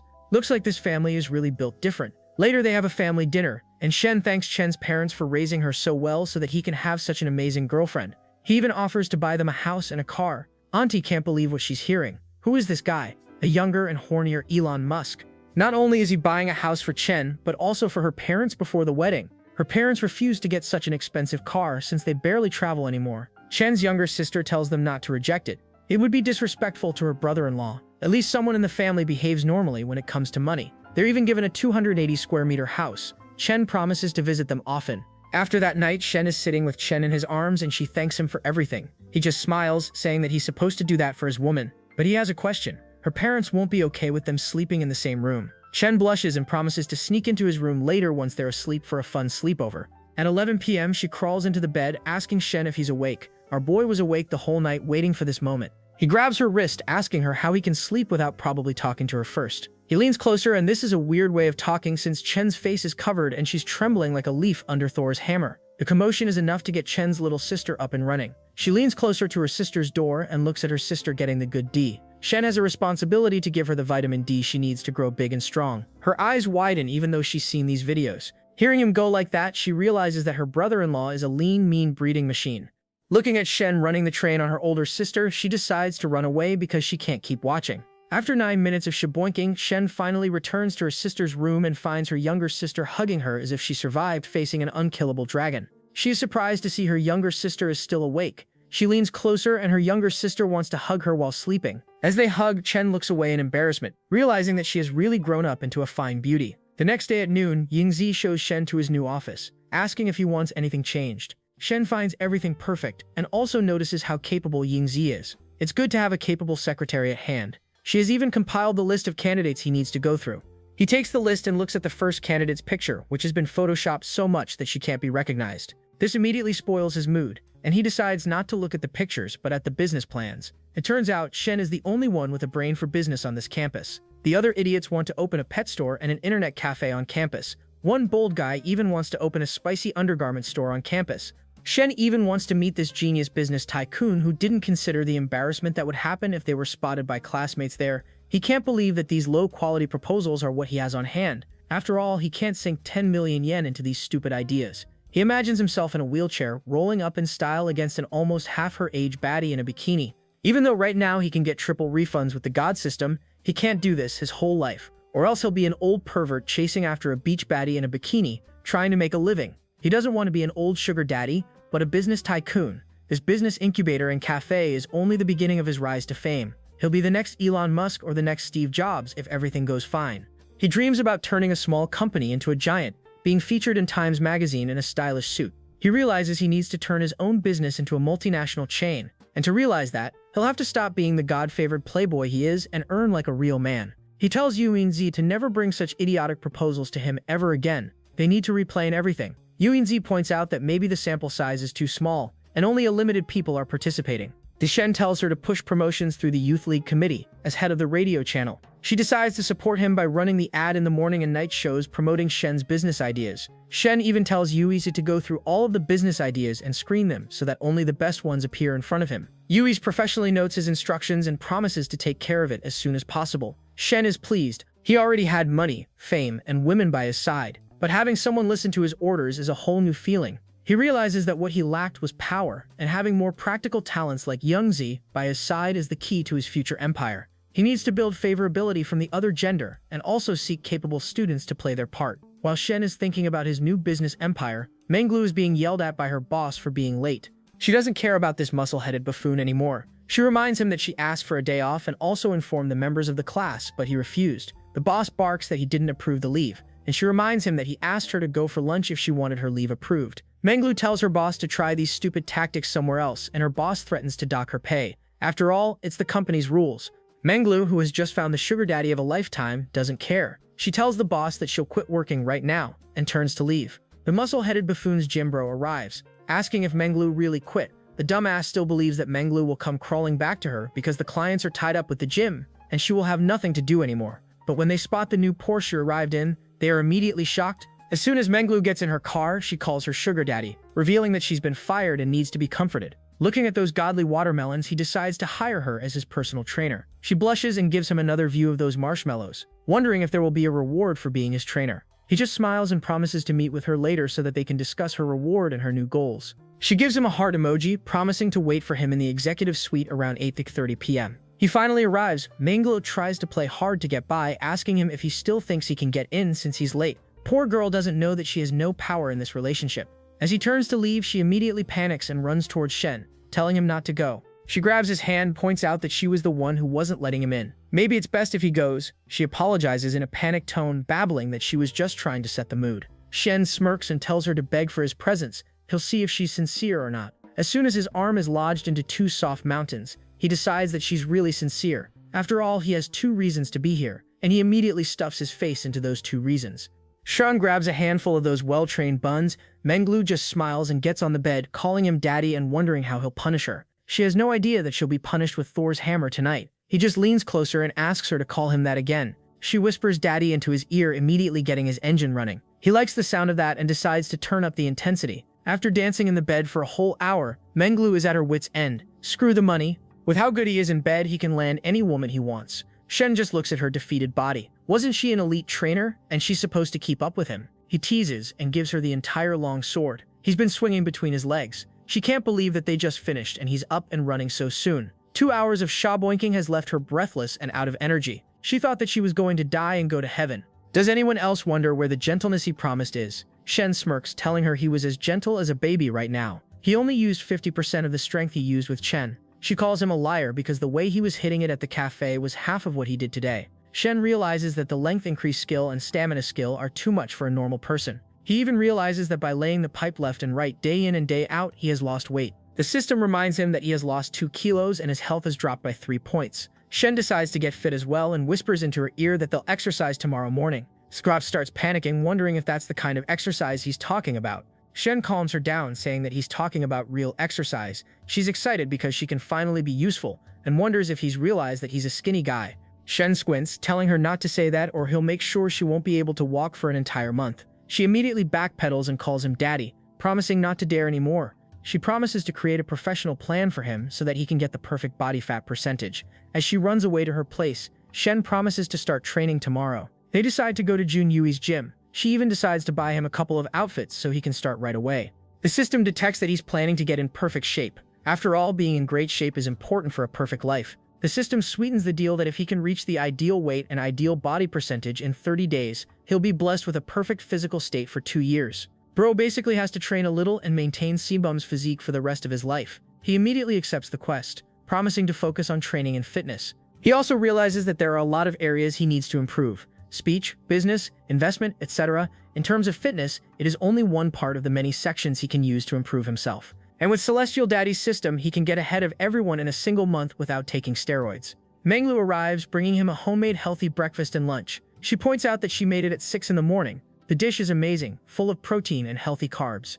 Shen can't believe that she's so useful outside of bed. Manglu grumbles that she's worked really hard. Now he can't torture her the way he did last night. Shen teases her if torture was the only thing she felt last night. She immediately backpedals and tells him to hurry up and eat so that they can start training. As soon as they arrive in the gym, every guy in a 12-meter radius stares at Manglu. They wonder why an absolute baddie is walking by Shen. One of them even feels something rising, and it's not the shield hero. Another muscular guy wonders why she's with Shen, who is all skin and bones. It turns out Ting's last fling is also trying to get into better shape to win her over again. He notices Shen and wonders why he's next to a goddess and a muscle mommy. He can't believe that Shen is changing babes as if he's changing credit cards. Manglu starts drilling him about the exercise they have planned today. But Shen just wants to eat hot tofu, which is code for snuggling, for another 3 hours. Like, Current can't get over how Ting dumped him without even a reason. He's been blocked on all social media, and that's why he's in the gym trying to win her back. Uncurrent doesn't know that the gym won't help, but maybe plastic surgery can. He decides to flip the table by exposing Shen for dating several women at once. He walks up to Shen, calling him buddy and asking him why he's here. Shen coldly wonders if he wants something. After a bit to and fro, Shen tells him to go away and let him get back to his thing. Manglu is annoyed. How dare he interrupt their sugar daddy time? Unseng realizes that Manglu wants him gone immediately, but he brings up seeing Shen with Feng at the mall last time. He then waits for the drama to unfold. He waits for Manglu to start yelling at Shen for having another woman, but Manglu doesn't even bat an eye and helps Shen with his training. Unch is immediately humiliated and tries to repeat that Shen was with another woman. Shen is annoyed and tells him that that's enough. Why is he here when they're not even close? Ink keeps trying to stir up drama, but he doesn't know that Manglu doesn't care how many women Shen has on the side as long as he keeps coughing up money and giving her some vitamin D. She even tells Ink to mind his own business. She doesn't mind if he has 3 at the same time. What if he bought that woman 2 bags or something worth 100,000 yen? She looks at Shen lovingly, telling him he can spend whatever he wants on a woman as long as he is happy. After all, if he is happy, then she's happy. She thinks that if that woman got 2 expensive bags, she got a freaking 2 million yen car. That's too good to pass up on Ango's provocation. The uncle is on the verge of having a stroke. He can't wrap his head around how Manglu is okay with being cheated on and still happy. She then decides to roast him by telling him to get away. His face makes it hard for them to concentrate on exercising. Anko runs away with his tail between his legs. Shimichio is glad that Manglu is his personal trainer and his assistant, and he is also clear about her position. She is not fighting to be the main girl. After an intense 2-hour workout session, Manglu compliments him on a job well done, promising to crank up the intensity tomorrow. Shimichio tells her that he will crank up the intensity at night while she cranks it up during the day. She leans closer, promising to add more weight tomorrow. Shin tells her innocently that they should shower so they are not sticky. Later, he leans closer and decides to make her stickier than she was. He decides to touch third base, and after an hour, they're finally done with their shower. Her mind was blown so much that she accidentally called him husband, then corrected herself by calling her daddy, asking if he's going to university again. He tells her to sleep at this apartment tonight, but she asks to go back to her small apartment since this is too big for her to stay alone. He agrees and her affinity immediately boosts to 88. She even calls him daddy again, and Shen smirks. He has only 2 more points to level 90, and he'll have another gift from God's simping system. Later at college, Yoongi is waiting with her simp for Shen. Shen is annoyed by the creep that keeps following her. Yuigo apologizes because this loser keeps following her and wants to see him. The boy introduces himself, asking to be part of Shen's team. After all, the more the merrier. Poor idiot doesn't know that he can join Shen's team if he has a banana instead of a clam. Instead of warmth, he's met with a door shut in his face. The loser still doesn't take the hint. Even when the blinds go down, he still stays around, wondering if things are turning spicy with his quarters. Shen's mood is spoiled, but he's still asked about the progress. She gives him the rundown that the views are getting good, but still not as much as they need. Shen plans to create a new campaign to boost their popularity. When she wonders what he has in mind, he reveals that she should start rumors that there's a handsome young investor at the back end of the startup base. He basically tells her to start a bunch of spicy rumors and reveal the real information bit by bit. She can't understand the reason for this, but decides to follow his orders without questioning them. Shore reminds her that the popularity will skyrocket and they will get more applicants and a greater business pool so that they can get better candidates. He also has a junior motive to get more prestige points and to get more senior and freshman female students to get on his good side. Yuiksei decides to let the unofficial account start the rumors, and then the official one generates comments to create hype. Now that it's decided, Shen asks what she wants from him. Yuiksei is taken aback by how direct he is. She studies her breath and decides to be honest. She was hoping to get romantic with him, but it looks like he's strictly business right now. She reveals that next semester internships will start, and the chances of her landing a job in this economy are low. She hopes to work for him and earn better than normal. Shen smirks as expected from a university student. She knows what she wants and is willing to follow him. He asks how much money she wants and she nervously whispers 8,000 yen a month. To her, this amount is 3 times more than what she's worth in the job market. Shen casually promises to pay her 10,000 yen a month and additional rewards. Her eyes widen in surprise. She never hoped to get such a large salary, and she also wonders if some other rewards mean something else. Just as things are getting good, the creep squeals, asking what the two of them are doing. Shen is angry at the idiot for spoiling the mood. Yingzi apologizes, promising to talk to him. But Shen has something else in mind. He's decided to nip the weed in the bud, but is acting like a stud in front of him. He grabs Yingzi and her perfect peaches. He leans closer and gives her a hickey. They then exit the room and Shen jokes that they should put up a sign on the door saying no creeps allowed. When the simp looks at the love bite, he's immediately crestfallen. Yingzi angrily tells him not to look for her again. She already has a boyfriend. With tears in his eyes, he angrily mutters, "When did they start dating?" Yingzi just tells him to mind his own business, or else they will let the secretary know. With his hopes dashed and his girls stolen by the Chad, he can only lie on the floor and be depressed.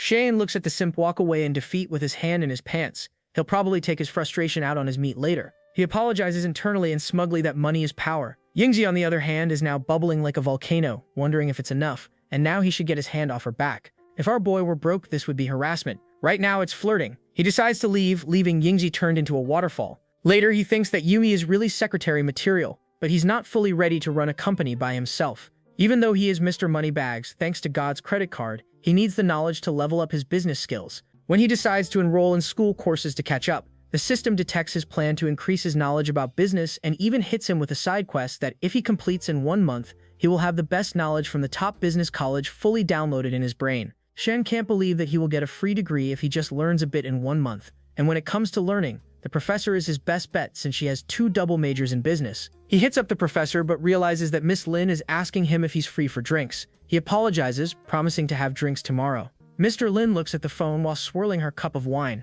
She realizes she'll have to wait a long night to get with him. An hour later, Feng arrives all smiles and sunshine, asking him if she looks good today. She's rocking new stockings. Shen smirks, telling her she looks lovely. They lock lips together, and he thinks about Miss Lin and how she should get in line for everyone who wants a piece of him. Later, after laying the pipe and boosting her affinity score to 93, he recognizes the pattern and how hard it is to level up once they cross 90. It's just like a game. He gently kisses her on the cheek, and she wraps her hands around him. The next morning on campus, Fenwell arrives and sees everyone gossiping about a millionaire student investing 10 million in the student entrepreneurship venture, while everyone is losing their mind wondering who this rich big shot is. Feng whispers to her friend that it's probably Shen, but he doesn't want to reveal anything. Her friend winks, wondering if she can get in on the fun and how she is lucky for begging such a rich kid. Maybe she could be a maid or assistant to have a slice of the pie. Feng smirks, telling her she can perhaps be a live-in maid. Her friend smirks, reminding Feng that the only reason Shen went for her is because of her massive marshmallows. She even lets those puppies out, letting them breathe and making her blush in embarrassment. Another student tells Yu Ping to see the post about a student investing 10 million. The student has her head in the clouds, wondering if this guy has a net worth of 100 mil. She wants to throw herself at the guy and live a good life. At this point, I want to throw myself at Shen and live a good life. Yu Bing brings her back to reality, wondering why a guy would go for her. She has the build of a stick figure and the clothing sense of a kindergartner. Yu Bing then starts badmouthing Shen for buying himself a cafe and getting himself an older woman just to look cool. The campus gossip is spreading all around until Shen is a hidden celebrity. Speaking of Shen, our boy is busy arranging special tutoring lectures with the professor. The professor is still curious and skeptical about what he really wants.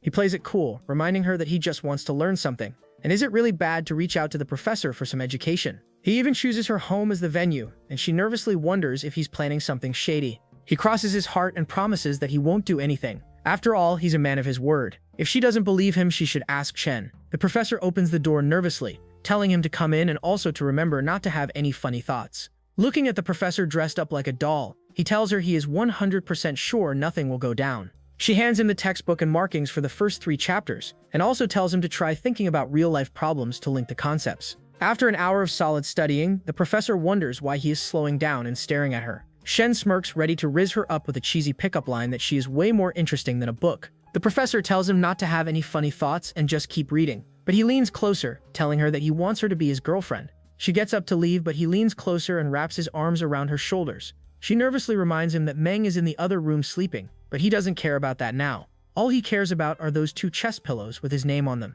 He leans closer and locks lips, and the professor doesn't pull away even though she thinks that he's come for not proving his word. He leans closer and is about to get to third base, but she stops him, giving him a full view of her godly rack and telling him not here. Does that mean our boy will be getting lucky or will have to get back to studying? Meng arrives and sees her sister being schooled by Shen in Playboy 101. She can't believe that her timid sister is being so bold today, right on the couch even when she was sleeping. The professor tries to say what little dignity she has, telling him to go away. Shen still doesn't apologize and doubles down that she was bound to find out sooner or later, so she shouldn't feel bad. The professor reminds him that she didn't even agree to be his girlfriend, so how is she supposed to explain this situation? Shen, with conviction in his eyes, asks her if she likes him. As her affinity bumps up to 71, he gets his answer. But seeing how the professor is not a gold digger, money won't work, and he'll have to show her sincerity through actions. He just smiles, even though he has commitment issues bigger than my daddy's issues. He turns to leave, promising to grab a bite next time they're together. As soon as he leaves, Meng arrives while blushing, asking if it's over. That was quick. She wonders if she should start calling Shen her brother-in-law. The professor nervously says that it is not an official thing yet. Meng can't believe that they did it when they are not even official. She stutters. They didn't go all the way. She looks away shyly, and Meng just smirks, realizing that her sister has fallen head over heels for this scumbag. Later that night, in his cafe, he meets up with Miss Lin, who apologizes for keeping him waiting. She has been in a bad mood lately and wanted to drink. Shen takes his seat, asking her why she doesn't look happy. She recalls her husband staying out all night and coming back smelling of other women's perfumes. She looks at her drink in agony. If her husband is out having fun, the least she can do is have a drink with someone hot. It's not like she's cheating. She then asks Shen if Chen is his girlfriend. Shen doesn't have a clear answer, and she wonders if Chen knows that he's out drinking with her. Shen just smirks because she wouldn't mind even if she knew. That's the way he swings. Now she doesn't feel guilty about getting in between them. Out of the blue, she asks Shen to hug her, just once. Being the gentleman he is, Shen offers to provide his services. He leans closer and gets Miss Lin on his lap, asking if her husband knows that she's out drinking with him. Instead of answering, she suddenly locks lips with him. Even though Chen shouldn't be disturbed by it, he still feels a bit guilty, but pushes those thoughts out as he goes in deeper. She starts to lean away as Shen tries to get to third base. Shen just smirks, asking how she's expecting him to behave now that he's all bricked up. Miss Lin decides to help her boy relax, and later they entwine in a torrent of passion. Shen's Thor hammer makes her feel as if she's being blessed by the angels. She wonders if this is what heaven feels like. Shen just smirks, asking her to help clean up after they're done. He remembers all of the expressions she made, and also realizes the older the bottle, the sweeter the nectar. Young guys these days don't appreciate mature women and chase girlies instead. Now her affinity level is over 60. The system chooses this moment to congratulate him on having 5 baddies with affection levels over 60, and decides to bless him with 2 study cards, 1 skill pack, and 2 lucky draws. He didn't expect to be blessed for cheating on his girlfriends. He looks at the memory card. The system decides to make his life even easier by enabling him to memorize anything he looks at or reads in a book for the first time. With this, he can complete his quest in just a few hours. He also gets a random lucky draw card. Shen can't believe his fate. It looks like the universe is helping him be an alpha and the ultimate predator. Miss Ling gulps up, and it's a miracle she can walk at all. She has never been this happy in her life. With a satisfied smile, they wonder if they should continue the next time they are together. Shen can't believe that there will be a next time. After starting the rumor that the mystery investor drives a G-Wagon, he looks at the student forum, which is exploding with mixed views from students wondering if they are true because no one on campus drives a G-Wagon. He tells Yui to spice things up even more and sets his phone aside, ready to see what the system has for him. On the first draw, he wins a 500-meter mansion in a very expensive society. The rental income alone can help him live comfortably even if he loses the system. Next up, he wins 2 physical stats. He immediately uses them to increase his muscle mass. And just like that, he now looks like a Greek god with a huge dong matching his frame. Now that he's hotter than before, he will have no problem raising up baddies. He also notices the pattern on. The more baddies that have 60 affinity points, the more rewards he'll get. And if he gets them to 90, he'll get something amazing. He decides to keep expanding his network. And now he uses his memory card so that he can learn more topics and have more things to discuss with the professor. While I'm out there getting rejected by every girl and job recruiter I meet, our boy is living his best life, training with Menglu, buying Chena Maserati, laying the pipe left and right and then pulling up in style at the student fair in a G-Wagon. Everyone is curious to see who will be in the G-Wagon. Yu Ping and her tomboy friends start fawning over another rich kid, wearing a purple suit and a gold watch. They ask the senior if his family has a company and maybe they can join if they don't get internships after graduation. The senior smugly promises to put in a good word for them, immediately making their hearts beat faster. He just grins, telling them to look up to him and feel free to apply to his company. Shen and his friends can't believe that this comeback is flexing his daddy's company just to get some game. Even the designer pajama pants guy wishes that Shen were here so they could beat the stuffing out of the senior. Tomboy whispers, comparing the senior to Shen and how Shen is a good-for-nothing deadbeat who only chases older women and runs a cafe, while this man has his own company. Yu Ping tells her not to talk about that scumbag. She has no respect for him. They keep pretending to be impressed by the senior just to get on his good side when Shen rolls up in his G-Wagon. Everyone looks at the luxury car in surprise and horror. Even Yu Ping wonders who the student is who invested 10 million just like that and drives this luxury car. When they get closer, they realize it's none other than the guy they were bad-mouthing. Shen tells his friends Huan and Zhao to get in the car so they can drive in style to the dorm. The girls can't believe there's Shen. Yu Ping is so surprised that he squishes her face against the window, trying to see what's inside. Shen's bros tell her to get away from the car and not get her ugliness all over it. They smugly get into the car and ride away in style, leaving the two gold diggers in a state of confusion and regret. They wonder if they should just apologize. Just like that, Shen is the talk of the town. Every girl on campus is trying to suck up to him. One of them even mentions that if it were a 60-year-old, they would hesitate. But Shen has it all: money, fame, the body of a demigod, and the youth to match it all. Some of them are even trying to get him to subscribe to their OnlyFans. Even though they'd have boyfriends, they're trying to throw themselves at Shen. A beautiful redhead walks up to Yingzi, and she wonders what's up with Long. Long asks Yingzi to introduce her to Shen since she is working in his startup base. Yui Govi reminds her that she is a sophomore and should be preparing to lead her own club. Why the sudden change? She comes up with a story that the job market is tough and she wants to prepare early. Yui Govi knows what she is preparing for in reality. She starts analyzing the redhead. Since she has a beautiful figure and a face, she would be a good match. She imagines Shen as the emperor and herself as his advisor as they look at Yui Govi in a robe. She catches herself wondering why it feels like she's setting him up with side chicks as his right-hand woman.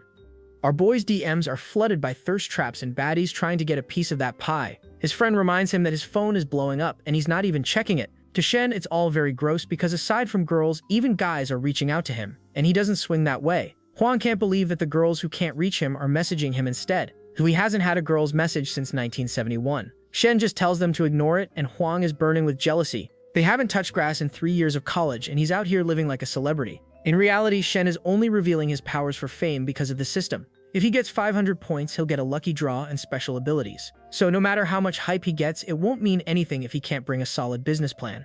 Right now, his reputation points are 33. Trying to boost his street cred, he hits up Yingzi, telling her to meet him at the office in 10 minutes. He then calls up Feng, who wants to be with him on campus. Even though he has a meeting to attend, his monkey brain takes control, and he tells her to meet him at his office. He then tells his bros not to wait up, he'll be late. Huang is ready to bash his head in. Shen just tells them not to worry, their spring will come. As soon as he gets into his offer, he is hugged by Feng. He pulls her inside, ready to talk privately, but with what she has in mind, they won't be talking at all. Now that he's famous and every girl wants to slide into his drawers, she needs to make her move and claim him. His private info has been leaked and now all the girls are going for him. She sneakily closes the blinds and turns to Shen, who honestly wonders what she is doing. She leans closer, telling him to hit it from the back. For the first time in his life, Shen is not sure if they should do it, since he has a meeting coming up.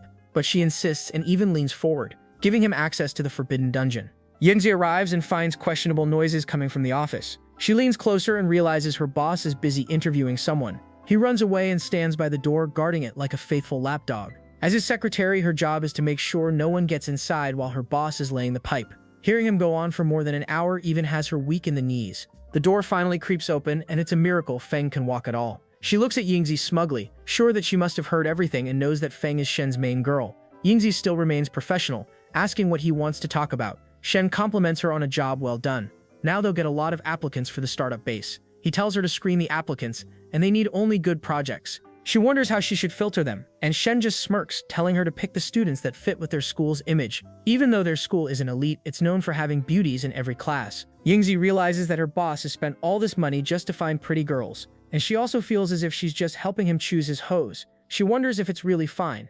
Shen comes up with a wild story that they're offering opportunities, and with so many applicants, why not choose those who are also easy on the eyes? With a solid excuse, she finds it easier to help him out, and that's why he designed the second round evaluation tests so that she can turn out any fugly applicants without making them feel bad or biased. Yuizi even offers to leak the answers to the applicants who are prettier than the rest. She finds her inner selves conflicting. One side compares her to an ancient official offering beauties to the emperor and betraying her education. The other side reasons that the beauties should end up with Shen rather than some old guy in his 80s. After all, if they don't apply, they won't even be considered. And with her sweet 10,000 yen monthly salary, loyalty comes before morals. She already has the first candidate in her mind who's around her age and is better looking than her. Shen wonders what she's talking about, and when he looks at her picture, he can't believe it and blushes for the first time in his life.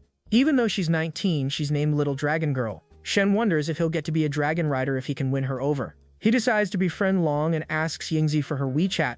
Miss Lin contacts Shen for another round of drinks tonight. He wasn't expecting her to follow up so soon, but he made plans and agreed to meet at 9 p.m. Miss Lin is excited by how instantly he replied. She starts blushing and didn't expect him to warm up only after 2 drinks. She even feels as if she has fallen in love for the first time and hopes time can move faster so that it can already be 9 p.m. Shen walks up to his G-Wagon and finds a whole load of love letters stuck to his windows. Some of them even tell him about their bus size and their contact info. 2 baddies pull up in front of him asking him for a ride to the mall since they need to go shopping. Without even looking at them, he apologizes because he doesn't have enough room. They try to settle for his WeChat information, but he rolls up his windows saying that his contact list is pretty full right now. He drives off like a jerk, leaving them stranded and unattended. 2 guys look at Shen and blow them off. They are the type of girls these losers can't hope to land in this lifetime. One of them grumbles that Shen is only taller, better looking, hotter, and richer. Why do girls choose him over them? His bro whispers that he just answered his own question. This guy is driving a 3 million yen car while they are broke as beans. One of them whispers that with a car like that, he wouldn't mind getting in on the action. His bro can't believe that he is considering getting his back cracked to get on Shen's good side and have him as his sugar daddy. He just answers that it's being financially irresponsible, and it's not gay if he is doing it for the money. Hearing this, his bro even thinks that's not a bad idea. Shen meets up with Lin, asking if she has more trouble at home. She closes her eyes angrily and asks Shen to answer honestly. Does he believe in love?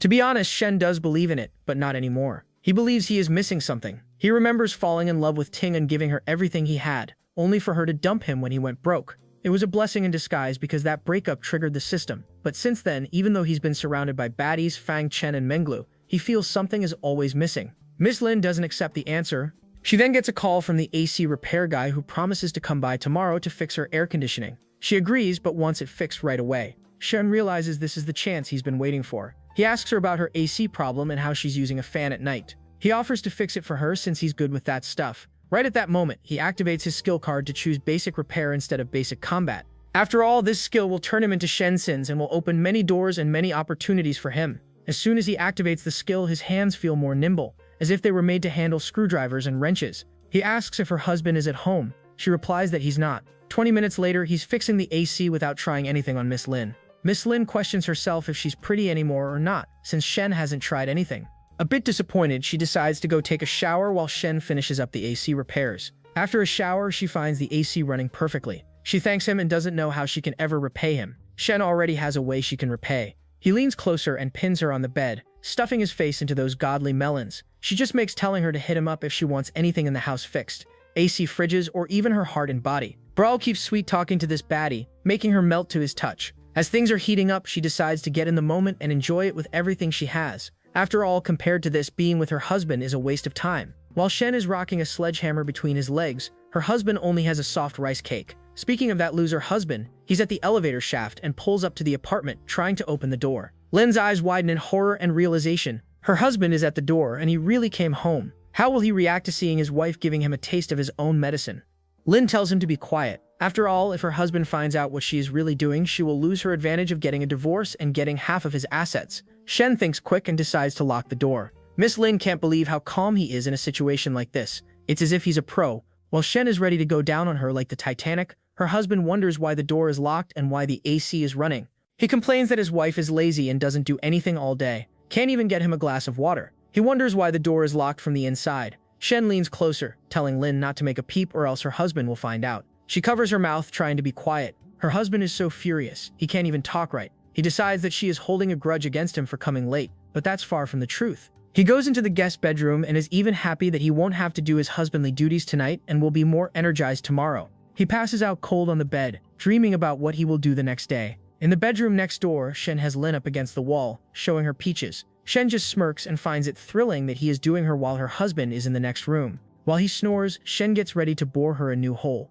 With the snoring so loud he doesn't care about the noise he makes. Miss Lin even finds it thrilling. She is losing her mind but can't make a noise, and this feeling is just unbeatable. The next day, the loser gets up with a massive hangover. Lin is looking fresh and energized with the massage she got last night. She is even making her husband breakfast, and that surprises him since she hasn't done this in the last 2 years. This fatty thinks that he is living the high life, with a good wife at home and side chicks on the outside. He wonders why she locked the door last night. Was she asleep? Lin just smiles, saying that she slept great. With the glow on her skin and the radiance around her visible, he wonders if something is wrong. Why is she so nice all of a sudden? He rushes into the bedroom and checks the bed for strange stains. He then looks at the bin, wondering if there's any protection in it. When he finds nothing, he returns to the kitchen, wondering if he's just overthinking. He wonders if it was a dream when he heard so much banging from the walls. Lin just says that he must have imagined it because she slept really well. The man points out that the AC was busted. How is it working again? Lin, while taking a sip, says that she had someone fix it, and her face immediately turns red. Her handyman was really good at repairing the AC in her heart.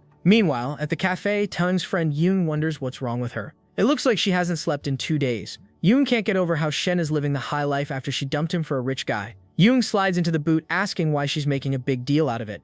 And wasn't Shen supposed to be bankrupt after he sold his car? Ting angrily recounts that he spent 3 million yen to buy a house for some woman and then bought a Porsche for a fitness trainer that cost him 2 million. Over 5 million like that. She shows her ladies messages, boasting about it on social media. After she got with Shen, she quit her job and is living the high life. Ting holds her head in frustration, with bags under her eyes and her face twisted in agony. She curses the day she dumped him for uncorn. Yui consoles her friend, telling her to stop being a gold digger and find a good guy to settle with. She works at an airline, so meeting a millionaire should be easy. Ting just smirks because now that she's seen what Shen is capable of, she can't settle for less. She yells that she wants to get back with Shen as if it's her right. But the problem is, Shen has blocked her on every social media imaginable. She wonders how heartless he can be. This witch doesn't know that this is what she gets for dumping him in his time of need. Ying advises her to lower the bar and live with better expectations, but she just yells that she can lower her standards with how beautiful she is. In her delulu, she decides that she is entitled to Shen's money. She grabs Ying's hand and rushes off with a crazy look in her eyes.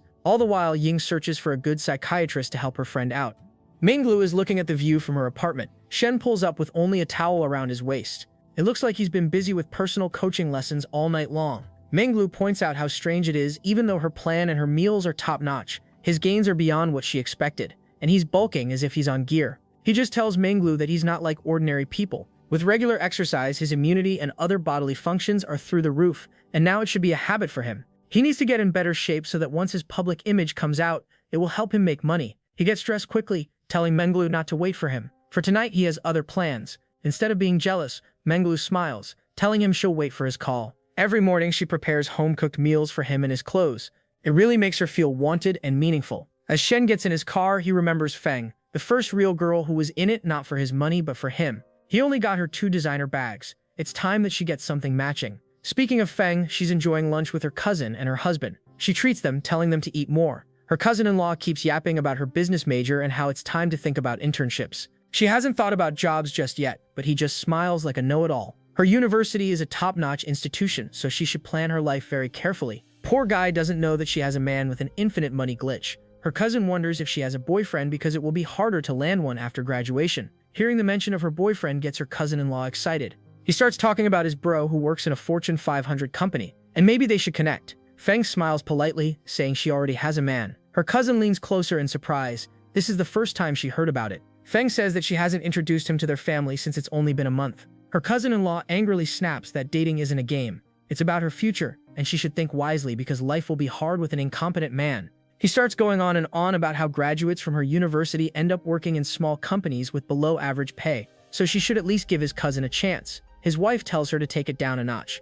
Feng Su already has her own plans. He sulks, saying that he's worried she won't get a good boyfriend. Feng Su thanks them for worrying about her, but internally, she doesn't think about what he's saying. In front of Shen, a Fortune 500 company is just a kindergarten. She gets up to leave. After all, her boyfriend is taking her house shopping today. She casually drops the million-yen bomb as if her boyfriend is taking her jewelry shopping. Hearing this, her cousin and cousin-in-laws gasp in surprise. Even if they look for a house in the cheapest part of town, it will cost them 1 or 2 million. Who in their right mind would spend that amount on a girl before marriage? Speaking of whom, Shen pulls up in a G-Wagon in style. Zoe introduces him to her cousin and her cousin-in-law, Xiaoyin apologizes, promising to treat them to a meal next time they're together. As he turns to leave, her cousin-in-law is left there standing in shock and embarrassment. Here he was pushing Feng to date his broke-ass cousin, while she had a man making it drain effortlessly. Later, he buys her a 166-meter fully furnished apartment for 3 million yen. She smiles, wondering how she can ever repay him, and Shen smirks because he has a few ways in mind. Spending that money has boosted his overall net worth to 30 million yen. He whispers that he has some Japanese educational videos she should look at to learn some new moves. She blushes, and her affinity boosts from 91 to 93. Reaching 100 will take some time, but it will be worth it. Meanwhile, Long keeps messaging Shen, dying for his attention, but he hasn't replied to a single message. She wonders when he will reply, and when did she turn into an attention-seeking thirst trap. She hears her friends starting to concentrate on their studies, since chasing after Shen is useless. She gets up and wonders if they are trying to draft a business plan for Shen, and she realizes that for a billionaire like him, every girl will chase after him. She also needs to prove her worth. Shen looks at his phone and asks Feng if she has thought about the future. Feng wonders if she should apply for the business venture. He just smiles, saying that he will set up another business for her someday. He also knows that with Feng being so possessive, he can't expand his network freely on campus. He needs her to take a chill pill, but right now he needs her to learn from these Japanese businesswomen on how to be strong and independent. Her face reddens and she wonders how he knows about so many actors. Looking at Cornhub, she randomly picks an instructor and learns her techniques. 20 minutes later, Shen is lying on his stomach with Feng massaging his back and letting him feel those melons squish behind him. They keep going at it, and he finds peace in a class beauty trying so hard to get him off. The next morning, the phone rings, and it's Yui Hen who calls with a sense of urgency, telling him to get to the location he has been sent to immediately. He wonders what's going on. Is it about the bar he invested in? Just when Shen is about to arrive at the location, Yui switches the location, telling him to meet up and hurry along. He just started his shift, so he is not into it. Shen wonders why he is talking in riddles. 30 minutes later, he is finally at the location and looks around. It turns out he is here in a red light building that is close to the professor's place. His bro arrives looking more relaxed than ever. He asks Shen if he wants to meet with the baddie he has waiting. Shen crosses his arms, saying that he has got his own baddies, and this place can't compare with what he has got going on. Yui looks at his G-Wagon in surprise, wondering what the story is. How did he land such a car? That's his dream car, for crying out loud. Shen tells him to cut the crap and reveal why he called him here. His bro just smiles, saying that the decor is almost done, so they should get going. Just then, disaster strikes as the counselor and Meng arrive, looking at him at the base of that red light building in disgust. Shen's face turns pale as he realizes that there is a big misunderstanding brewing. Meng is so furious that she is about to throw hands. Shen nervously walks over, greeting them, but they storm away. Shen tells them to hold on, and in his stupidity, he offers to go to their place so that he can help them cook. Meng bursts out, telling him that he should be ashamed for visiting such a place when he has her sister's blessing. Shen tries to clear the air that he is just here waiting for someone, but Meng refuses to believe that. Just when her sister was starting to warm up to him, she angrily walks away, and Shen looks at the counselor's rating fall from 69 to 65. Realizing that he screwed up big time, he wonders how he should clear up the mix-up. Yu Hiwang whispers, asking him if it's his girlfriend. Shen nervously says that he is upset, and it won't matter if he tries to explain his story. Yu Hiwang can't believe that Shen landed such a baddie, and he has never seen her before. Shen reveals it's his counselor, someone who teaches business English. Yu Hiwang can't believe what a dog his bro is. He is hitting on a teacher and getting sugar in return. Shen offers to give him a ride so that they can visit his cafe to hammer out details about the bar. Shen smiles with the beauty of 1,000 roses. Shen tells her to bring 2 lattes to the booth. Yu Huang feels as if he's seen Shen before, and Shen just laughs, reminding him that she is the businessman's ex-girlfriend. Yu Huang can't believe that he stole her from that loser, and even made her quit as a saleswoman at Audi just to work in a cafe. He wonders what Shen has brewing around him. 2 girlfriends back to back. Shen just smiles because that's the tip of the iceberg. Then he gets back to business, talking about the bar and telling Yu Huang to take charge. Yu Huang says that he can't handle it alone, but Shen believes in him. After all, if buddies go into business together, too much meddling causes fights, so it's better for them that he handles the business. He gets the drink and thanks Chen, calling her sister-in-law.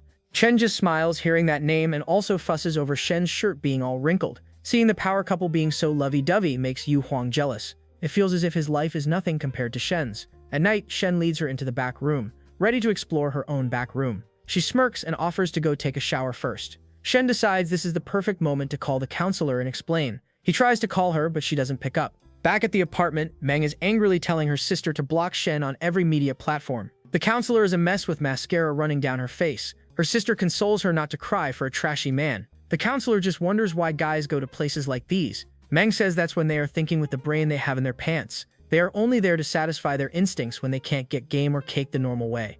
The counselor remembers pushing him away whenever he tried something funny and starts blaming herself for pushing Shen into a place like that. Meng tells her not to come up with such ideas. It's not her fault. Meng tells her sister not to be so desperate and to remember what happened when she was love-struck. The counselor realizes her sister is right. She can't be an easy target and needs to control herself. Shen has his phone blowing up with students trying to reach out and get into his good books. He scratches his chin as these students are those he never talked to before getting rich. He then looks at messages from Long trying to start small talk with him and even sending him lovely pictures.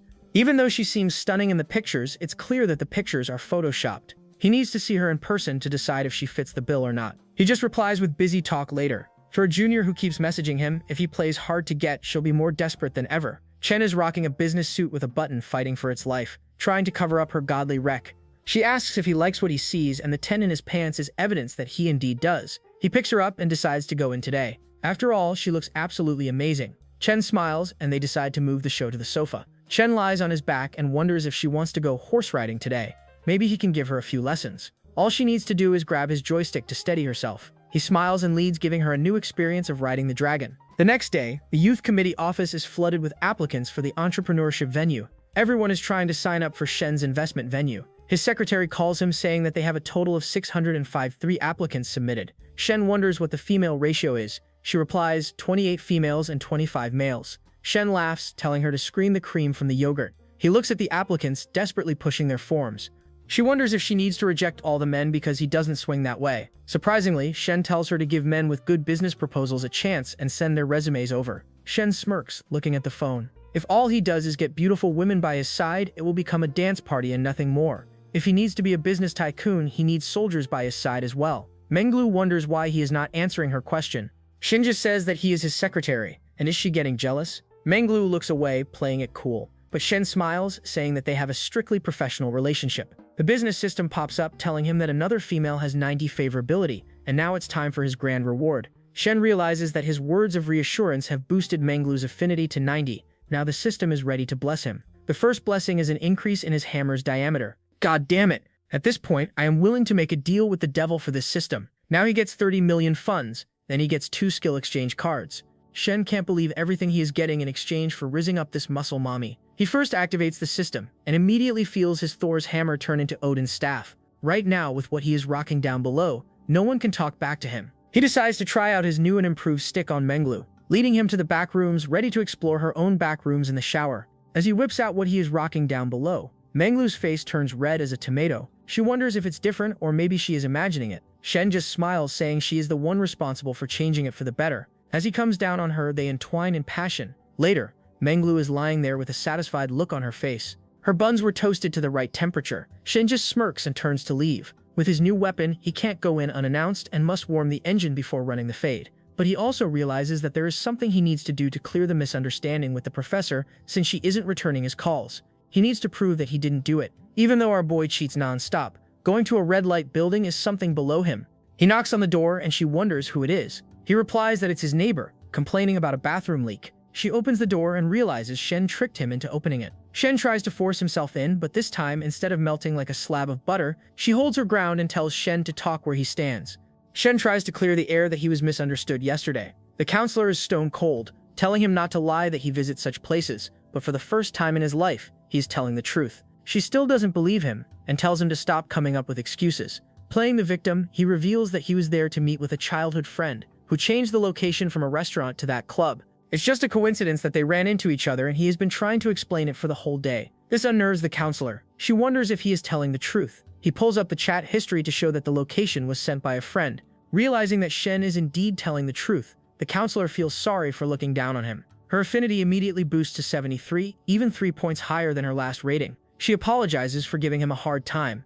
Shen smirks, and he didn't expect her affinity to hop to 73. He then tries to use his best trick by asking her for a glass of water, since he is really thirsty. Thankfully, she is not as gullible as Chen. She realizes he is trying to pull a stunt like before. Shen whips out his best puppy dog eyes, saying that he is thirsty, and he rushed over here straight after lunch. His throat is bone dry, and he'll leave after he drinks a bit of water. Just as the counselor is coming around, instead of letting him in, she shuts the door in his face and brings him a bottle of water. This is not what our boy had in mind. This is the first time he actually had to drink water when he asked for a drink at a baddie's place. Just then, the counselor shuts the door in his face, and a passing-by auntie laughs, telling the young man not to be hasty in his relationships. Shen claps back, saying that the impatient only get to eat when it's hot, and the slow guys need to eat others' leftovers. He charms the auntie and warms her oven so much that she decides to go order some male models later with her old friends. Just as he is returning to his car, he gets a message from the counselor promising to hang out this weekend. With the trip not being a total waste, he decides to go visit Suzuvi, the decor renovator. She asks Shen to come over to the place so he can view what they've been doing. Half an hour later, he pulls up and looks at Sue waiting for him on the porch. They greet each other and she is flustered as if he is going to eat her. Even though that's on his mind, he asks her to show him around. She immediately turns professional and shows her all the renovations they've been working on. After having the rundown on the place, they visit the pool area, and Shen teases her that he'll treat her to dinner tonight. He was expecting her to blush, but she sadly says that she has some things to take care of.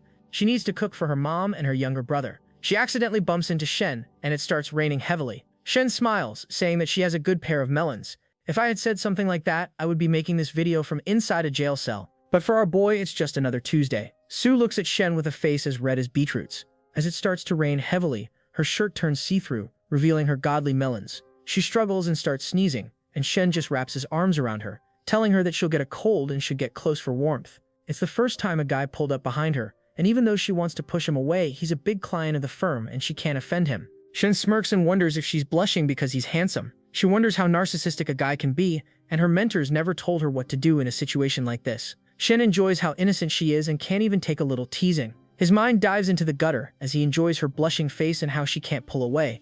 Half an hour later, the rain finally stops, and Shen offers to drop Sue off at her place. Sue nervously asks him to remove his hand from her stomach. He immediately lets go and apologizes. Later, they drive up to her family home, which is a rundown apartment in the cheapest part of town. He was expecting her situation to be bad, but not this bad. The building itself looks like it's going to collapse any moment. Shen asks if he can stop by, and Sue agrees, but she'll have to cook her family dinner, so he'll have to entertain himself. Just looking at those peaches jiggle is enough entertainment for our boy, but he tells her to do her own thing, and he'll be at peace. The peasants on the street look at Shen and his 3 million yen car and burn with jealousy, cooking up a scandal for Sue, wondering if this guy is her man. They start talking about how good Shen is for Sue and how Sue won't be chosen because of being dirt poor. One of the uncles tells the aunties to shut their mouths. Sue then greets her little brother Zhao, asking him if he's hungry. She'll make dinner right away. Shen looks at the little boy, wondering if he's her brother. She introduces him and asks Zhao to call Shen big brother. Her mother also rises, supporting herself on a cane. The family meets Shen, and her mother wonders if he's her boyfriend. She tells him to stop by and make himself at home. Shen looks at the rundown apartment in amazement. He never knew that someone could be so broke. 30 minutes later, Sue arrives with beautiful and delicious dishes in each arm. She sets the table and the mood is light. Her mother apologizes for having a simple home-cooked meal, promising to treat him to something better next time he stops by. Shen smirks and tells her that she is being too kind. He is happy to taste her cooking. She looks at Sue fussing over her brother and feeding him. No wonder this girl is different. She is the pillar of her family and is in the truest sense strong and independent. With a change of heart, Shen turns to leave. Sue calls out after him, asking for his bank account so she can transfer the money for the groceries. He asks her to show him her phone. He punches in something and turns to leave, promising to see her next time. When Sue looks at her phone, her eyes are about to pop out of their sockets because our boy casually transferred 50,000 yen into her account. She calls after him to wait. She can't accept it, but Shen pretends not to hear. As he gets into his car, he wonders if it's enough. 50,000 yen for Shen is pocket change, but it can really improve Sue's family life. It's not like he'll get a refund on it since she doesn't have any affinity points right now. But still, he feels as if the hole in his heart is being filled gradually, warmth spreading from within. He calls his little secretary, asking about the situation with the applicants. It turns out 653 people have applied, and those who are selected are 11 girls and 1 guy. Shen promises to give her a bonus for a job well done. He then starts wondering about Liao Shen's birthday. He needs to get his dad a gift, and with 30 million in the family fund, he can treat his loved ones nicely. Later, an auntie out in the street asks Sue's mother if that guy who dropped by was Sue's boyfriend. She starts pressuring her to convince Sue to get with him since he drives a 3 million yen car and is probably rich. She will have a good life if Shen picks her. Sue's mother is not too sure about pressing it. After all, she can live however she wants, but the auntie doubles down, reminding her that this guy came to her house, so he must like Sue. The other aunties also chime in, saying that maybe Shen was turned off by how poor she is. Sue's mother turns and closes the door with a heavy heart. She finds Sue washing the dishes and asks what her relationship is with Shen. Sue reveals that he is just a big client at their company, and since it was raining, he just gave her a ride home. Her mother asks her if the client is interested in her. Sue remembers looking at Menglu at the party. With such beauty by his side, how can he be in the market for a girlfriend? When her mother asks her how she feels, she doesn't know, and doesn't have the answer. Her mother decides to support her in whatever she wants, and since she does so much for the family, they can never repay her. Sue wraps her hands around her mother, feeling peaceful. She also remembers Shen's powerful embrace and how safe she felt for the first time in her life. Speaking of Shen, he is busy giving Menglu the time of her life. She has a legendary battle with Thor's hammer, and in the end she is defeated. After giving Menglu the cardio session of her life, he gets a call from the construction site asking him if he has the time to talk. Shen agrees to meet up with them later. He meets with the supervisor and wonders what happened so early in the morning. It turns out it's about the 50,000 yen he transferred to Sue's account, and she didn't accept him, but he's not accepting the repayment. Shen is a bit taken aback. How can anyone refuse 50,000 yen? The manager apologizes because Sue has very strong principles, and she's not like other girls who would fall for money. She's also a bit nervous, trying not to get on Shen's bad side. She clears the air that Sue is not a gold digger, and if he wants her, he needs to put in a little elbow grease. With clear eyes, Shen reveals that he didn't mean anything by the money, but he'll accept it if she's so stubborn. He accepts the payment and finds her cheeky since she transferred an extra 200 yen back for the groceries. He then wonders if she's accompanying other clients on drinks for projects. The manager reassures him that she's working only on his project. Shen smiles and turns to leave, thanking them for the hard work they're putting in. The manager looks at Shen with longing. If only Sue could get rid of her principles, she would live an easy life. But that girl is as stubborn as a mule. And she's also rare in a world where women will take shortcuts. Later, he gets a call from Miss Lin asking him to grab a drink at the cafe. Miss Lin waits for his response, and he dials back that they should go to her place. She replies that her husband might be home, but he finds it even better and more exciting. Nervously, she agrees. Shane raises her up, saying that he can't fix an air conditioner running on an empty stomach. This prompts her to cook for him. When Shen arrives, he sees Miss Lin looking like an absolute snack in the kitchen. His eyes immediately fix on her massive marshmallows. She's even cooking him a meal to boost stamina, as if our boy has that problem with the ruthless skill under his belt. He leans closer and whispers into her ear. It looks like she thought about everything. He tastes the dish and it is amazing. She offers to cook for him in the future as well. He wonders if it will be a problem for her, but she claps back that she's made up her mind about the divorce. It's time for her to pursue her own happiness. Shen supports her and congratulates her on a brave step. He also sees her affinity boost to 66, realizing that he can farm affinity points just by touching her and squeezing her cheeks. He boosts it to the forbidden number 69. He is glad that she's going to back away from a loveless marriage. Then he can spend money on her openly and get a 3x refund. Lin's husband arrives and his eyes immediately spot the 3 million yen G-Wagon in the driveway. He looks, wondering what he's doing here. Isn't he Chen's boy toy and sugar daddy? He decides not to pay too much mind and finds Miss Lin eating that stamina-boosting soup by herself. This fat idiot misunderstands that she wants him to hit it from the back, and that's why she made the soup. Miss Lin finds it amusing that the soup wasn't for him. He then spots the fan running instead of the AC and wonders why, when they're comfortable and don't have to save up on electricity. Turns out the only reason she's using the fan is to remove Shen's scent from the room. After having the soup, the little loser goes to take a shower and finds the door to Miss Lin's bedroom locked. He angrily wonders what the purpose of feeding him the soup was, when he couldn't hit it. In frustration, he lies down and promises to unload his cargo on a younger girl the next day. At the university, Shen's secretary is in high spirits. She has collected 10 high-quality goddesses from each year and 2 guys with incredible business plans. Each one is a beauty in her own right. The only guy in the class is the class president, Yan Song. He looks at the candidates and wonders what he's doing here, even though he has an egg roll instead of a clam. He wonders if this is all just a way for Shen to get his own harem. Looking at the beauty surrounding him is too much, and he wonders if he's going to be a unit in his harem. Everyone is waiting for Shen to make his move now. A nerdy-looking guy named Mo introduces himself to Song, a fellow countryman with big hopes for the future. Shen looks at the duo and is surprised that the class president wants to start a business. Song just smiles nervously. As an ordinary guy, it's only natural to seize every opportunity. The girls lose their minds after seeing Shen in person. Shen turns his attention to Mo, asking him to introduce himself. The reason they've passed the interview is that their ideas are realistic and down to earth. He remembers one of them wants to open a fried fruit shop and the other one wants to open a fruit shop. These ideas will work since there's no fried food joint in a 10-mile radius. With good prices and incredible taste, they can make a killing. The fruit shop will work if they open it up under the girls' dorm, since they'll need fruit that time of the month. Mose is completely blown away by how wise Shen is. The Compilkin doesn't uixov nikan bavas whatever. Song can't believe that this guy isn't just another pretty face with a fat wallet. He actually knows what he's doing. But seeing the male-to-female ratio, it looks like they're only diversity hires so that he doesn't land in hot water for creating a harem. Shen remembers reading that Mo has worked as a social network leader. The boy just laughs nervously and has a 100-man army online. But that's all the attention Shen will give to a bunch of guys. He now has to interview the females next. He also wants to use Mar in the future, as his resources might come in handy. Later, he meets up with his secretary, telling her she's done a good job finding gems and beauties. Later, Long comes up to the secretary, asking for a favor. She wants to be the first one to discuss things with Shen. The secretary raises her eyebrow in uncertainty, but Shen tells her to let her in. The secretary leaves, and Shen comes face to face with the little dragon girl from the campus. She nervously wonders why she's been rejected. She remembers Shen eyeing the other girls' massive assets, and wonders if she's inferior to them. She barely got any attention. Shen reminds her that they'll definitely know after the final exam. Long nervously wonders if she even has a chance, but Shen just smiles. Letting her talk to him is a chance in itself. She realizes he's right and she needs to seize the chance. She introduces herself as a hardworking junior accounting professional who's been studying but doesn't have any practical experience yet. She can handle all the work at the startup hub, like being the cashier and anything related to finance. Shen smiles and wonders why he shouldn't just hire an experienced accountant. Long pauses and imagines it raining with fish, with Shen being the only fish she's trying to reel in. This man is a walking cheat code, a gold mine, and if she needs to make it rain, she needs to get this guy hooked to her beauty. She decides to get some hands-on practical experience in the office.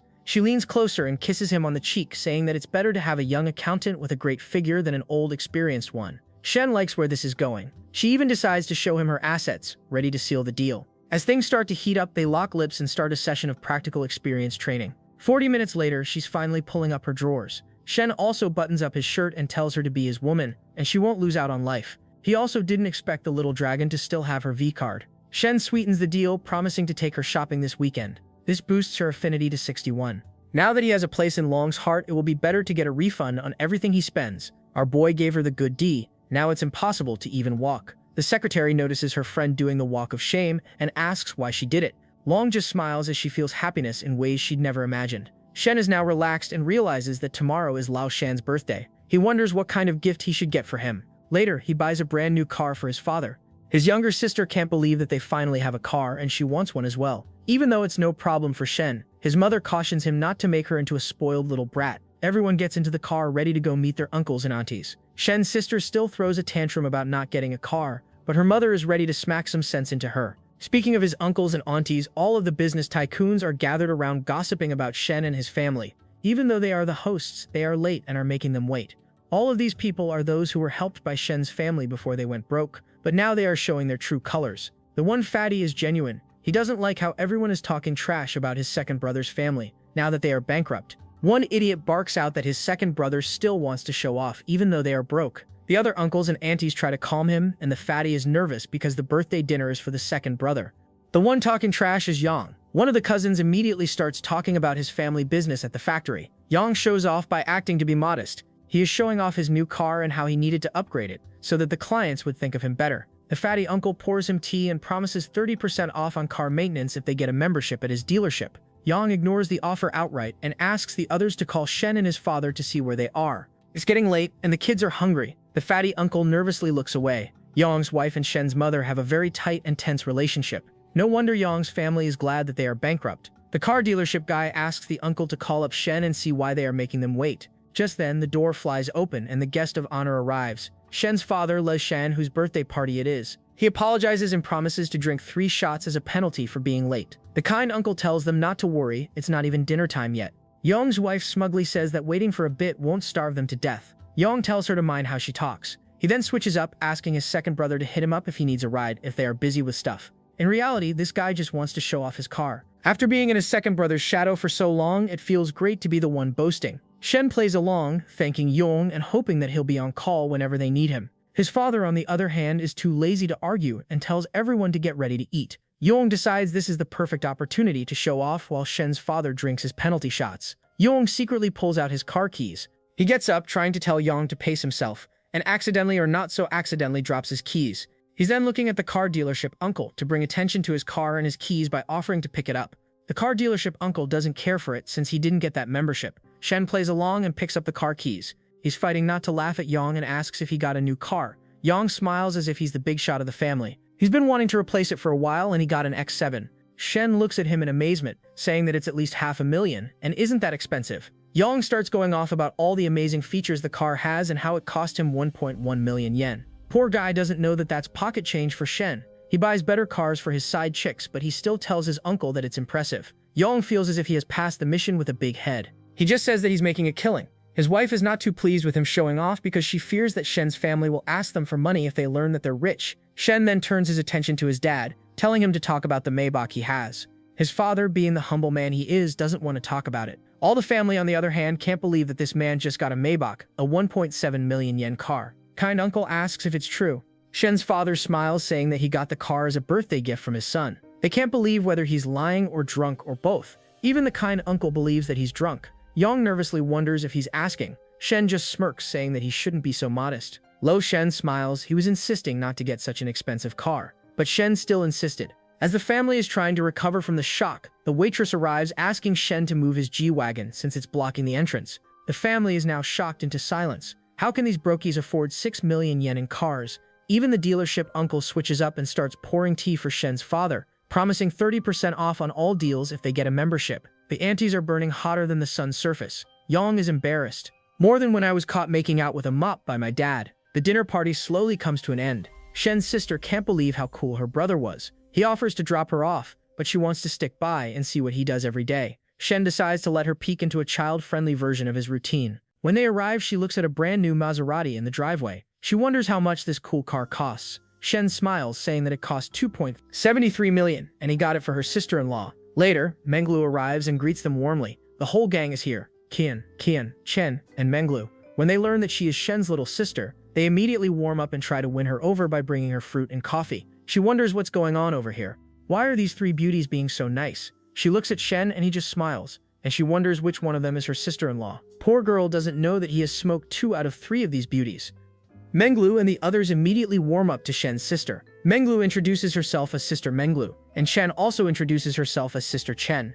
The innocent girl wonders who the sister-in-law is. Chen nervously looks at Shen, wondering what she should say. Shen just smiles, saying that the 2 ladies next to her are both her sisters-in-law. She can't believe what she is hearing. How can her brother's game be so strong that he backed 2 baddies side by side? While they smile smugly, Qian feels like an imposter in the room. She is the only one not getting tapped by this rich hunk of a guy. Her sister's face turns pale, and she wonders if it's true. Menglu and Chen nod and are completely okay with the arrangement. Her sister tells Shen that he's a real dog. Shen just smirks. If she can't handle the 2, he introduced her to Boss. How will she handle the whole network he's building? Menglu and the others decide to bring her along for shopping and drinks. Chen also promises to introduce her to her younger sister, since they'll have a lot of things to talk about. As everyone warms up, Qian feels left out like an abandoned kitten. She remembers asking Menglu how they could exist peacefully in this arrangement, and Menglu just shrugged it off that a man is a man, and since they are dating, it's only normal that he has a lot of women by his side. She even comes up with a story that sisters would share the same husband in old times.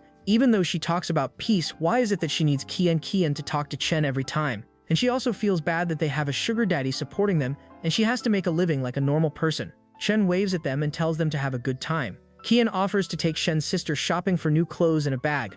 She nervously looks at her and how amazing she is dressed and wonders if she can pull it off. Menglu promises to teach her all about style. As they are walking towards the car, Menglu remembers leaving something behind. She turns to leave and texts Qian to go ahead. She has some business to take care of. Qian realizes that she is trying to seal the deal with Shen while they are out shopping. She can't believe that she has to explain everything to Chen while Menglu gets to have fun. Speaking of fun, Menglu leans closer, whispering something to Shen and waking him up. Shen can't believe what he is seeing. Is it a fever dream? But when he gets hold of those speeches, he realizes everything is real. She is ready to go for a joyride. Shen finds this exciting, and they immediately start throwing off their clothes. She accidentally calls him Huddy, and he doesn't like that, reminding her to call him normally. She immediately calls him Daddy, and he likes that, telling her to say it louder. 1.5 hours later, they are finally done with shopping. Qian is already late, and she is left. After Shen arrives, a shop owner looks at the G-Wagon with envy. He then remembers seeing Shen as a broke boy coming to him to cash out all his credit. He remembers the day he got a lot of designer bags on credit. He looks at Shen in surprise, wondering how he got rich so quick. Did he hit a gold mine in South Africa or something? He then sees Shen walk up to Chen. He comes up with a wild theory that Shen must have found a hot cougar and even imagines Shen kneeling in front of Chen. He is convinced that Shen found himself a good cougar mummy to take care of him. Looking at the numerous shopping bags in his sister's hands, he wonders how much she spent. Chen took her out shopping and got gifts for Shen's family, and hopes they like them. Even though she is usually reserved about spending money out of the pocket money he gave her, she is spending generously on his family. She really is a keeper. Chen takes her leave, promising to go to the cafe and help out the waitress. Chen then smiles, asking his little sister how much money she spent.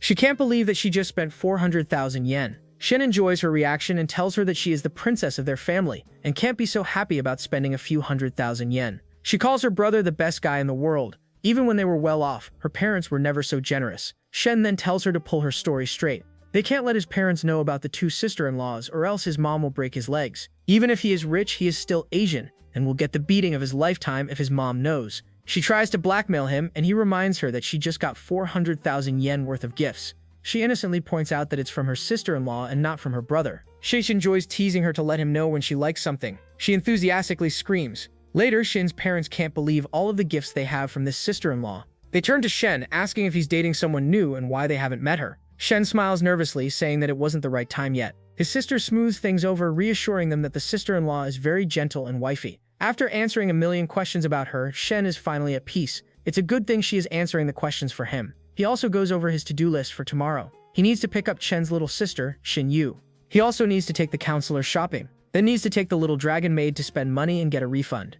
Next up, he has to review the startup projects, and also see what the system will grant him when he completes the quest. He then drives over to Chen's place, since they will have to go pick up Shin Yu tomorrow. Chen wanted him to stop by. This time, he doesn't have to make an excuse for a glass of water to get in. She even wants to try out something she's been learning online. When he looks at the nightstand and a glass of cold and hot water, he realizes he won't be sleeping tonight. Chen is ready to show him what that mouth does. She leans closer and grabs Thor's hammer to wield its power. With techniques so great, he's about to create a supernova. She gets ready to deprive him of all sleep. The next day, she's looking relaxed as Shin Yu hops into the car, and their mother tells her to help Chen out with housework. She also tells Chen not to get a nanny, save money, and do cooking and cleaning with the help of her sister. Shen tells them not to worry, he'll definitely take good care of them. When he drives away, the neighbors talk about his car, but Shen's mother is a bit nervous. She feels uneasy about how Shin Yu has been starstruck by Shen. Shen looks at his sister-in-law, asking about colleagues' examinations and stuff. Since she'll be in Star City, she can stay with them. Shin Yu immediately imagines the cardio session they were doing in the house before and the strange expressions her sister was making. She realizes she can walk in on that happening again if she lives with them.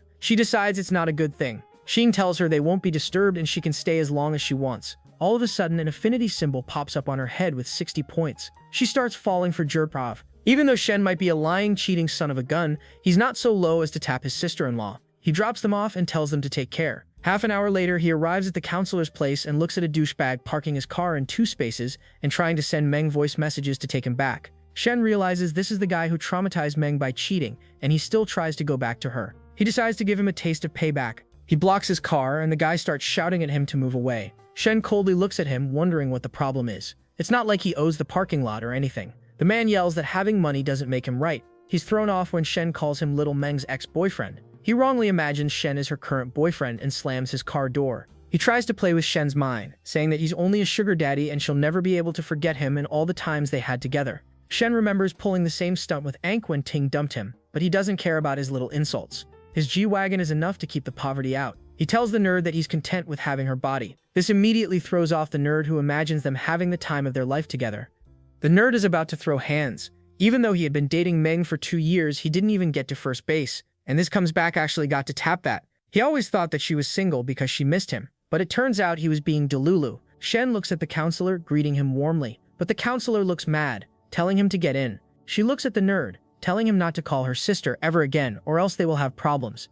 When she sits in the car, the man wonders if he is really Meng's boyfriend or the counselor's. Shen just mix and tells him to use his imagination. He is just one man having both sisters. As he drives off, the nerd is about to have a stroke. He wishes that he were so rich that he could get both sisters at the same time. Later, the counselor wonders what he was yapping about having both sisters. Shen clarifies that now the idiot won't reach out to Meng, and that's only to save her heartbreak. The counselor is embarrassed and melts at his words. It's true that he won't bother Meng anymore and she can move on faster. Shen smiles, telling her that they will hit the mall, then grab dinner and watch a movie. She nervously says that the jewelry store is too expensive and she can't afford it. Shen promises to buy her whatever she wants, but she refuses to accept his money. He has already bought her an expensive bag and that's enough. Shen smirks, saying that his sister's birthday is coming up, and as a surprise, he wants her to pick the gift. The counselor insists that if he tries to buy anything for her, she won't accept it, and Shen agrees. It's not the first time he'll go back on his word.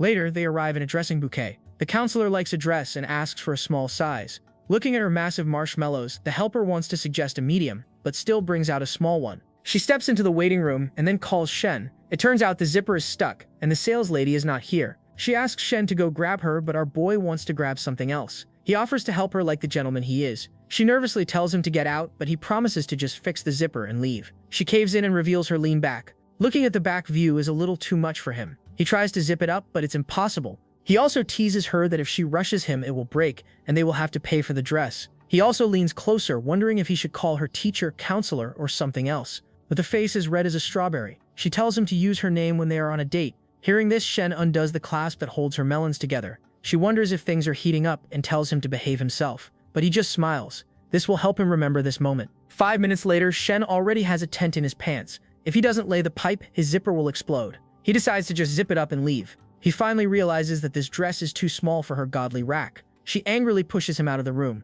With the blood spreading across her face, she returns the dress and turns to leave. The helper wonders why she was so mad. Later, the counselor angrily tells him not to be so bold. He just smiles and grabs her hand, promising to behave the next time. This boosts her affinity score straight to 75, and Shen just smirks. Looks like being bold raises her level. 2 sales reps from a luxury bag shop look at them and recognize Shen. Last time he had another girl here, and wondered if this was his 4th girlfriend. It must be great being so rich. The one who gave him attitude desperately wants him to make a purchase, so that she can serve him right. Later, they go to an expensive restaurant, and Shen orders 2 iced soups. Thanks to Chen's tips, he has leveled up and knows that there's no need to ask her. If she doesn't drink cold, she'll just say so. Things are coming along nicely, and our boy might get lucky tonight. Dinner is served, and the counselor asks him what he has in mind for summer break. He tries to be slick, promising to spend it with her. That wasn't what she was getting at. She starts asking questions about the startup base, and he realizes that things are slipping. If she asks too many questions, she'll know that there are more beauties than guys around. He tries to change the subject to a textbook he memorized before coming here. She can't believe he memorized them so fast. He says that he needs another textbook, and maybe he can stop by tonight to get it. Shen smirks. Since it's for a startup base, he needs to learn as much as possible. Though in reality, he remembers seeing the counselor's favorability shoot up and wants to strike the iron while it's hot and seal the deal. She reminds him that with her little sister at home, they can't mess around. Shen promises not to. After all, he's a man of his character. She looks away, not believing a word he says. When the waiter presents the cold drinks, she smiles and asks him to switch it for something hot. Shen realizes that he won't be getting anything tonight. There's so much experience behind him. He knows that if they want a cold drink, he'll be getting some later. He then thinks about all the baddies he has on his side and realizes he needs to farm some EXP. Shen is spending time with her sister. Feng is having her time of the month, and Menglu is already past 90 and going strong. He needs to focus on either Miss Lin or Long. Speaking of the little succubus, she messages Shen telling him that he didn't contact her and she messes with him. Shen finally knows what side quest he'll be cracking tonight. He promises to pick her up after dinner, and she should move to the cafe and he'll pick her up there. While he's ready to farm EXP tonight, the counselor tells him not to work so hard and to eat first. Shen apologizes because he'll have to postpone getting that textbook to another day. He asks the waitress to bring the checks. 1 hour later, Long is dressed up like a doll. She gets into the car and asks where they're going. Without missing a beat, he tells her that they're going to a hotel. Long feels a bit sad about being used like a tool. At least he could take her to dinner first. As soon as they get into the hotel, Shen turns into an absolute beast and rips her shirt. He asks him to be a little gentler and not to treat her like this. Even if they don't have feelings, that's a little too rough. Shen looks at her with a stone-cold face and pushes her onto the bed. Tears pool around her eyes and she feels that it's unfair. Instead of being hammered, all of a sudden Shen warms up and pats her on the cheek. He smiles and apologizes because he's trying a little roleplay tonight. He was trying to be the dominant guy, treating an obedient girl like that. These feelings are too much for her, and she starts crying with relief. She really thought that he was a stone-faced breeding machine. Shen promises to warn her next time. Her expressions were just too addicting. With her clothes in no shape to be worn, he promises to buy her new ones later. He tells her to relax and get ready to have her world rocked. 2 hours later, she's leaning against Shen's bare shoulder, looking at a catalog of bags and clothes. He tells her to pick and not to worry about the price. She looks at the expensive dresses and wonders if this is how rich people live. She smiles and feels great. She's satisfied that she's one of the few girls who have actually gotten with Shen. All of a sudden, Fang's call arrives. Shen motions for her to be quiet and takes the call. Fang angrily says that he didn't call her for 2 whole days, and she misses him. Fang promises to meet her on Monday or Tuesday when her time of the month is over, and she smiles, telling him to behave himself. Our boy is really behaving himself and being loyal. Just like when I tell my parents I'm actually going to study. He gets into the shower and asks Long to help him out as if it is a 2-man job. She nervously puts on a bathrobe, and he tells her to get it off and admire his Woody out of the hoodie. He continues to rock her world, and it looks like she won't be walking anytime soon. The next morning, she pulls up to an expensive boutique. She looks at the dress she's wearing, and Shen paid her 110,000 yen to spend. Is this the life she dreamed of? Even though she's getting nice things, she feels a hole in her heart. Her feelings are getting way too complicated. While she is worrying about the hole in her heart and perhaps another one down under, the system is rewarding Shen for being a Shendus by giving him a 4-time critical refund. Shen smiles because life is good. He has beauties around him and God's credit card funding his playboy lifestyle. Batman has nothing on him. He also decides to farm Long's affinity points since it's going well and wonders how he should treat her the next time they are together. Menglu looks at Shen and how ripped he is and tells him not to push himself so much and to get some water. But with only 0.2% of fat dropped, he needs to push himself to get to his goal and complete the quest. He tells Menglu to crank up the intensity and tweak the meal plans. They need to go full throttle on the fitness program. Later in the bedroom, she is ready to give him a one-on-one session and comments on how handsome he looks the more he trains. Really, his chest is built like boulders, and his abs are like frozen sausage packets. He tells her not to be sly and compliment him, and just to get it out what she wants.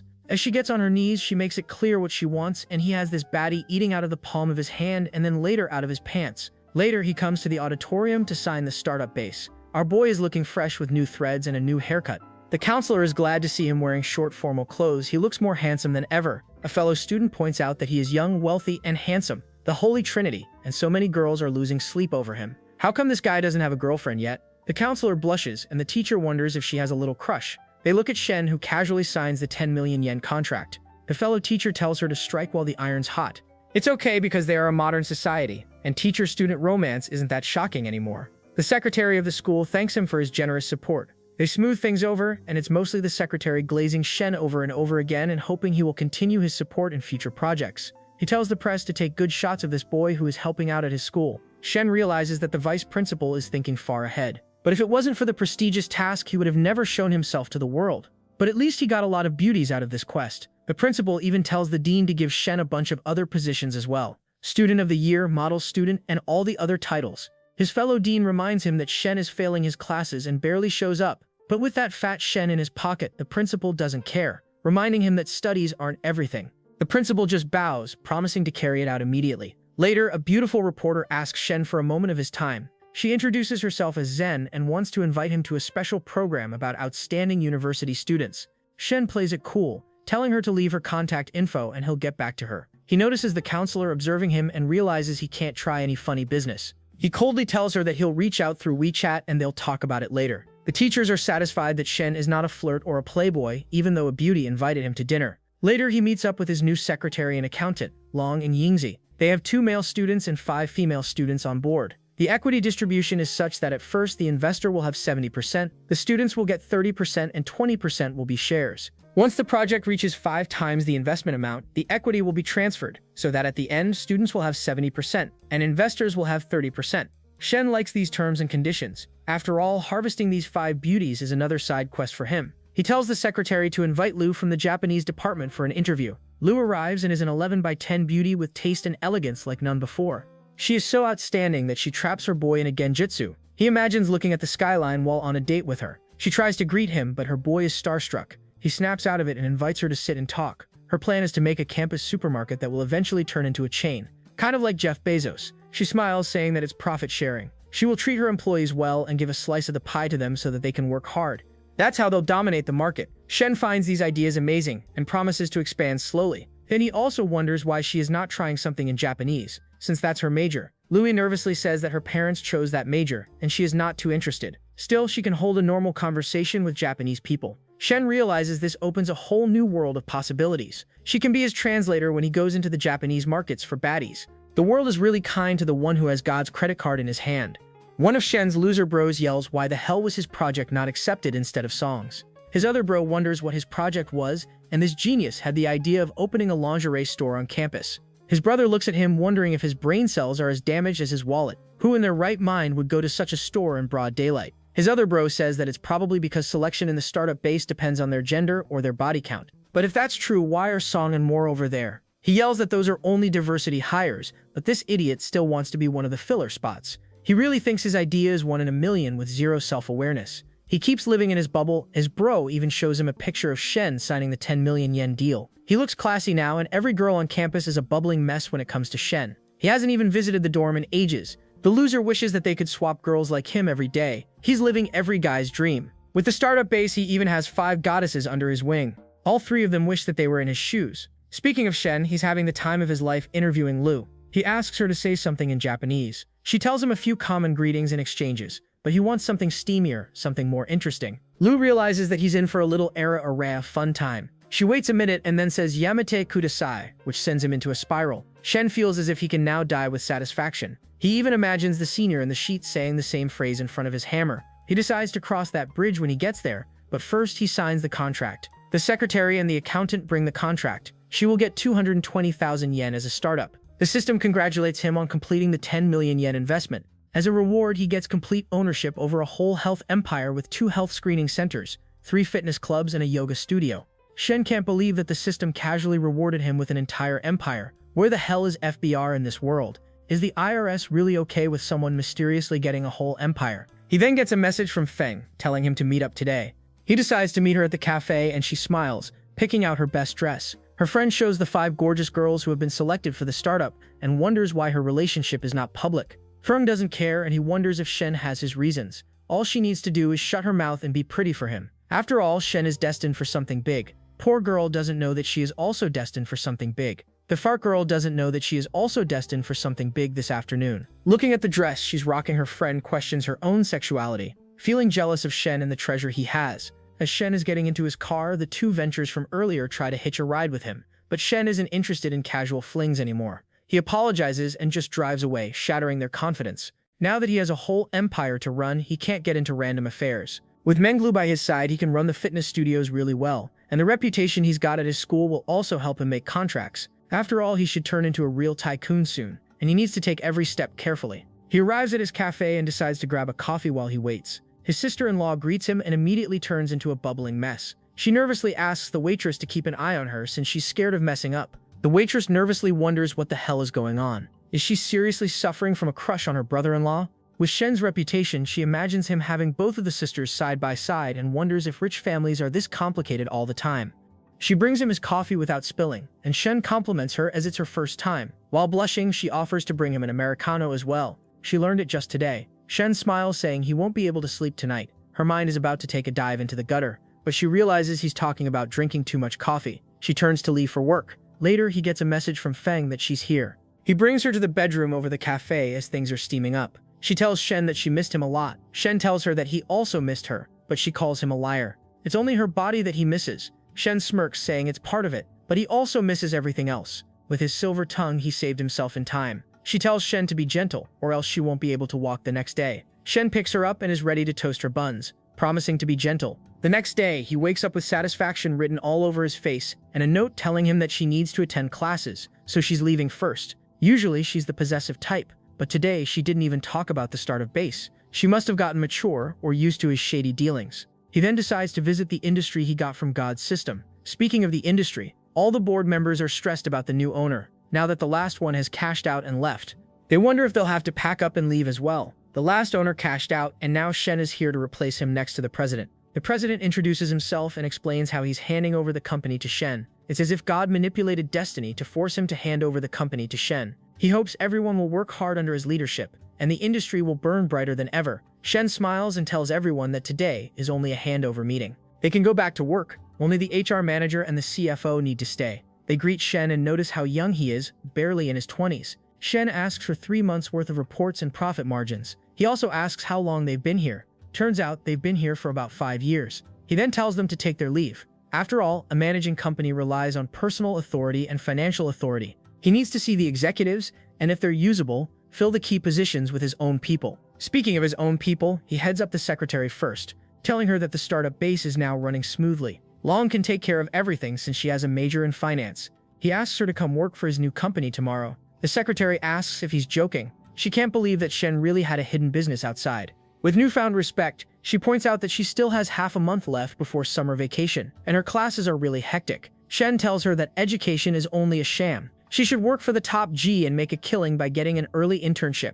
All she needs to do is pass her exams. This pumps her up, and she promises to visit tomorrow. Next up, he receives 3 months' worth of financial statements and reports. Turns out the fitness centers and yoga studio are really profitable, and the medical examination centers are just breaking even. The main problem is that the employees are taking it easy and not pulling their weight, and marketing is burning money. He realizes that he needs to make things smooth before making big changes, and ensure that a smooth transition is seen. With company matters about to be handled, he decides to go pick up Sue from work since he has never seen that girl in a while. He wonders why she is not picking up her phone and hits up the construction agency. Turns out she has gone home due to a family emergency. Being the gentleman he is, he arrives at Sue's house. he hears a commotion going on around her apartment. It's something to do with someone scolding a child when the child complained about a water leak. Shen arrives and sees an ugly gorilla auntie yelling at Sue's brother for knocking on her door without a greeting, and she scolded him because he had no manners. A nice auntie tries to stand up for the orphan duo, but Sue tells her not to worry. She can't afford to pick a bone with the ugly auntie, but the righteous auntie still tells her to apologize. The child didn't do anything wrong. Gorilla mom yells that she won't apologize. Shen steps in like a knight in shining armor, telling her to apologize. Sue's face immediately relaxes when she looks at Shen. The auntie is still playing it hot, telling Shen that he isn't even married, and still defending Sue. Did they already do the forbidden dance before marriage? Shen tells her to apologize to the kid that she scolded. A delinquent arrives asking who the hell he is, trying to make mom apologize. He taps Shen's shoulder. This guy's brain cells must be more damaged than my love life for not realizing how well built Shen is. Shen doesn't reply with his mouth but with his fist, knocking the lights out of the delinquent and sending everyone into shock. Instead of being a hero, the delinquent gets punched in the face. Not learning from his past mistakes, he tries to get Shen back, only to get punched in the chest again. He lands on his ass and pukes, ready to call his daddies for backup. He immediately starts calling his bros because he got beaten up like a sissy. Shen tells him that he'll also call his people. He calls for backup, and 15 minutes later, a car of thugs pulls up to support the delinquent. The beaten-up idiot tells his daddy that he was beaten black and blue by Shen. Everyone wonders if they should call the police, but Shen is not shaken in the slightest. The gang of thugs smugly looks at Shen, asking if he's the one who hit their brother. Shen tells them to wait for a bit. His people are coming soon. Everyone wonders who will arrive. Immediately, a number of police cars pull up. It turns out that when you're rich, even the police are your friends. The bald boss yells at the delinquent, asking him if he called the freaking cops, but the delinquent wasn't the one who called them. He thought Shen was going to call gangsters like them, but it turns out he had the law on his side. The head policeman asks what's going on. This is the station's deputy security chief, Shen Wei, also Shen's cousin. The bald mobster tries to play it cool, saying he's just here to watch the show. He doesn't buy it and tells them to accompany him to the station so they can sort it out. He then warmly greets Shen, asking what happened, even calling him his little brother. After getting the rundown of the situation, things aren't looking good for the bald mobster. He yells at the delinquent that they both look alike, and now this little idiot has caused their gang trouble. He apologizes. He just saw that Shen had money and wanted to blackmail and pressure him. The bald mobster tells him to sort his own mess out. They're out of here. Security bro tells Shen that it's good he's being a hero to save the beauty, but that's old school. Shen just smiles, telling him that he's a hero of justice and should even get a medal from the station. The police officer then asks what they should do. Does Shen want to have them all arrested? Shen smiles and gives them a way to save face. All they have to do is get the woman to apologize to the kid, and they're good, and also fix the water leak. After the policeman talks to them, Auntie turns a new leaf and apologizes for being an old witch. Sue's little brother tearfully accepts, and brother Shen tells them to hurry up and fix that water leak. The delinquent even looks like he is now a law-abiding citizen, promising to fix the water leak, and the auntie also promises not to worry them anymore. Security bro then asks Shen if this is his sister-in-law. Looking at the beauty wiping her brother's tears is a sight to behold, but Shen tells him that it's not clear and he should keep it a secret from the family for now. Security Shen just smiles because now he has something to blackmail him with. When everything is sorted, Sue looks at Shen with newfound respect. An affinity number appears over her head, the figure saying 61. Shen realizes he finally has a good impression on the girl. He teases her to show him some gratitude, some other way. She nervously wonders what he's getting at. There are a lot of people outside, but our boy wasn't talking anything dirty. Just a bit of sugar as a friendly farewell. Sue caves finally in and awkwardly walks over to Shen. As soon as they hug, Shen feels two pointy mountains squishing against his rock-hard abs. Little bro interrupts Shen's solo fun time by handing him a bag of eggs. Shen wonders if they will have enough after giving him these eggs, but Sue reassures him that they have more than enough since Auntie brought them over. He smiles and tells the little boy to call him brother-in-law, not big brother. The little boy innocently wonders what brother-in-law means. Sue, flustered, asks what he means, and her mind is immediately filled with images of them tying the knot in an ancient emperor's palace. Emperor Shen unveiling her face, and then they're about to spend a steamy night. After getting some sugar from Sue, he tells her they should change her apartment to somewhere closer to her company. She looks away in embarrassment because with her family's conditions, it's impossible to afford rent right now. Shen reads her mind and tells her not to worry about rent. He'll cover it until she gets a raise. She hastily tells him that there's no need, and she appreciates his kindness, but he has already walked away. Little kid wonders where his brother-in-law is going, and she has no answer. Shen arrives back at Shen's apartment and is immediately annoyed by his sister asking him why he's late. They were all waiting for him at dinner. Shen tells them that they should eat when they're hungry and not wait for him. She nervously says that Shen and Shin Yui insisted on waiting and she couldn't eat alone. It's surprising that she was embarrassed for once. Shen lovingly gives him a plate. Under their breath, the brother and sister talk about whether their parents will accept him having multiple wives.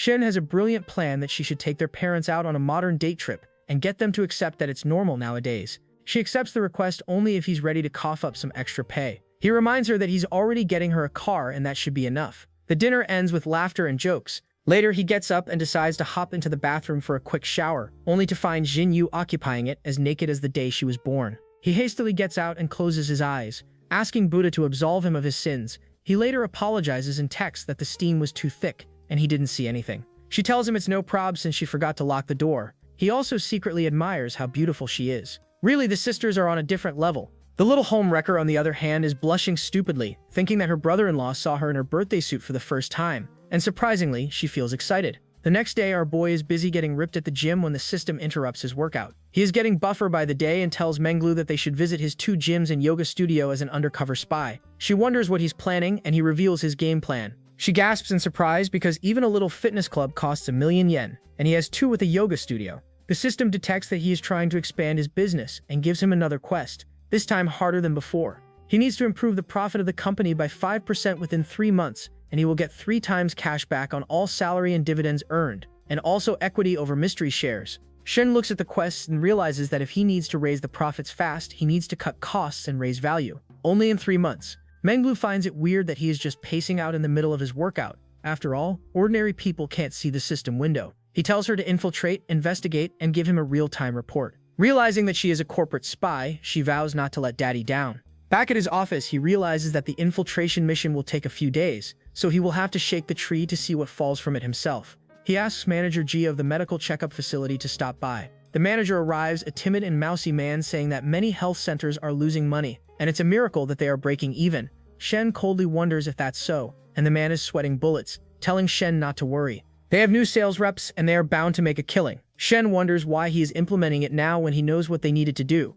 The man comes up with a weird story that they were getting new equipment, and now he will focus on the team to boost efficiency. Out of the blue, Shen wonders where his son is going to go to high school. The man smiles apologetically as his son is an idiot, and they'll see where he gets. He then takes his leave and wonders why Shen was asking him about his family. Shen hears his suspicions about this manager and wants to replace him. There are a lot of employees with the same surname, so he probably hires out of his family and also earns in the table. He calls for his secretary, wondering if she is getting used to the job. She smiles, and she is really familiar with everything. Shen is glad that she is integrated into the company. He also promises to give her 200,000 yen for a car. Her eyes widen and she wonders if this is real. This is too good to be true, but knowing Shen and his wealth, it's possible. She vows to give it her all and also wonders what they should do about the 4 remaining girls. Shen wonders about the beauties waiting for him and realizes that he must expand his harem bit by bit. Next, he will farm Lu and Long's affinity points and then expand.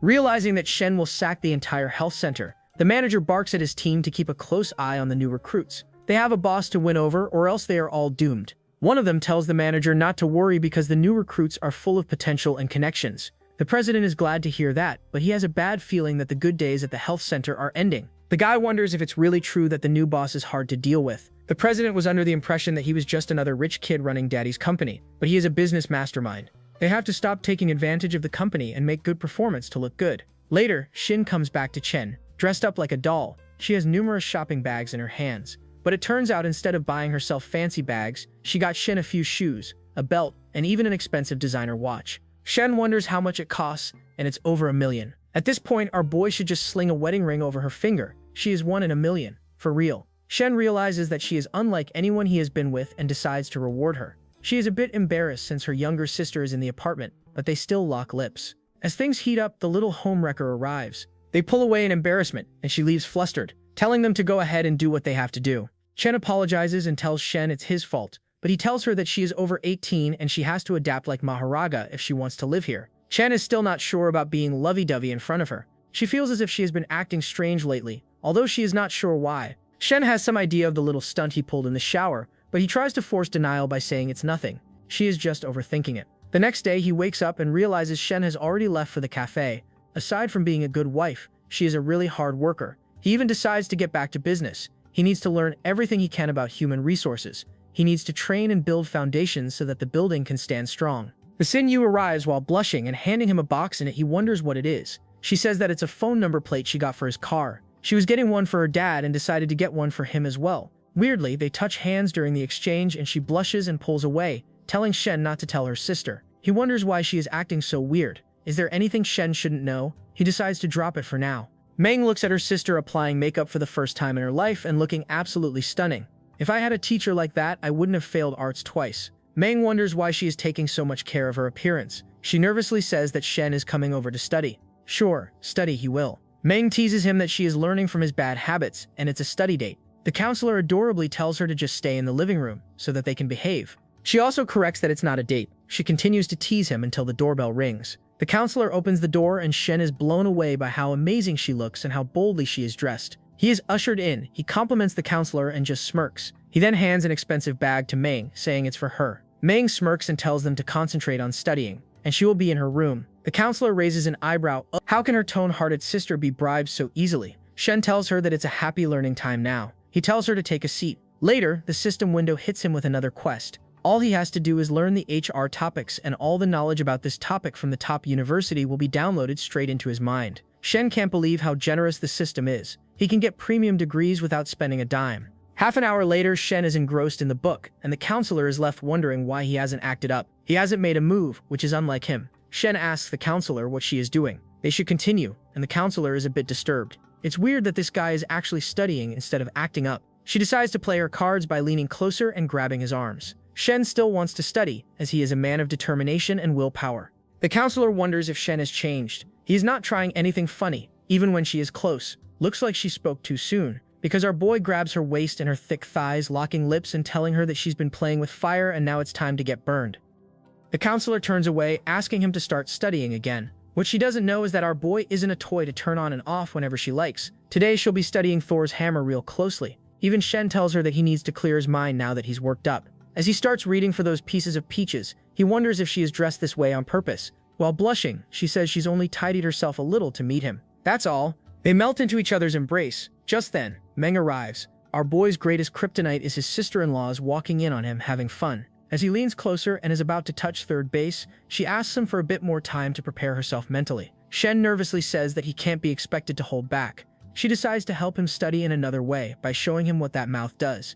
As she gets down on her knees and starts throwing it back, Meng covers her face in disbelief. Her shy sister is handling that sausage like a pro. Half an hour later, he's finally done. Now they can finally focus on studying and Shen is relaxed. That post-nut clarity will help him memorize even the scrolls of the gods. The system picks up on how determined he is and hits him with a learning card. For 1 hour, he will memorize everything he learns. He effortlessly learns everything within 30 minutes, getting the system reward of all the degrees knowledge. Shin realizes it's draining on his body and he can't have fun while using this skill. He stretches his arms and can't believe that the counselor is back at school. Meng walks up to him and asks what's wrong. He wonders why she looks a little off and a little flustered. He tells her that he's just tired and wants to shower since he's sweaty. She offers to give him a towel. Later, our boy is questioning his life choices in a shower, and Meng is out there with a blusher spreading across her face, wondering if it's because it's the first time a guy is showering in her house. Shen's phone rings and the principal is asking him to meet them at the hotel. He turns to leave in a hurry and also wonders why Meng is acting weird. Why are both of his sister-in-laws freaks? He meets up with the principal, and the vice principal is also here. They sit and toast to Shen's new titles as the good student and one of the top 10 students and many more. They even want to make his face the official sign of the school's foreign affairs, and he should give a speech as a role model to his juniors. What they are trying to do is butter him up with empty titles, but Shen is too shrewd to care about them. He wonders how he can contribute more to the university, and the principal slyly points out that their library is really old school. It would be great if they could renovate it and get new material, since the library is the heart of the university. While taking a sip of his wine, he realizes that the principal is trying to get sponsorship, but he won't dish out any money until he can get something of value in return. He tells them that they will talk about the library later. Right now, he wants to know about their school's biannual health checkups, and which medical centers do they partner with. Both the principal and vice principal look at each other, wondering why he is talking about health checkups. One of them wonders why, and Shen answers that he recently got a healthcare company, and it has medical checkup centers under it. So he is trying to expand partnerships and their school would be a great start. The old vice principal realizes that he will make things worse if he stays. He excuses himself to the bathroom. The principal realizes that he will have to tackle the sticky situation. He tries to butter up Shen, but Shen is not having any of it. The principal realizes that they will have to exchange value to get a deal. After all, there is a hefty commission for anyone who gets the health checkup contract. The principal agrees to review the offer once he sees the paperwork and the asking price. Shen offers to have everything delivered right away, and then they can see where it goes. He also excuses himself because he is feeling lightheaded, and promises to treat him to a meal once the contract is finalized. The vice principal finally arrives being the coward he is and asks what happened. The principal smiles, saying that Shen is wiser beyond his age. They wanted him to invest in the library, but instead he talked them into business. Half an hour later, he is in Menglu's apartment suffering from a major hangover. Menglu wanted to go with him to help him handle his drinks, but he knows how hard she works for her fitness and doesn't want to have it wasted. She offers him honey water to help with the hangover, and he smiles mischievously and gets up. He grabs the honey water and tells her that he has a better way to drink it. He pours it on those godly hills and is ready to drink from that flowing river. After doing unspeakable things to her, he holds her close and asks about the progress at the fitness center. She explains that she's been working out in one of them for the past 2 days and has a lot of observations. There are big problems, but a few small ones. Firstly, the social media account is dead. No likes, no comments, and the videos are just boring. Second, the service is just average. No professional feedback. Front desk response is low. Third, the trainers are weak. Their training sucks, and they just chat with the sales team when they're not busy. It affects the members' experience. And fourth, there's no follow-up after members leave. She visited the store and only yesterday got a text from the trainer. The sales team doesn't even have a monthly follow-up for new clients. If these problems are solved, they can make a killing. Shen smiles and ruffles her hair, calling her his personal coach. He's proud to be of value to him. Later, she lovingly helps him get into better shape with his workout. He finally achieves his goal, and the system rewards him by promising to give him a world-class physique in 1 week. The rewards start kicking in, and his body immediately grows stronger and leaner. Lolita offers him a sip of water and wonders why he feels different. Our boy is out there rocking a face card that can kill baddies with one look, a jawline sharper than my eyesight. He casually mocks Menglu, revealing that he has gained 5 kgs of lean muscle and a body fat below 15%. Menglu compliments him, and he gives her 100,000 yen as a reward. Later, he gets a text from Sue, asking him if he's free tonight. She wants to treat him to dinner to thank him. He takes a leave, promising to get back to it rather later. Menglu waves enthusiastically, calling him daddy. Later, he pulls up in front of Sue's apartment and she arrives, wearing a sundress. After giving him a few compliments, they head over to a restaurant. Shen tells her that she can move into the place he has rented for her on the weekend, but she refuses. Her current place is just fine. Shen insists now that he has rented it, it will sit empty if they don't move in. She reluctantly agrees, deciding to treat it as a loan rather than a gift. Shen smiles charismatically. Later, the guy who was supposed to go on a blind date with Shen arrives. He warmly greets Shen, even calling him a celebrity and an idol. Shen is not too glad to see him interrupt his time. Sensing that Shen is on a date, he immediately changes the topic, introducing himself as Dong. He reluctantly reaches for his hand and they shake. Shen says he's out here having dinner with a friend, and Dong wants Shen to join him for a couple of drinks. Dong tells Shen that he's in the sports equipment distribution, and if he needs anything, he should say the word. He quickly swaps contacts. Shen smiles in amusement because sports equipment might come in handy with his listening adventure. Dong sensibly takes his leave, promising to be available whenever he calls. His buddy looks at him, kissing up to Shen and wondering why he's trying so hard. Dong reveals that he's a guy who is absolutely loaded. He's just trying to get a bit of his good fortune. After all, this guy has a watch on his wrist that costs more than 2 of his cars. When Fatty notices his 800,000 yen watch, he goes into shock. He also wonders why this rich kid is eating in an ordinary restaurant, and looking at the baddie he has by his arm, it looks like Dong missed out. Dong says that's not the guy he was supposed to date, and it must be wild having a wife at home and lovers outside, each prettier than the last. Dong and his buddy feel envious. The fatter the wallet, the prettier the babe. Half an hour later, they go for a walk in the park. Sue spots a feral kitten and tries to pet it. Shen tells her that she needs to bring cat food or else it won't come near her. Sue looks at her in embarrassment and he can't resist anymore and wraps his arms around her thin waist, telling her not to be such a tease. She leans away, saying she's not doing anything, but honestly, just walking in that dress is a crime in itself, and our boy is ready to deliver justice. He wonders why she's being so nervous and locks lips. 5 minutes later, they're gasping for breath, and she wonders if they can stop for now. But our boy moves on to second base, ready to take a taste of that premium bakery. Shen wonders what they should do. Every time he thinks about her, his mind explodes. Realizing that he thinks about her often is enough to make her heart race. He always tries to be a playful rogue, but he's really dependable. Thinking about Shen in a new light boosts her affinity to 67. Yes, that's right. Her affinity is 67. Everyone go crazy after hearing the forbidden number. Shen can't believe that the affinity is now 67. He had to spend hours in hotels to raise favorability for this girl. It was only a walk in the park.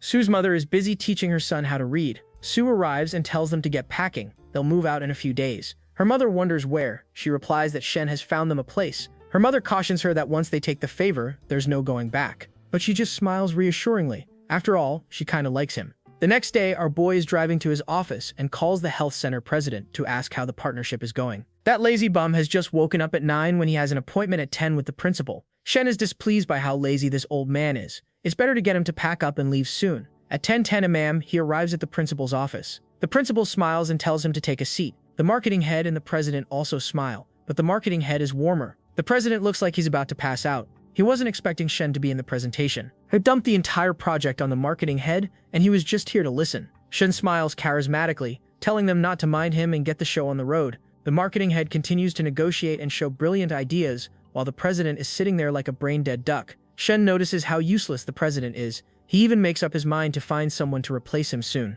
He gets up to leave, and the president breathes a sigh of relief, thanking the gods that the inspector is finally gone. What this poor sap doesn't know is that his days at the center are limited. Shen even considers making the marketing head the new president, but he needs to run a background check first. What if they're at the same party? 1 hour later, he arrives at the company and asks the fitness center team why the video presence on social media is so weak.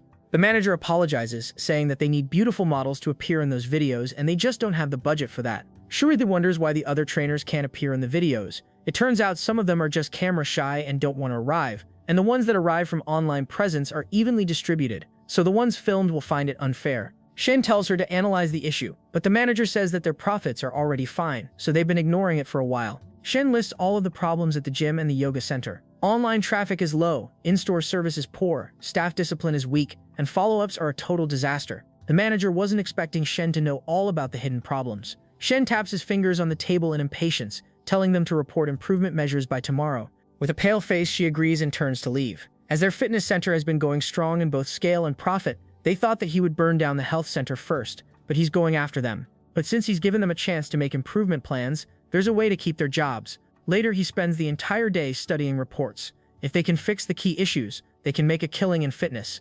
But he'll have to give more work to the staff and they'll earn more commission, so everyone will be happy. Later, he comes back to Chen's place and finds Yui smiling like an idiot and welcoming him home with a full-on wife appearance. He nervously takes off his shoe and asks where Chen is. She replies that she's at the cafe working late and won't be home for dinner, but she's already made dinner. He looks at the table spread with delicacies and wonders if she made it all. She agrees and apologizes if it doesn't taste as good as her sister's. He just smiles and tells Yui that he doesn't mind enjoying both of the sisters. She blushes so hard that she drops her chopsticks. Little Homewrecker is out there playing with fire, and Shen quickly backpedals that he's talking about the food and they taste pretty good. She looks away and is glad that he noticed, and she picked the dishes he liked most. The atmosphere turns strange and Jinyu's face is turning redder by the minute. She's about to blurt something out, but Little Miss Homewrecker decides to go to the bathroom to cool off. Instead of being a gooner, she just washes her face and gets a grip on herself. She was about to ask Shen if she could call him by his name instead of brother-in-law. She decides to hold her feelings. After all, he only has eyes for her sister. I swear if she hurts our waifu Chen, there are going to be problems, and I don't think we will be able to solve them.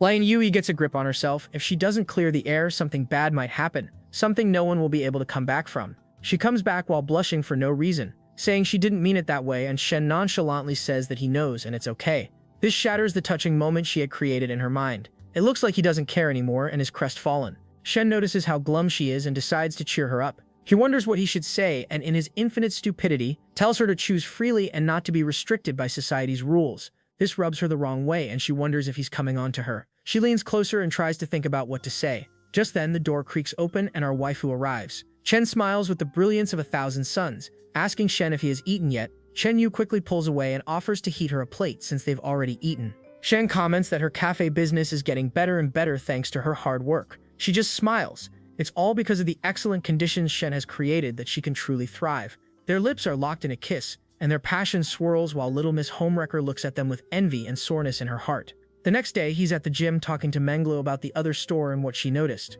The other stores are not attracting enough customers, even though their services are better. They are just small issues that can be fixed. He smiles and goes straight for that muscle rump, saying that she deserves a reward. She wonders if she'll have to complete another side quest for that reward. He just smiles. It won't be only a joyride, but they'll go on a proper date this afternoon. And she also has to come up with a plan to solve the problems. They go shopping, and she picks up her beautiful blue dress. They then stare into each other's eyes over a candlelight dinner. With a baddie by his side and a cashback of 460,000 yen in his account, life really is good for Bra. Her affinity even boosts to 93, and she says it's the happiest day of her entire life. Shen is excited that she's close to reaching 100 and wonders what will happen. The share occurs together. The next day, the fitness center's manager arrives with reports on the problems. Shane tells her to give him a briefing. She talks about the problems and decides to find anyone who slacks off. Also, anyone who doesn't follow up with the clients or misses or tanks their performance will face deductions. Shane notices all of her solutions are punishments with no rewards. She reasons that punishments create urgency and rewards make them lazy. Shen still wants to reward them and motivate them to work harder. She understands and offers to come up with new solutions. They also rely on offline walk-ins as their main clients, but now they will try to hire a social media manager so that they can get an online presence as well. Taking a sip of his coffee, he tells the manager that the coaches need to cooperate. He wants a detailed policy by tomorrow. Setting his cup down, he dramatically tells them that their goal is to increase efficiency and make money. He won't support any idle workers. With a heavy heart, she understands what he's saying. While sweating bullets, she remembers the old boss telling them that Shen is very capable but also forceful. How can he be so wise at only 21? The little secretary looks at the manager, sweating and on the verge of a stroke. She's glad she hasn't seen Shen's terrifying side yet. She barges into the office and after exchanging greetings, pulls up some juicy gossip. Turns out the marketing head is actually really capable, but the old president doesn't let him take over big projects, keeping him on a leash for the last 2 years. Shen ran a background check and it turns out he was the deputy GM at another center. Little secretary whispers that his wife cheated with his old boss and this guy just beat up his old boss and resigned. That's why he's taking the president's toxic behavior. Shen compliments her on a job well done. Looks like she can really dig dirt on anyone. After all, such a capable secretary must have a boyfriend. She blushes and wonders if it's her time to join the harem. Even though he has this fill of women, she wonders if he's going for oranges, now that he's tired from tasting melons. Her mind drifts into a rom-com, and she wonders if Shen knows that the secretary does the work, but if there's no work, he will do the secretary. Yui Hanji is conflicted. Her boss already has enough baddies by his side. She won't make a difference. What she wants to do is be the hard-working little bee by his side. Shen picks up on her reservations and backs off, telling her to get all 3 of the approved students to start on their business ideas. He later gets a steamy call from Miss Lin. Looking at her in that dress is enough to get his king's engine roaring. She invites him over for lunch and he promises to fix her AC, which is now code for hitting from the back. She can't believe what she's hearing and tells him that they can't do it at her house. She's scared. Shen smirks and tells her to bring that saucy dress to a hotel location he's sending over. 1 hour later, Miss Lin arrives in disguise with a hat, a mask, and an overcoat. As fate would have it, her husband spots her and immediately blushes at her amazing figure and curves. He doesn't recognize that it is his own wife out here, ready to get her AC fixed. Since he can't see her face, he doesn't recognize her, but he is still suspicious about how her body resembles his wife's. He decides to finish checking in with the customer and call home to confirm if she's there. Shen lets her in, commenting on how she looks like a burglar. Miss Lin just smiles. He has no idea how big of a risk she's taking, but he's ready to make it worth it. 5 minutes later, she's looking like an absolute snack, a Snickers bar ready to be unwrapped. Shen teases her that this is the same outfit that keeps him from focusing on work. Leaning closer, he promises to rock her world. 5 minutes later, she's all caked up and ready to handle Thor's hammer for the 2nd time. Just when she's getting comfortable having her dungeons explode, she gets a call from her husband. She tells Shen to be quiet. Shen tries to be quiet but still keeps going, making it difficult to talk. While breathing weirdly, she tells her husband she's home making dumplings, while in reality, Shen is the one stuffing those dumplings with his baby batter. An hour later, he's finally done, and Miss Lin takes her leave. She knows that her husband will drop by home to check it out. Shen decides to endure it for a while. An hour later, her husband arrives home and finds her making dumplings. He asks what the occasion is, and she nonchalantly tells him that she just wanted to try them. When he tries to hug her from behind, she just moves away quickly. He wanted to try them fresh. She offers to boil them for him, and poor Fatty just smiles, thanking the heavens that he has a good wife like her. If only the loser had not taken her for granted. Because of his few distractions, Shen couldn't finish the company's report, but because of the incident, he'll talk to them later. After all, his knowledge is still lacking. He hits up the counselor, asking if she's home. Turns out she's swamped with a lot of summer break work. It will take her at least 2 hours to get back. This time, Shen really wanted to study on his own and asked her for some textbooks. She tells him to help himself into the apartment and get the textbooks they need. Meng will let him in. He teases her that he also wanted to study her real close.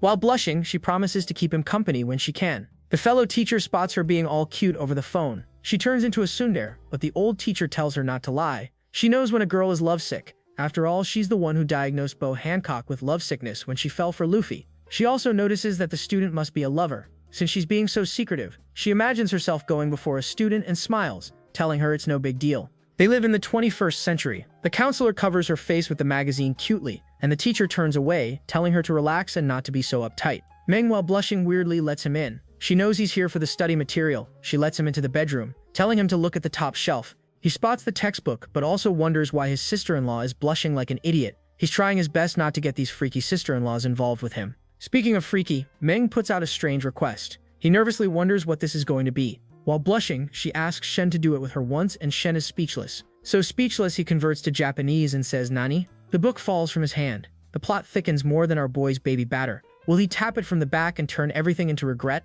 or will he for once be a man of his word and show integrity?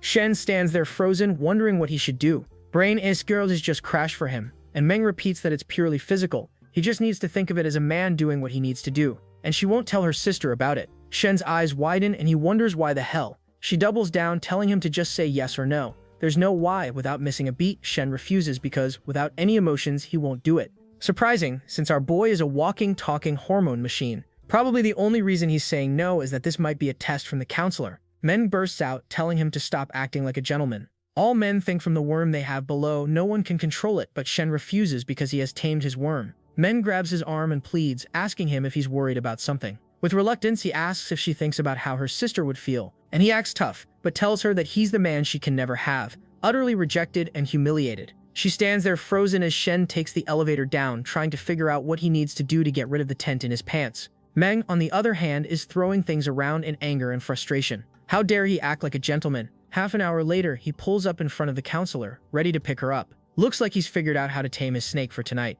She thanks him for picking her up, and like a gentleman, he gets the door, telling her to be safe because bad people are out there. She teases him for being one of those bad perverts he's worrying about. When he asks if he's been a pervert, she just teases him. He laughs and gets the car rolling, talking about tonight's test. She has no idea what he's talking about. What test is he talking about? Shen realizes that Meng's confession wasn't a test, but something she really wanted. He blushes and realizes that he can get 2 sisters for the price of 1. She nervously wonders why he's smiling, and he just smirks, saying that he thought about something nice. Now they'll go home and have joy. When they arrive, Meng is a bit awkward around Shen. Shen smirks and now looks at Meng in a whole new light, the misogynist. He also looks at the differences between the 2 sisters. Meng turns to leave with the blush spreading across her face. She won't disturb the couple anymore. As things start heating up, Shen starts to reach for that cake. She doesn't want that tonight because she's so tired and decides to show him what that mouth will do for the second time. Meng decides to look from the closet, and that gets her engine humming. 20 minutes later, the counselor's lipstick is smeared, but Shen is relaxed, and that's all that matters.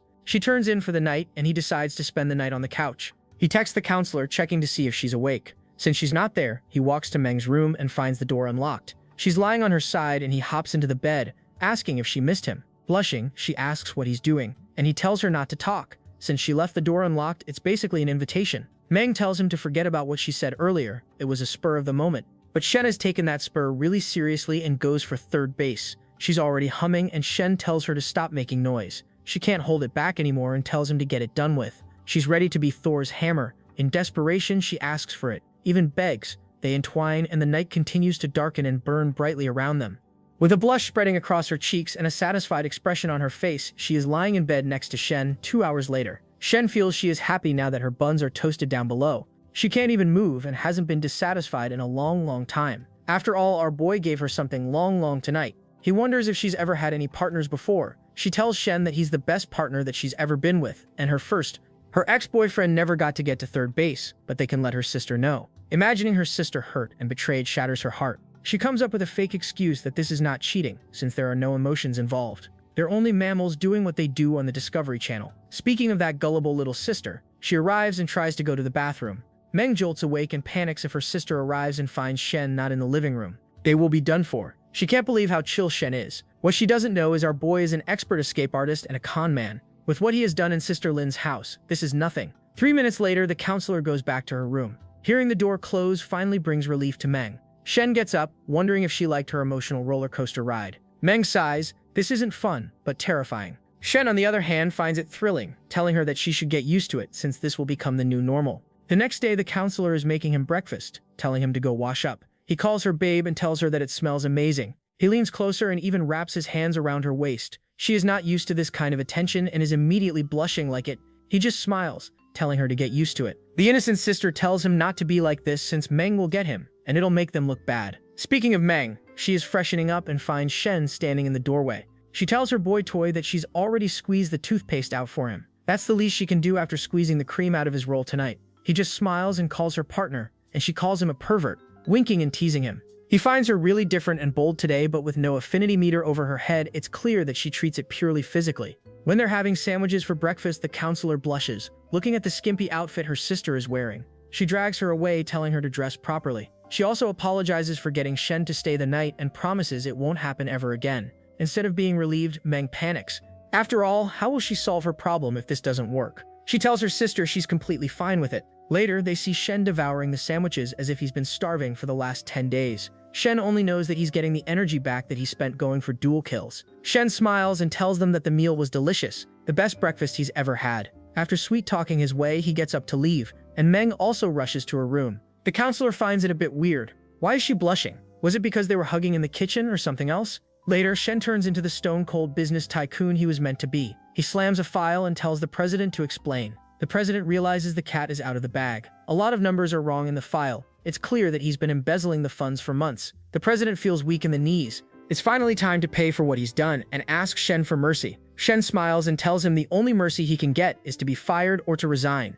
He can also go to prison if he doesn't spill the beans on everyone else involved. The president decides to talk and tell him everything that happened. He reveals everything and the internal secrets of the company and walks away empty-handed. He tells Shen's genius plan that he didn't fire the president because he was waiting to find a successor to boost the center's profits, and he also wanted to get information about the other leeches besides him. Shen asks him to take everything, the documents, and he hopes they never meet again. The president walks away with respect for the young boss. He really has skill. The secretary arrives saying that the last time he asked her to rent a place close to the city, she found a good one for under 3,000 yen. He gives her the green signal and she goes to sign the contract. He then gets a voice call. It's from Menglu, who is a bubbling mess, crying her eyes out and calling her hubby again. His eyes widen and he wonders what's wrong. He rushes back to her apartment and finds her sobbing on the bed. He asks what's wrong, who made her cry. She wasn't the type to cry and make a scene. When he's about to leave, she rushes to grab him and get him to stop. She hugs him closely as if he'll disappear in thin air, telling Shen that his recent workouts only last an hour and he leaves right after. Her oven hasn't been used for a while and nothing new has happened at the fitness center that she can report. She feels useless and wonders if he even needs her anymore. Shen smiles and realizes that she's crying out of insecurity. With tears shimmering in her eyes, she wonders how long it has been since she's even called. Shen realizes that he hasn't been paying attention to Coach Menglu for a while. He tells her that he's been swamped with sorting out the business and clearing out useless people, rebuilding it from the ground up. Once everything is planned out, she can go over and check the results. This surprises Menglu, and she wonders if she'll have an official opening at the company. Shen smiles and reassures her that she will have a job with a good salary. This pleases her so much that she locks lips, ready to show him how capable she really is. She's relieved that she wasn't forgotten and decides to take care of the snake coiled in his pants. She even leans closer and gives him a full view of the dungeons he has to explore. She even makes the entrance wider so that he can explore it effortlessly. 5 seconds later, she's kicked up and getting her dungeons rocked by Shen's Shenhammer. 2 hours and 3 packets of protection later, they're finally done. And his bro Yui Wong hits him up, telling him to come to their bar's soft opening tonight. Old class messengers will also be there. He arrives at the bar, and the vibe is kinda weird. He looks around for Yui Wong, but he's nowhere to be seen. A nerd approaches him, reminding him that he is the same guy who went to middle school with him. He invites him over to their classmates' get-together. Everyone is having a good time and greets Shen warmly. He greets one of them and asks where Yu Huang is. Turns out, after telling them to be on time, he's running late. One of the girls spots Shen's 800K watch from a distance. She realizes the real shark has arrived. One of them points out that they are the only ones without a baddie by their side. I wonder if they should hit up the foreign language majors to get to know some pretty girls. This is Cheng Shen. Shen tells him not to worry, there are plenty of baddies around. He just needs to pick one. Shane tells Shen to pick and he'll get her number. Shen notices Kiao Lai, the cosplayer girl from school and from the startup venture. It looks like she is assisting a streamer, realizing that he wants to see how she reacts to someone approaching her. He tells Shane to go for her. Shane smiles and reveals his 300K watch. That's his whole personality. He tries to hit them up and later arrives. Handling rejection well, the influencer promises to come join them later. And the cosplayer girl said that her WeChat got banned, so she can't exchange contacts. Shen finds it amusing that Lei just lied about her WeChat. Half an hour later, he is freshening up in the bathroom and is approached by the goth baddie of everyone's dreams. He is surprised to see Kiao over here. Kiao tells him to stop pretending. She saw that he noticed her the moment he entered and wanted to see her reaction when someone approached her. Shen realizes this girl has him figured out like a book. He tries to play it cool, as if he didn't even notice her until now, and there's no way he would give another guy a chance. Kiao smiles and promises to visit his table later, and even asks how she should act as if they know each other or like strangers. Shen smirks and tells her to do whatever's fine with her. Internally, he is impressed by how wise she is. Later, the baddie duo arrives. The streamer has 800,000 subscribers on KTube. They are welcome to the table and Kate introduces himself as the streamer's friend. Lion also drinks to his heart's content, and Shen asks Lai if she drinks. She normally doesn't, but offers to drink if he does. She is being all touchy and close with him, and also remarks that it tastes like soda, maybe because it's more soda than champagne. She also asks if he went through her startup proposal. Shen remembers reading that she wants to start a media company, and that takes a lot of investment. He asks how she plans to earn money with no fan base. Lai Lai corrects him that even though she doesn't stream, she has tens of thousands of followers, and is a good friend with many cosplay friends who are streamers. Shen realizes that having a media company will be beneficial for the future. A voice catches their attention, asking why they are doing so far. He also looks at the pretty girl by his side, asking if he is here again by booking the prettiest girl. Shen tells her that he never booked, she came here on her own. He tells her to stop bragging. Does he think he can get away with it only because he is handsome? The goth buddy smirks and tells him that she is here because she wants to eat him right now. This causes the guy to burn with envy. Yui sulks and tells him that he's just going to hang out with the other classmates. He can't get over how he's been tapping the long-legged cafe manager, the insanely hot teacher, and now a goth baddie all at the same time. He curses the heavens that good girls end up with douchebags. Shen enjoys teasing his bro and tells him to wait up, but he's angry that he doesn't lift a finger when it comes to the bar. All he does is flirt with girlies. What the hell is he supposed to even chat about? Shen enjoys teasing him, even teasing him that he's doing such a good job that he doesn't need to do anything. The goth baddie can't believe that he's actually a shareholder in this bar. Looks like he really has a huge empire. Shen smirks and his ego immediately flares up. He eyes her melons and says she's pretty big too, just not in business. The goth baddie blushes, telling him he's rather straightforward, but Shen smiles, saying that he learns from the best. Zion looks at Shen and how the goth baddie is throwing herself at him. Even the guys are burning with envy. Looking at everyone's attention is enough to have the goth baddie feel dizzy. Shen can't believe that she's dizzy only after a drink, even teasing her that the stray dogs can drink more than she can. If I had said that I would be in prison today, but to our boy the goth baddie just tells him not to compare her to a dog because a dog isn't prettier. Then he asks her who decided that. She pouts, and he teases her that she might be a little prettier than a dog. She leans closer, telling him to take her to the back because she wants to sleep. She tells everyone that she's sleepy and is heading back, and Shen apologizes that he needs to handle something. Yuhang, on the other hand, are furious, telling Shen to go buzz off and enjoy himself. His classmates tell him to get in touch during the vacation. With everyone in high spirits, the streamer wonders what Kaolai is doing in a place like this. She's a girl who doesn't let anyone win, and suddenly she's a sulking kitty in front of Shen. Even Sen can't believe his bro's Riz. Shen walks through the streets hand in hand with his new baddie. He wonders where they are going, the dorm. Q can't believe that he's being dense either on purpose or he's stupid. Why would they go to the dorm? Shen can't believe what she's saying. It looks like she really wants it. She reminds him that she's a straightforward girl, and he should tell her yes or no. Shen smiles, realizing he's still got it. He agrees, but she tries to play hard to get, saying that a girl's first time is precious, and she wants to go on a few more dates with him before.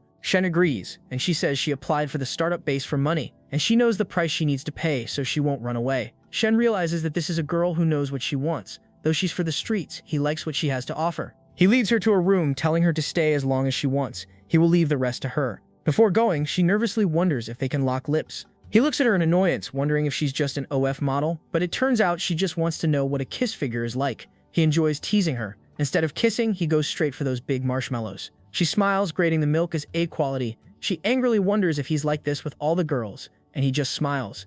That's the trick that gets them going. She tells him that that's as far as he'll get today. Shen reminds her that what happened today means nothing. She is just in reserve, and with nothing official yet, she should stay on her toes. She runs after Shen, wondering what he means by reserve, but he tells her she'll understand later. She looks at her melon, wondering what kind of guy Shen is, not to go all the way. She feels useless and even more determined to win him over. At 12:30, he arrives at the apartment building, reeking of alcohol. He comes to Meng's apartment, and Meng doesn't let him in because her sister is asleep.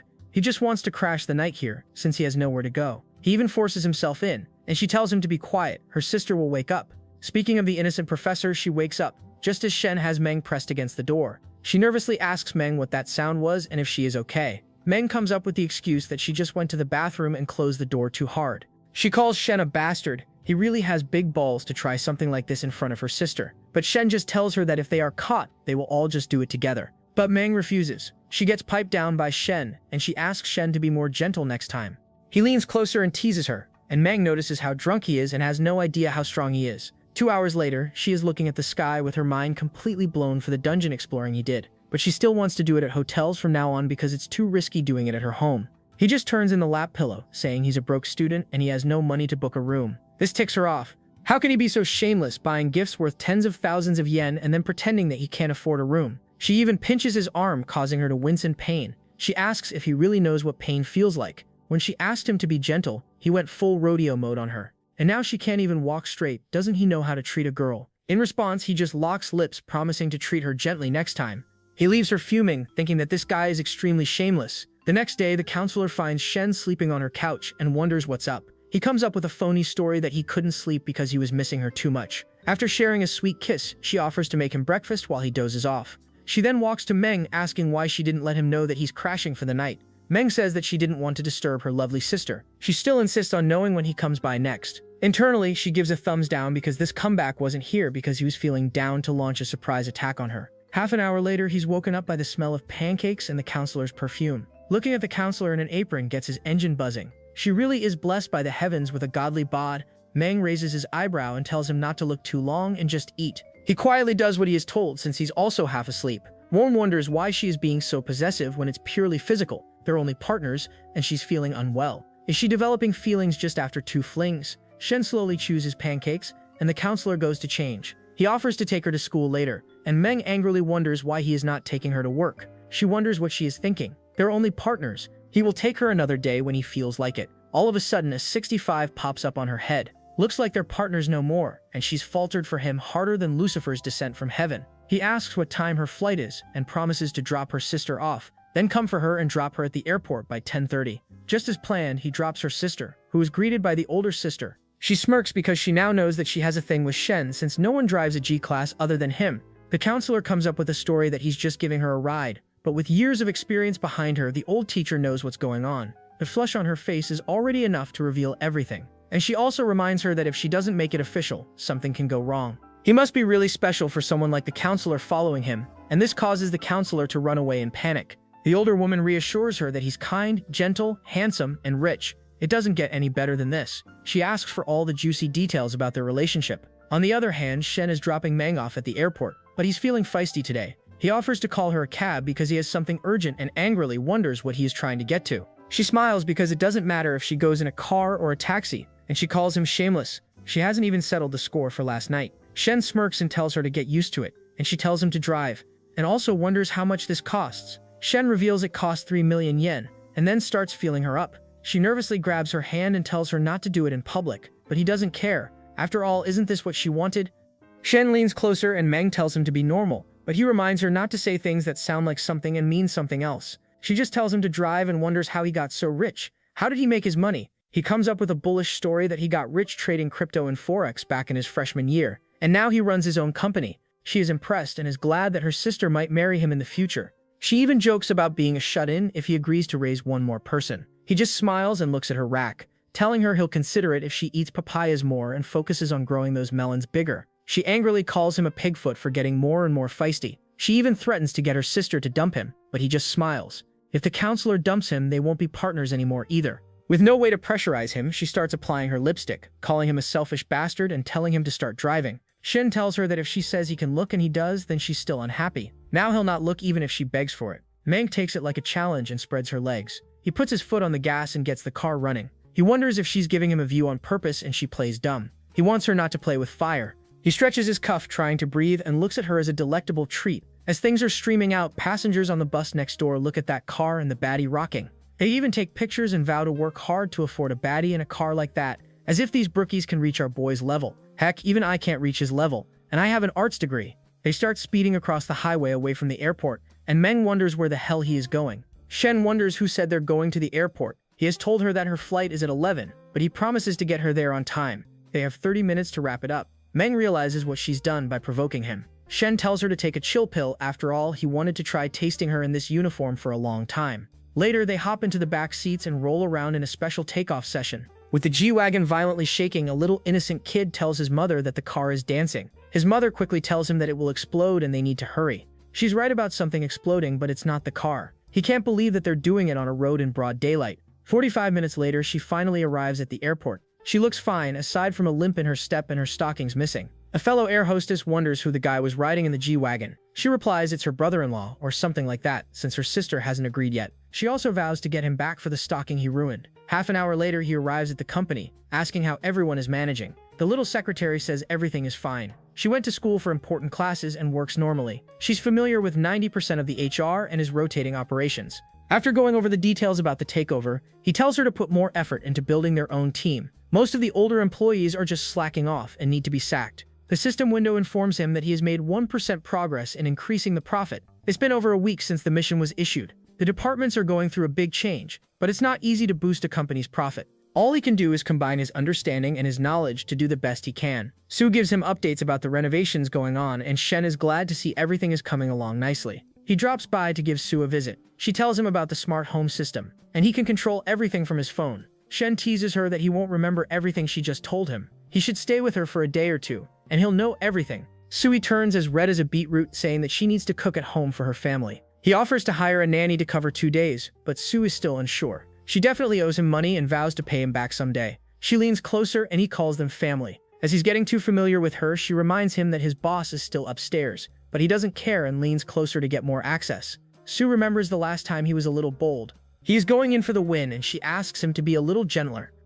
Sue starts turning into a beetroot, and she tells Shen to slow down a little. But Shen would rather die than let go of those godly marshmallows. He stuffs his face full of them. He is also turned on by how intense things are turning out. She asks him to be gentler as he goes for third base. He notices what a bomb figure she has, a slender waist and all the curves in the right places.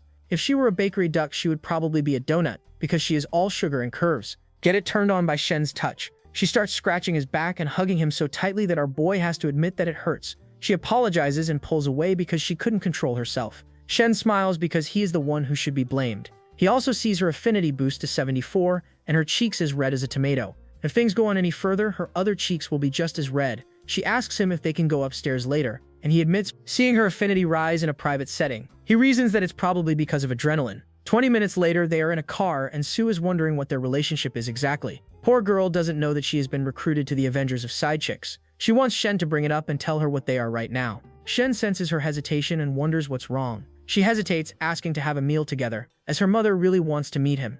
He decides to have that meal right away. 2 hours later, he returns to his place, where his sister is gossiping with Shinyu, asking what she ate growing up.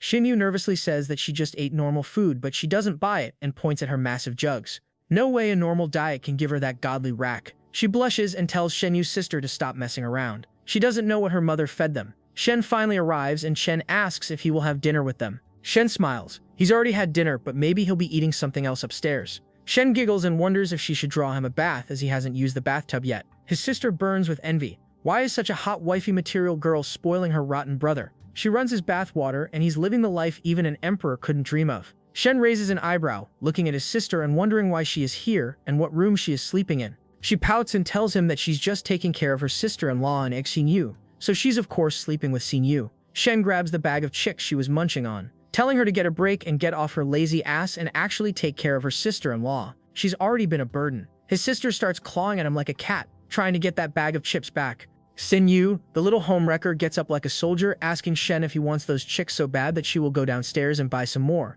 as if that will win him over. Even Shen's sister can't believe that she's spoiling him. Looking at her affinity rise from 60 to 63 makes Shen wonder what kind of freak she is to like her brother-in-law. Shen decides to bolt. He doesn't want to risk it and tosses the bag of chicks over his shoulder. Yui just wants to do something nice for her brother-in-law. After all, he has done so much for his sister and their family. This little homewrecker's idea of repaying Shen is letting him do her. Shen's sister grits her teeth in annoyance, telling her that his brother is living like a baby. He's handed clothes and he opens his mouth for food.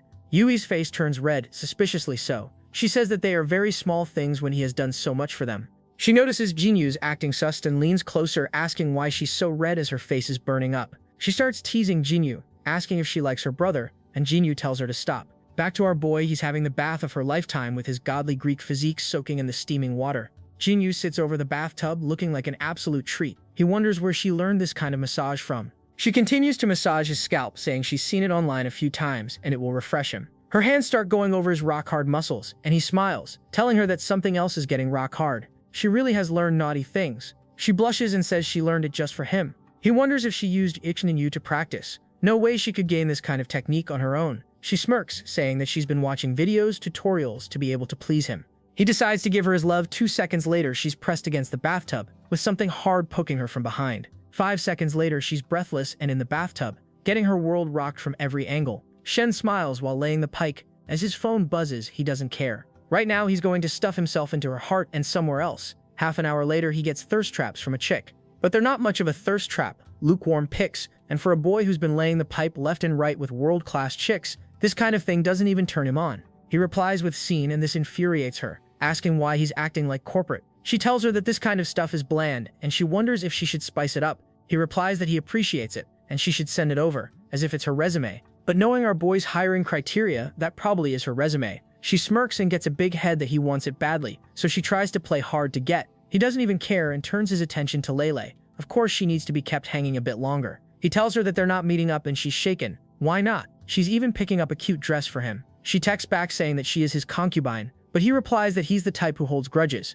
She replies that her heart may be small, but she still gave him her first kiss and her first time. He smirks and tells her to line up. Those things have been given by many. It's always first come, first served, and she just blew her chance. She grunts and her face twists in anger. She wonders if there's someone else with bigger melons than hers, because to be honest, that seems impossible.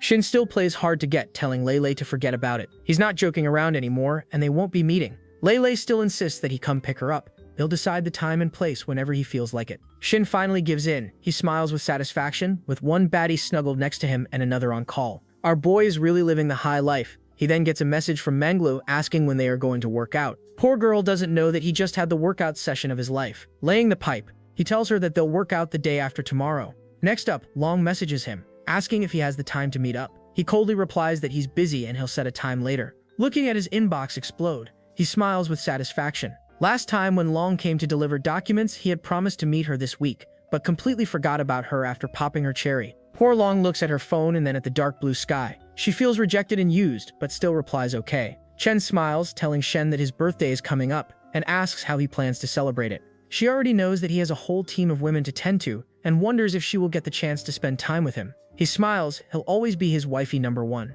He decides to go on a trip with her, and this excites her. He leans closer until she's blushing like a tomato. He whispers that she smells amazing, and maybe it's time for round 2. Chen is a little hesitant. She just had her dungeon conquered, and now this beast is going for round 2. He just smiles, telling her that an alpha like him can't be satisfied with only one round. He just wants to give her as much love as possible and spend the whole day with her. She clenches the sheets and gets back to business. He imagines Miss Lin, Fang, Menglu, the professor, and her sister, and also Chen and Xin Yu, as well as Su and Long, all gearing up to receive his pipe, getting ready to see if they're worthy of wielding Thor's hammer. And now Lele has joined the Avengers, asking which dress she should wear. He opens his eyes and realizes it was all a dream. He can't believe that his mind is all over the place because of the beautiful harem the system has given him. Chen is putting on her clothes, asking what he was dreaming about, and why he was talking in his sleep. Chen is surprised and wonders what he was talking about, and whether she heard something. Chen smiles with the brilliance of 1,000 suns, saying that he was just mumbling several names. Chen realizes that he almost let her in on his piping roaster. He tells her that they are just names of clients he's been dealing with nowadays. He's also glad it's Cheng who heard him and not the professor or the others. She's the most understanding out of the bunch. Shen's sister greets them with a luxurious spread. She's surprised to look at the lavish food laid out, asking Xinyu why she's so biased. She cooks like a Michelin chef for her brother and doesn't even make her an omelet. She starts blushing, saying that usually there are only 3 of them and they don't eat much, so it would see it go to waste. Shen's sister snuggles against her, saying that she's the one who loves her most, and she still loses out on princess treatment. Jinyu giggles, telling her to stop fooling around. The whole family sits for breakfast, and Shen asks Shen how her sister's cooking is. Shen replies with an offhand comment that she's very talented and almost like her. Jinyu starts blushing like an idiot, thanking him. Shen's sister realizes that she wants vitamin D real bad. Our waifu Chen is just surprised and wonders why she's blushing when Shen complimented her. She wonders maybe they're awkward to be in the same room. Honestly, she's too innocent for this world. 15 minutes later, she approaches Little Miss Homewrecker, asking why she's so tense around her brother-in-law. Maybe it is hard for her to adapt. What she doesn't know is that Xinyu's hard for Shen. Yinyu tries to make a cover-up story that her brother-in-law is just too good, and she hasn't adapted yet. Kan smiles reassuringly, saying that he is a nice guy once she gets to know him. She needs to spend more time with him and not be pressured. It's her home as well, and it will always be. Even though her sister is an absolute gem, this little homewrecker is glad that she hasn't noticed her sussy activities around her brother-in-law. Ginny still smiles, telling her to get him a gift on his birthday and chat with him so that they can be closer. She then helps her do the dishes. What she doesn't know is that her little sister wants to do her husband. The little part of her that is still human wonders if it's really appropriate. Lele is wearing a beer hoodie, but maybe forgot to put her pants on. An old uncle looks at her from a mile away and starts blushing like an idiot, asking where she is headed, and maybe he can give her a ride. She looks at the garbage can he drives and wonders how much it cost him. That old pervert doesn't have a filter on and tells her that it's enough to bang her. She calls him a loser and leaves, saying that she's going to be riding in a G-Wagon. Fatty Uncle wonders if she's been scrolling on Insta too much. No one in real life drives a G-Wagon. She turns around and says that her boyfriend drives a G-Wagon costing over 3 mil. She then hops into Shen's new whip, asking why he didn't pick her up from in front of the school gate. She wanted to make everyone jealous. This klutz doesn't know that she is just one of his many side chicks and not the main girl. While sucking on a lollipop, she tells him that it's not enough to be picked up outside of school. She wants everyone to know that her boyfriend is loaded. Shen smiles and reminds her that she'll have to earn his favor if she really wants that. She puts away the lollipop and tells him to stop bullying her. She also wonders if they should go to a motel and complete it. He wonders why she's eager to break the seal. She argues that she just wants to know where they're going, and he replies that they're going to the bank to handle some stuff. Long looks at them with a heavy heart. She wants to call out to Shen, wondering why even NPCs get better treatment than her after she gave him her cherry. Maybe that's what she deserves for being easy. Lei grabs her lollipop and gives him a good view of all the heat she's packing under that oversized hoodie. Shen realizes that he's being teased, and she zips up her hoodie, saying that her benefits will end here if they're really going to the bank. Shen smirks. It looks like the girl wants to make the first move, but there's no way he'll dance to her tune. She wonders why he's going to the bank, and he explains that he's going to open a private account. She's surprised and wonders how much money does he have. He tells her there's just as much as the CEO of Xiaomi. She can't believe it and calls him a liar for being so young and yet so rich. Little Miss Gold Digger doesn't know our boy has the infinite money glitch. He not only has infinite money but also Thor's hammer downstairs as well. He teases her if she won't go out with him if he's not as rich as the Xiaomi guy. He even goes for a field test, feeling up those thick thighs that save lives.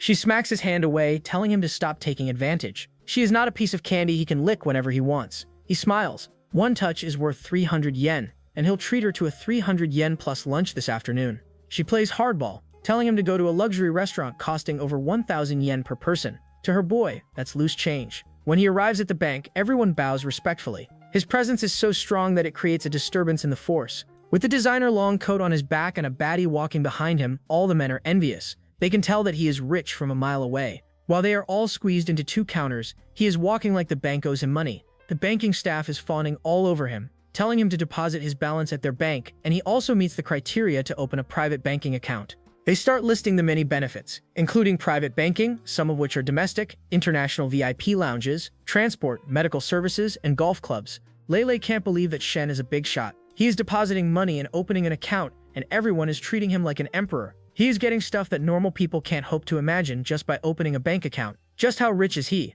The banking staff tells Shen that he can consult her anytime, and if he has any other questions he should ask. He just tells them to make sure that the card's last numbers are set to his birthday.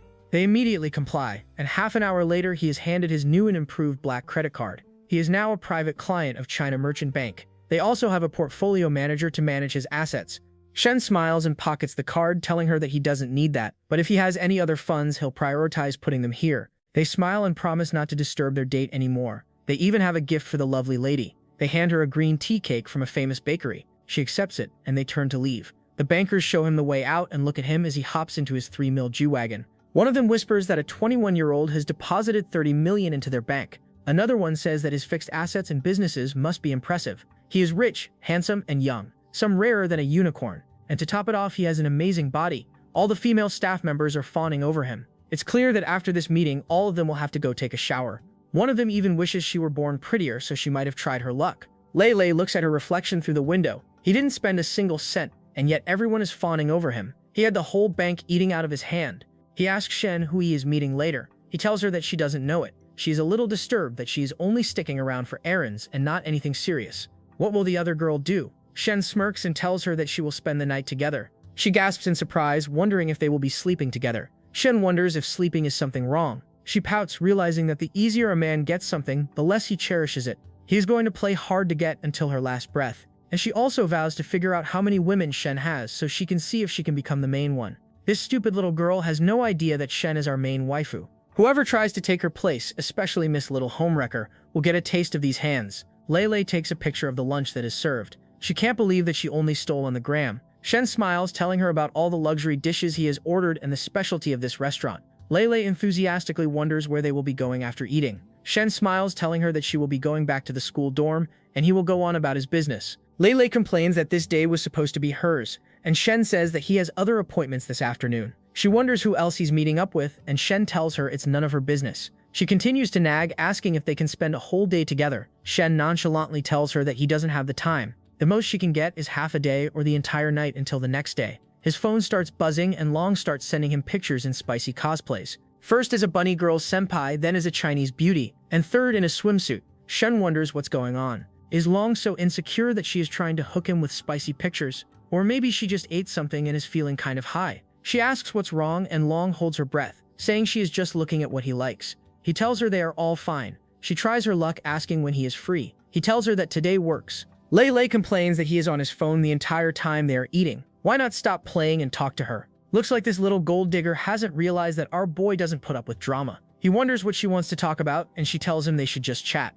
He claps back that conversation should flow naturally. There's nothing to say if she's being feisty. She tries to increase the drama, telling him not to make excuses. And if he is not eating, then she has lost her appetite. Our boy doesn't even try to make it up to her. He just tells the waiters to bring the bill. They are done eating even though she hasn't taken a single bite. He casually pays 2,500 yen and tells Lei that he has kept her promise. Still putting on hot air, she turns to leave. 30 minutes later, they are in the car, and Lei wonders if she is really going to be sent back to the school. Shane wonders what else they have to do. As she steps out, she looks at Long getting into the passenger seat. Looking closely at Long, she feels a bit insecure. She refuses to leave, demanding an explanation from Shen. What she doesn't realize is that our boy has no place for drama. He just tells Long to buckle her seatbelt because it's going to be a bumpy ride.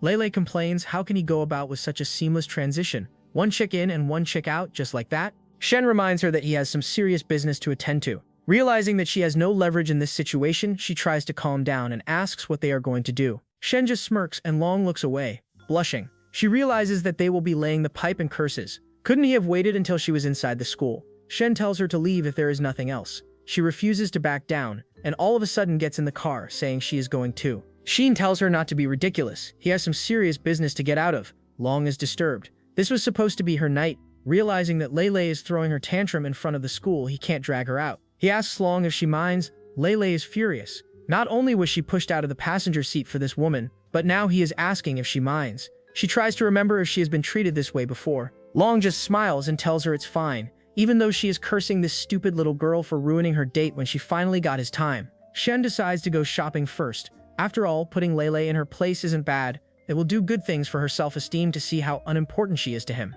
And when it's time to get a room, he'll just have the hotel arrange a car to send her back. They arrive at the mall, and Long nervously wonders if she can grab his arm. He smiles softly, telling her to go for it. He also wonders if Long was already so timid. He realizes that she really is one of a kind and decides to take extra care of her in the future. Lei is teeming. She doesn't buy this whole "can I hold your arm" act. Maybe she is trying to be extra sweet. Lei feels as if she is the third wheel and tries to grab his other arm. Poor Long instinctively lets go, wondering if Shen really fancies her more. Realizing that Long feels bad, he smiles and tells her to hold tighter. Lei starts complaining like a kid, asking why she can't hold tighter. He wonders how close she wants to be. His arm is basically between her marshmallows. He also feels amazing, but he needs to keep a low-key presence in front of people. With two baddies around each arm and a luxurious fur coat covering his back, he creates a disturbance in the force once again. Everyone looks at him with envy. One fatty wonders what the hell is this. Another fatty wonders if they are filming a drama or something. Another guy wonders if he is responsible for the global baddie shortage. This guy is hogging up all the beauties, and they are left with the nerds. He wonders if these women are going to go for a three-way monster mash after this. Shen smirks, enjoying everyone's envious stares focused on him. He really loves this feeling of satisfaction from breaking everyone's self-confidence in a 10-mile radius. And he's also surprised that Lei has switched into attention-seeking mode just because Long is around.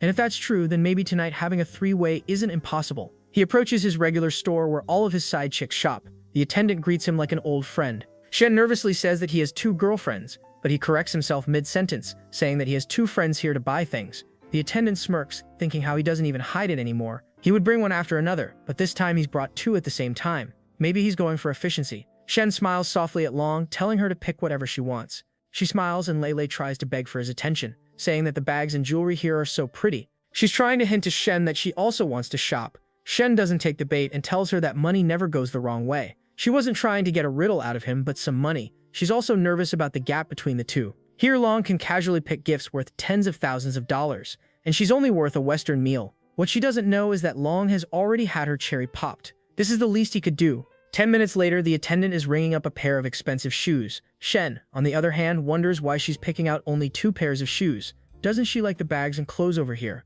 Long smiles, telling him that she already has everything she needs. Shen turns on his riz, telling her not to be polite and to spend at least 100,000 yen. If there's nothing else, they can check another store. Internally, his entire plan is to have her spend at least 10,000 yen so that the system can give him a big fat cash back. Long takes it the wrong way and smiles. A girlfriend nearby starts yapping about how Shen is spending 100,000 yen on her girlfriend and why her boyfriend isn't doing the same. The boyfriend knows that he won't be getting any tonight. Lei is burning with jealousy. How can she get 100,000 yen worth of stuff, and she just got a lousy Western dinner? The contrast is too much, and she wishes she hadn't tagged along. Another 20 minutes later, the whole counter is filled with luxury items. Shen smiles and pats Long's head. Lei, on the other hand, is about to faint. She never saw this amount in her entire life that he casually blew over a fling.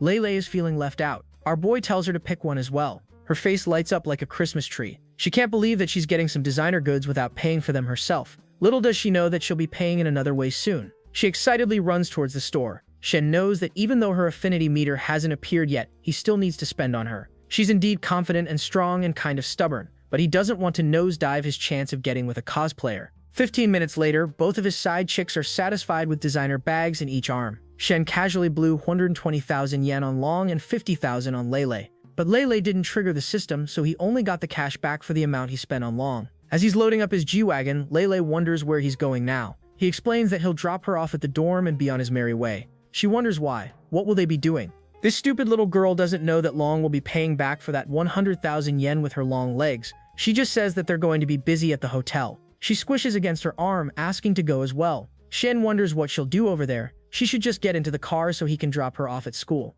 Lei, in desperate puppy mode, asks Shen to let her hitch a ride and hang around nearby. Shen sighs. He doesn't have the energy to deal with her right now. He decides to let her tag along until the lobby. At the Redison Hotel, he wraps his arm around Long. Lei is surprised that he booked a hotel for the day, and it's the same one that he booked that day. He just smiles and tells her to do her own thing, while they're going to be talking about business. She stutters. Where is she supposed to go and hang out? Shen reminds her that she said it herself that she will hang around here. She nervously wonders if she really can't go up. Shen smiles, asking if she's ready to be the third wheel. She nervously looks away. Obviously, she plans to hand him her cherry, but not right now. If it goes to a three-way, then she'll be taken for granted. Shen decides to leave and tells her that he'll book another suite for her. They can have dinner together later. Later in the elevator, Lei asks Long for her name. Long introduces herself as a sophomore in accounting. As soon as he hears Lei's name, she remembers that she is a famous cosplayer at school. Lei's chest puffs up with pride. She says that without special skills, Shen wouldn't have chosen her for the startup base. Long, as cool as a cucumber, says that her skin is as fair as snow, and she can do cosplay.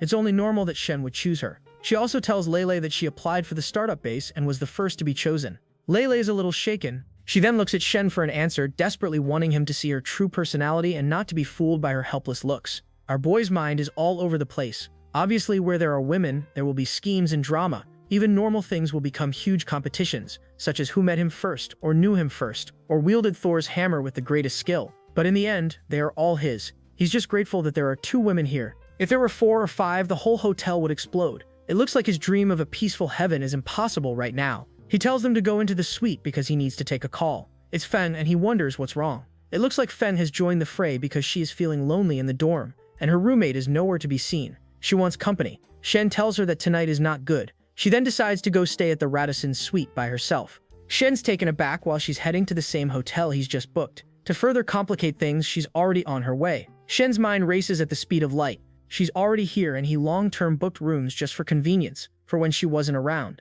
She's already over here, and he has 2 baddies waiting to be piped down. He curses for choosing the same hotel for everyone. By the way, things are turning out. Tonight is really going to be a fun night. He thinks of a plan and tells her to go to the suite and wait for him. He'll handle things here and come find her, and he has a surprise prepared for her as well. After throwing a bone at Feng to keep her occupied, he promises to tell her later, and he will let her know about the exact time and place. Meanwhile, inside the suite, Lei, while unzipping her hoodie, asks Long how long Shen is going to talk in the hallway and who he is talking to. She also asks Long how many times he has laid the pipe on her. This causes a nuclear explosion in Long's head. She wasn't expecting Lei to be so blunt. Lei clears the air that she just wants to know why he is so favoring towards her and so indifferent towards Lei. Long looks away and blushes, wondering if she thinks the difference is big. He hasn't seen how he acts around another girl. She nervously wonders who the other girl is. She comes up with a crazy scheme that, just like empresses in a palace, there's always a stronger one, so the weaker ones should band together. That's how they can even cut through metal and lean into the empress's favor. Both of the girls are cooking up something weird, while Shen's number 1 is on her way to the same hotel. Will Shen be able to get away scot-free while laying the pipe on these baddies, or will his pipe be cut in half by all 3 of them? Lei looks into Long's eyes. She thought that this girl held a high position in Shen's heart. Turns out she's also a bottom like her, in Shen's harem. If the bottoms are worth 100,000 yen, then just how much does the main girl get, she wonders. Little does this snot-nosed gold digger know that our waifu Chen gets a mansion and a brand new Porsche, along with Shen's somewhat divided attention, something she will never get. She looks away nervously, realizing that the startup base is just an entry ticket, and if they want more, they will have to put in elbow grease, or in this case, take care of Shen's white grease. She looks at Long's bag, wondering why it is so stuffed. Just what has she brought to their three-way date? With a face as red as a beetroot, Long panics and tells her not to look, but this nosy girl takes everything out of the bag. It turns out that Long had prepared to get Shen's attention by wearing spicy outfits. One is a see-through swimsuit, another a traditional red Chinese dress. The third one is something I would die for, a bunny girl senpai cosplay outfit. Lele is in massive shock. She wasn't expecting Long to be so bold. And does she really need 3 full sets of cosplay to get his attention? The image of Long grabbing Shen and locking lips in that red Chinese dress fills her mind. She wonders if this is how she usually pleases Shen. In a fit of panic, Long stuffs the outfits back into her bag, telling her to keep her hands away. Long looks away as Lele wonders if Shen is really that picky that he needs 3 outfits for him to choose from. With a sad look on her face, she tells Lele that she will understand later. Lele still doesn't get it and raises her eyebrow. Is Shen playing with fire? Can his body even handle the heat he's asking for? Or is he the type that bites more than he can chew? Little does she know that our boy lays the pipe so well she won't be walking for weeks. It's more than enough for him to handle. Long looks away and remembers her first time, telling Lele that she'll know later. She is not sure that she can handle what Shen has to offer. Lele is still yapping about them being comrades fighting together as warriors of justice. Shen barges into the room and looks at her as if she's an annoying fly. What is all of this talk about being sisters in arms? He left for 5 minutes and they're already making an alliance as if it's World War II. Lele gets up nervously, asking if he hasn't watched empresses in the palace. It's normal for concubines to call each other sister. While Lele is fighting her case, Long is quickly stuffing her outfits in the bag. Shen reminds her that he is no emperor and they're not in a drama. Lele continues to glaze him that he lives better than an emperor. They should call him Pimp Teddy 69. Long nervously reminds Shen that they're here on a mission, and maybe they should move it to the room. Shen tells her that there's no rush and maybe she should start with a shoulder massage. Those knots won't loosen themselves. She agrees, and Lele, getting the hint, decides to use the restroom. Shen asks about the situation with the startup base. Even though it's a sham for laying pipe, he still wants to go through with it. While massaging his shoulders, she explains that the progress is going along smoothly. Song and Mo already have 40% of their investments, but with summer break around the corner, they won't be opening their shops anytime soon. Shen realizes that they're pushing seriously, and maybe he should do some pushing himself. He wraps his arm around her slim waist. She nervously reminds him that their third wheel is still here. Shen doesn't mind and wonders if she minds. Her face is all red. She wonders what he means by the word mind. Does she mind being affectionate in front of Lele, or does she mind getting that pipe along with her? Either way, does she have the option to refuse? She imagines both of them taking care of Shen's needs. This would be way too embarrassing for her. Shen smiles and kisses her, saying that he won't force anything. Her boy might be a scumbag, but at least he believes in consent. Lele arrives and tells Shen that they should go shit out. What she doesn't know is that Shen is already busy eating the dragon girl. It isn't even night yet, and he is already sampling those massive lips. 3 minutes later, they're still locked and out of breath. Lele throws a tantrum. They're all bottoms, so why should she be sidelined? Shen side-eyes her, wondering why she is still in the room. Doesn't she have her own room? She angrily yells that the view is better over here. Shen smiles internally. It looks like the fish has bitten the hook, and in no time she'll be eating out of the palm of his hand. He nonchalantly tells her to stop getting in the way and go to her room. Lele gasps in surprise, wondering how she is in the way. She grabs his face and locks lips, Long realizing that this girl is not only annoying but shameless as well. Pulls away. 2 minutes later, she wonders if she's still in the way, realizing that they're all girls at the bottom of Shen's food chain. She doesn't need to play hard to get any more, but will only draw him away. Shen smirks and unboxes her marshmallows. Only this way can you be part of the fun. The room covers her face.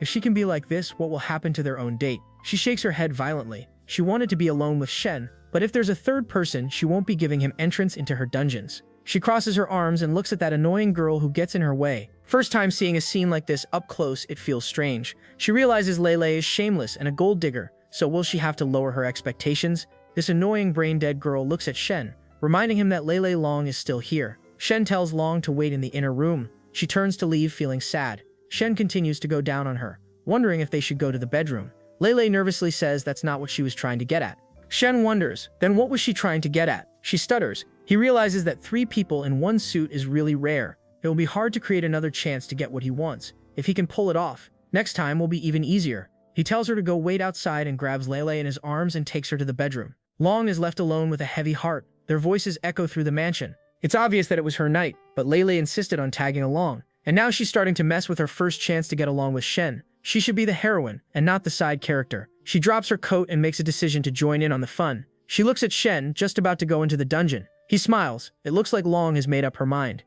An hour later, Lele is out of breath and lying there like a rag doll. She got what she deserved, and now it's Long's turn. He wonders if she's fine handling Thor's hammer, and as a reward she can make a request, anything she wants, and he'll try his best. Surprisingly, instead of asking for designer bags, jewelry, or a mansion, she asks Shen for a little more time with her. He thought that she would ask for something material, but Long reminds him that he already bought her everything. The 2 times they've been together, he's already spent around 300,000 yen. Shen smiles and his face softens. Material requests are easy to satisfy, but if every woman he bids asks for time, then he will have to keep an assistant for time management schedules. If only they could go 2 at a time, things would be way more efficient. Just when Long is breathless, Lele is ready for round 2. Long has her face stuffed into the pillow. She can't believe that Lele is pushing herself so far today. Shen smiles and tells Long that it won't be frequent, but he'll try. She smiles and rests her head on his rock-hard abs. As long as it's a little more, it's enough for her. She kisses his cheek and he smiles. He remembers his personal trainer. Something like that ended up moving that girl. Both the coach and Fang are different. Their threshold is very high, and to satisfy and move them, he has to put in more and more effort. Lele pretends to sleep, but she hears everything. She can't believe that Fang gave herself up on their first time together. She can't believe the day she just had. Shen looks at Lele covered in the sheets and wonders if she feels unwell. She covers her face and doesn't look him in the eye. It looks like she got the answer she was looking for. If Shen could handle the heat they were packing. Shen wonders if they're mad at her, and she angrily laughs that she is not. He tries to get a touch of those peaches and she tells him to stop. He wonders why she's being so hard to understand. He just asks if she's angry, and she said she wasn't. She angrily stutters. What if she's angry? What can she do? She holds no power. Shen says that if she's angry, he'll treat her to a big meal. Lele should get up and eat. She angrily mutters that she can't walk with how good he laid the pipe. How is she supposed to go out and eat? Shen smiles and looks at his handiwork. He likes his peaches like his wine, deep red. He decides to ask the guest manager to send it to the room. Lele spreads her arms asking Shen to carry her. Shen smiles and decides to give this girl a little princess treatment. 20 minutes later, Long is having a shower. She arrives in the room and everyone is in their pajamas. The atmosphere is awkward as hell. Shen wants them to get used to this rhythm early on so that it can be normal in the future. Lele nervously wonders if she can take her food back to her room and eat by herself. Shen wonders if it's necessary. Aren't they sisters in arms? They should eat together and chat more. Lele says that it's awkward, but he wonders why. He looks at Long wondering if she's awkward. Desperate to win his approval, she tells Shen that she's not, even though she's awkward as hell. She's not the type to agree to a 3-way with an annoying brat like her, but she can't ruin her chance with Shen. Shen tells Lele she shouldn't be awkward either. She just pouts and wants to go back to school and eat in her dorm. Shen tells her that it's fine, but Long wonders why. Shen is acting kind of different. This is not his style. This doesn't feel like Shen's style to let her go so easily. Even Lele feels that he is being too cold for someone who just popped her cherry 5 minutes back. All of a sudden, Shen pats her head and tells her that she hasn't fully recovered yet. Going back to school will be hard since she won't be able to walk for a few days. It's better to take tomorrow off. Besides, doesn't she want to stay with him a little longer? She smiles and her eyes soften. Long remembers her first time and how hard it was to walk. Everyone saw her walk of shame and she wished that Shen treated her with the same gentleness he's showing Lele. She's even patting her head and this makes her heart feel sore. Sensing Long's hesitation, he pats her head as well. They both smile with satisfaction. Even if they're tools in Shen's shed, they're happy to be loved. If only this moment could last forever, but sadly it can't, since the general manager has arrived with the clothes Shen had requested. Shen smiles and thanks him. He also gets an eyeful of both of the beauties waiting for Shen in the room. The general manager can't believe the life he's leading. He has one tall and graceful beauty and another fair-skinned, curvy diva. And besides that, he has 2 rooms fully booked and another baddie on the way. Can his body even handle that? He just shakes his head. Rich people are a puzzle. Shen puts on his shirt and asks, "Where's Lele?" Long says that she's in the shower, and Shen tells her that he needs to step out to handle some things. She shouldn't wait for him and also tell Lele. As he gets ready, Long smiles lovingly. When Lele arrives, she wonders where Shen is. Long explains that he's out to handle something. Lele wonders when he will be back, but she just looks away sadly. He didn't say, but judging by the look on his face, he's about to meet up with another baddie. Lele wonders why she didn't ask for his whereabouts. Long reminds her that they are not in a position to do that. Lele wonders why doesn't she have a backbone. They're his woman, and it's the least they can do. Long, being the wiser of the two, tells Lele to lower her expectations. They don't have much weight in Shen's heart. Lele still wants to have a stronger hold on his heart. Long looks away. What does she mean to get a more important and comfy place in Shen's heart? She remembers the good old days when she was as greedy as this little thought, but now she knows that keeping her current position is just as good. Lele has realized that Long doesn't have what it takes to climb the corporate ladder or Shen's woody ladder, and she also wonders why Long is blow-drying her hair. With a look of sadness, she tells Lele that's what Shen wants to see. What he says goes. Lei can't accept that and throws her bag in anger, telling Lunja that she is hopeless. As soon as she throws the bag, she looks at 2 cosplay outfits pop out of it. She wonders why there are only 2 and where's the third one. Realization dawns on her and she curses Shen for being a shameless son of a gun. He said that he would spend the night exploring their dungeons. With a look of sadness, Lung tells Lei she shouldn't question it. He'll come back if he wants. Lei can't accept that. Not only did he dishonor his commitment, but he also took one of the cosplay outfits Long brought to spice things up. Is he a man or a mole? Long tells her that if she keeps thinking that, they won't be sisters anymore. Lei holds her head. It looks like Long has been trained well. She hands her one of the cosplay outfits. If that's how he plays, then they'll play as well. She vows to drain him of every drop he has so that he doesn't even want to look at a woman for the next month. She wants to see what his kidneys can handle. Long raises her eyebrow. Looks like she really needs an anatomy lesson, as kidneys have nothing to do with that. Just like when I had nothing to do with it when I was blamed for stealing money from my dad's wallet and got my ass beat. Long tells her that they can't do it. He's as strong as an ox and it's her first time, so maybe she should take the lead. Lei is speechless. Looks like this dumb girl is trying to tame the dragon with a level 1 clam. Speaking of the dragon, our boy is hugging Fang. That hug is getting spicier as ever, and he hands her the bag carrying the cosplay outfit. Fang wonders what it is. Is it a gift for her? He smiles slyly, telling her to open it herself. As soon as she looks at the night suit, she wonders if this is his idea of a surprise.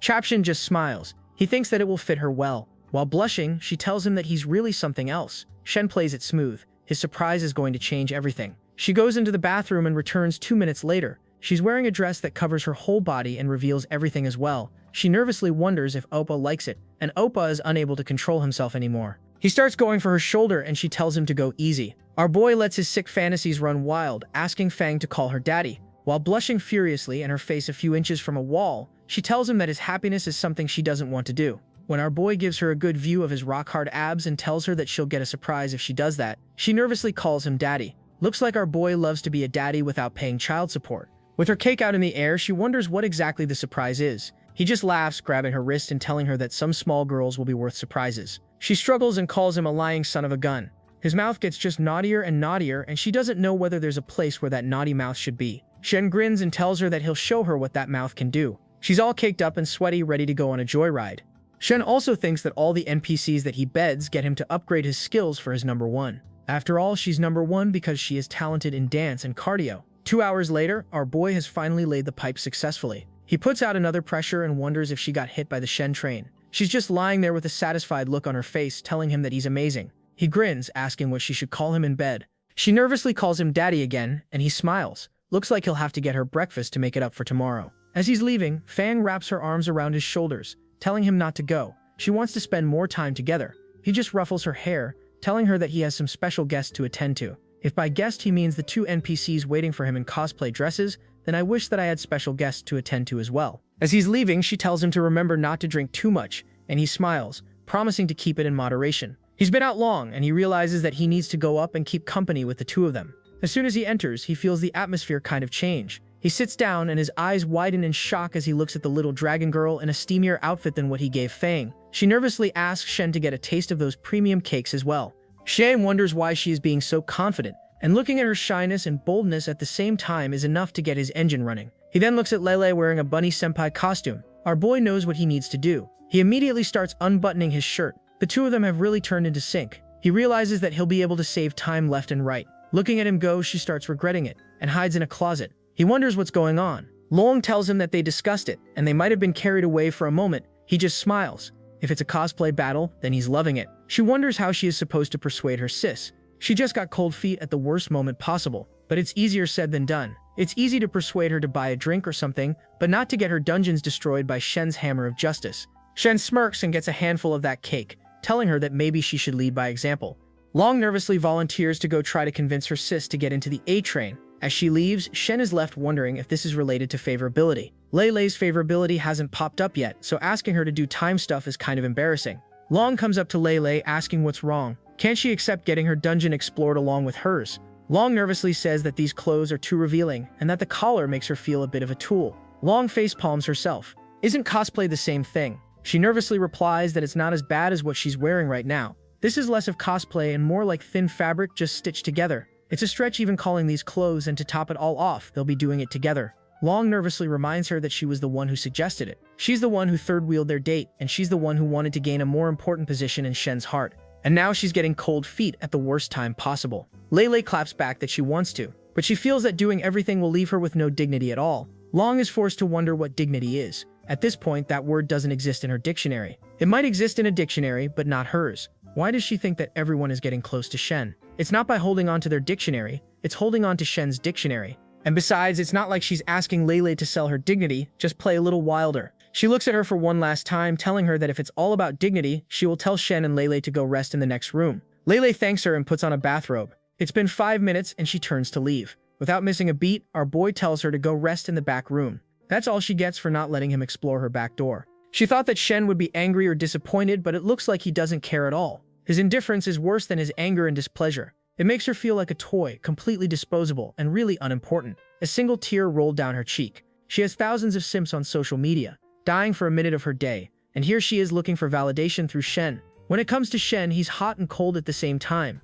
distant and yet close. It makes her doubt herself constantly, and even makes her feel inferior. His coldness just now has caused her a lot of frustration. She looks at her expression and Shen senses something is wrong. He goes into smooth operator mode, asking her why she's crying. She tells her it's nothing, and he just smirks. He didn't mean anything between the lines, he just didn't want to force her, and she's being too sensitive. He indeed wants to spend some time with her, but tonight won't work. He tells her to cheer up, since he can't stand seeing girls cry. And besides, she doesn't look good when she cries. She's cried herself into a messy cat. Our boy successfully gaslights her, and she calls him a messy cat. He smirks and tells her to look at her reflection in the mirror. She looks better when she's not crying. She starts blushing, asking if she's pretty. He smirks. Of course she is. The women he dates are never ugly. He made that clear as a selection criteria in the starter base.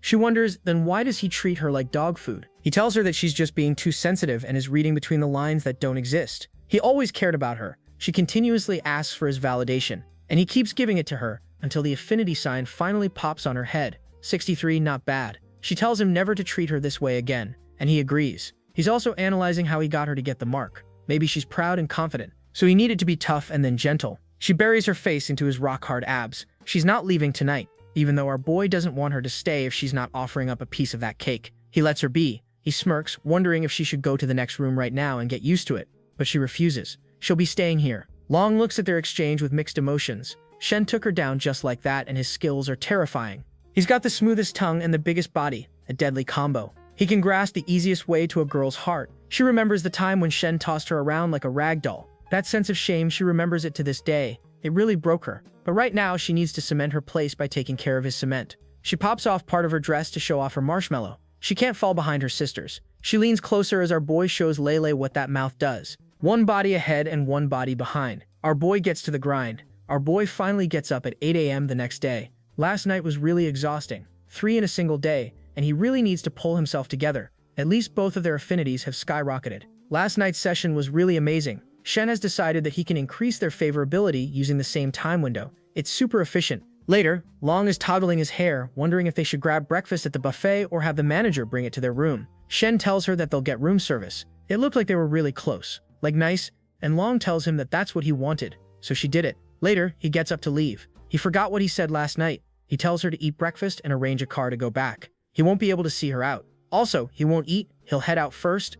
As he turns to leave, he grabs his phone. He decides to go work out first. From now on, the two of them are tied together. Long wonders if it's a good thing or not, because the time they share with Shen will be split. Shen finally arrives at his muscle mommy, who calls him a skinny guy, and wonders why he is so late. Did he have fun late at night? Shen smirks and takes off his coat, and she gasps in surprise. It's clear that he hasn't been training, and yet he's shredded as hell. He has the physique of a Greek god. Shen tells Willa Bullfish's story that this is what real talent looks like. She raises her eyebrows. Either he's hitting a gym somewhere else, or he's on gear. Shen just smiles, grabbing a piece of that stick. He tells Minglu that he practices on his own every night. She knew it. It looks like he trains at high intensity, and it's a pity that she can't be in those training sessions to amp up his intensity. What she doesn't know is that our boy has got a cheat sheet by God on speed dial. He wonders what she is talking about. Hasn't he given her enough rules already? She wonders how it is the law. He explains that he has a little business he wants her to conduct. He has arranged her position. In the next couple of days, she can go and report in, and she should accompany him to the company so that they can handle the procedure directly. He knows that improving company profit doesn't rely on internal but on external effort. With Menglu helping, it will boost their profit, and it's also his birthday in the next couple of days. He will be taking his main girl and the others on a trip, so it will be perfect for Menglu to be tied down with the company and keep things in order. Menglu smiles. She is glad that she gets to handle something other than his Woody. She also thought that he didn't need her, but it looks like she will be helping his career, and that's even better. At the same time, at the hotel, Fong spots Lei and Long and wonders what they are doing over here. She saw them on campus cosplaying and also having some foreign affairs. With so many luxury bags in their hands, they look like they have a sugar daddy as well. Poor girl doesn't know that her sugar daddy is her so-called faithful hubby. Both of the cosplayers look at the luxury items, and Fang hits up Shen. Shen wonders if she is up. He is at work and he has ordered her breakfast, and after she eats, a car will take her to school. She tries to act lovey-dovey and wonders if he knows who she saw at the hotel.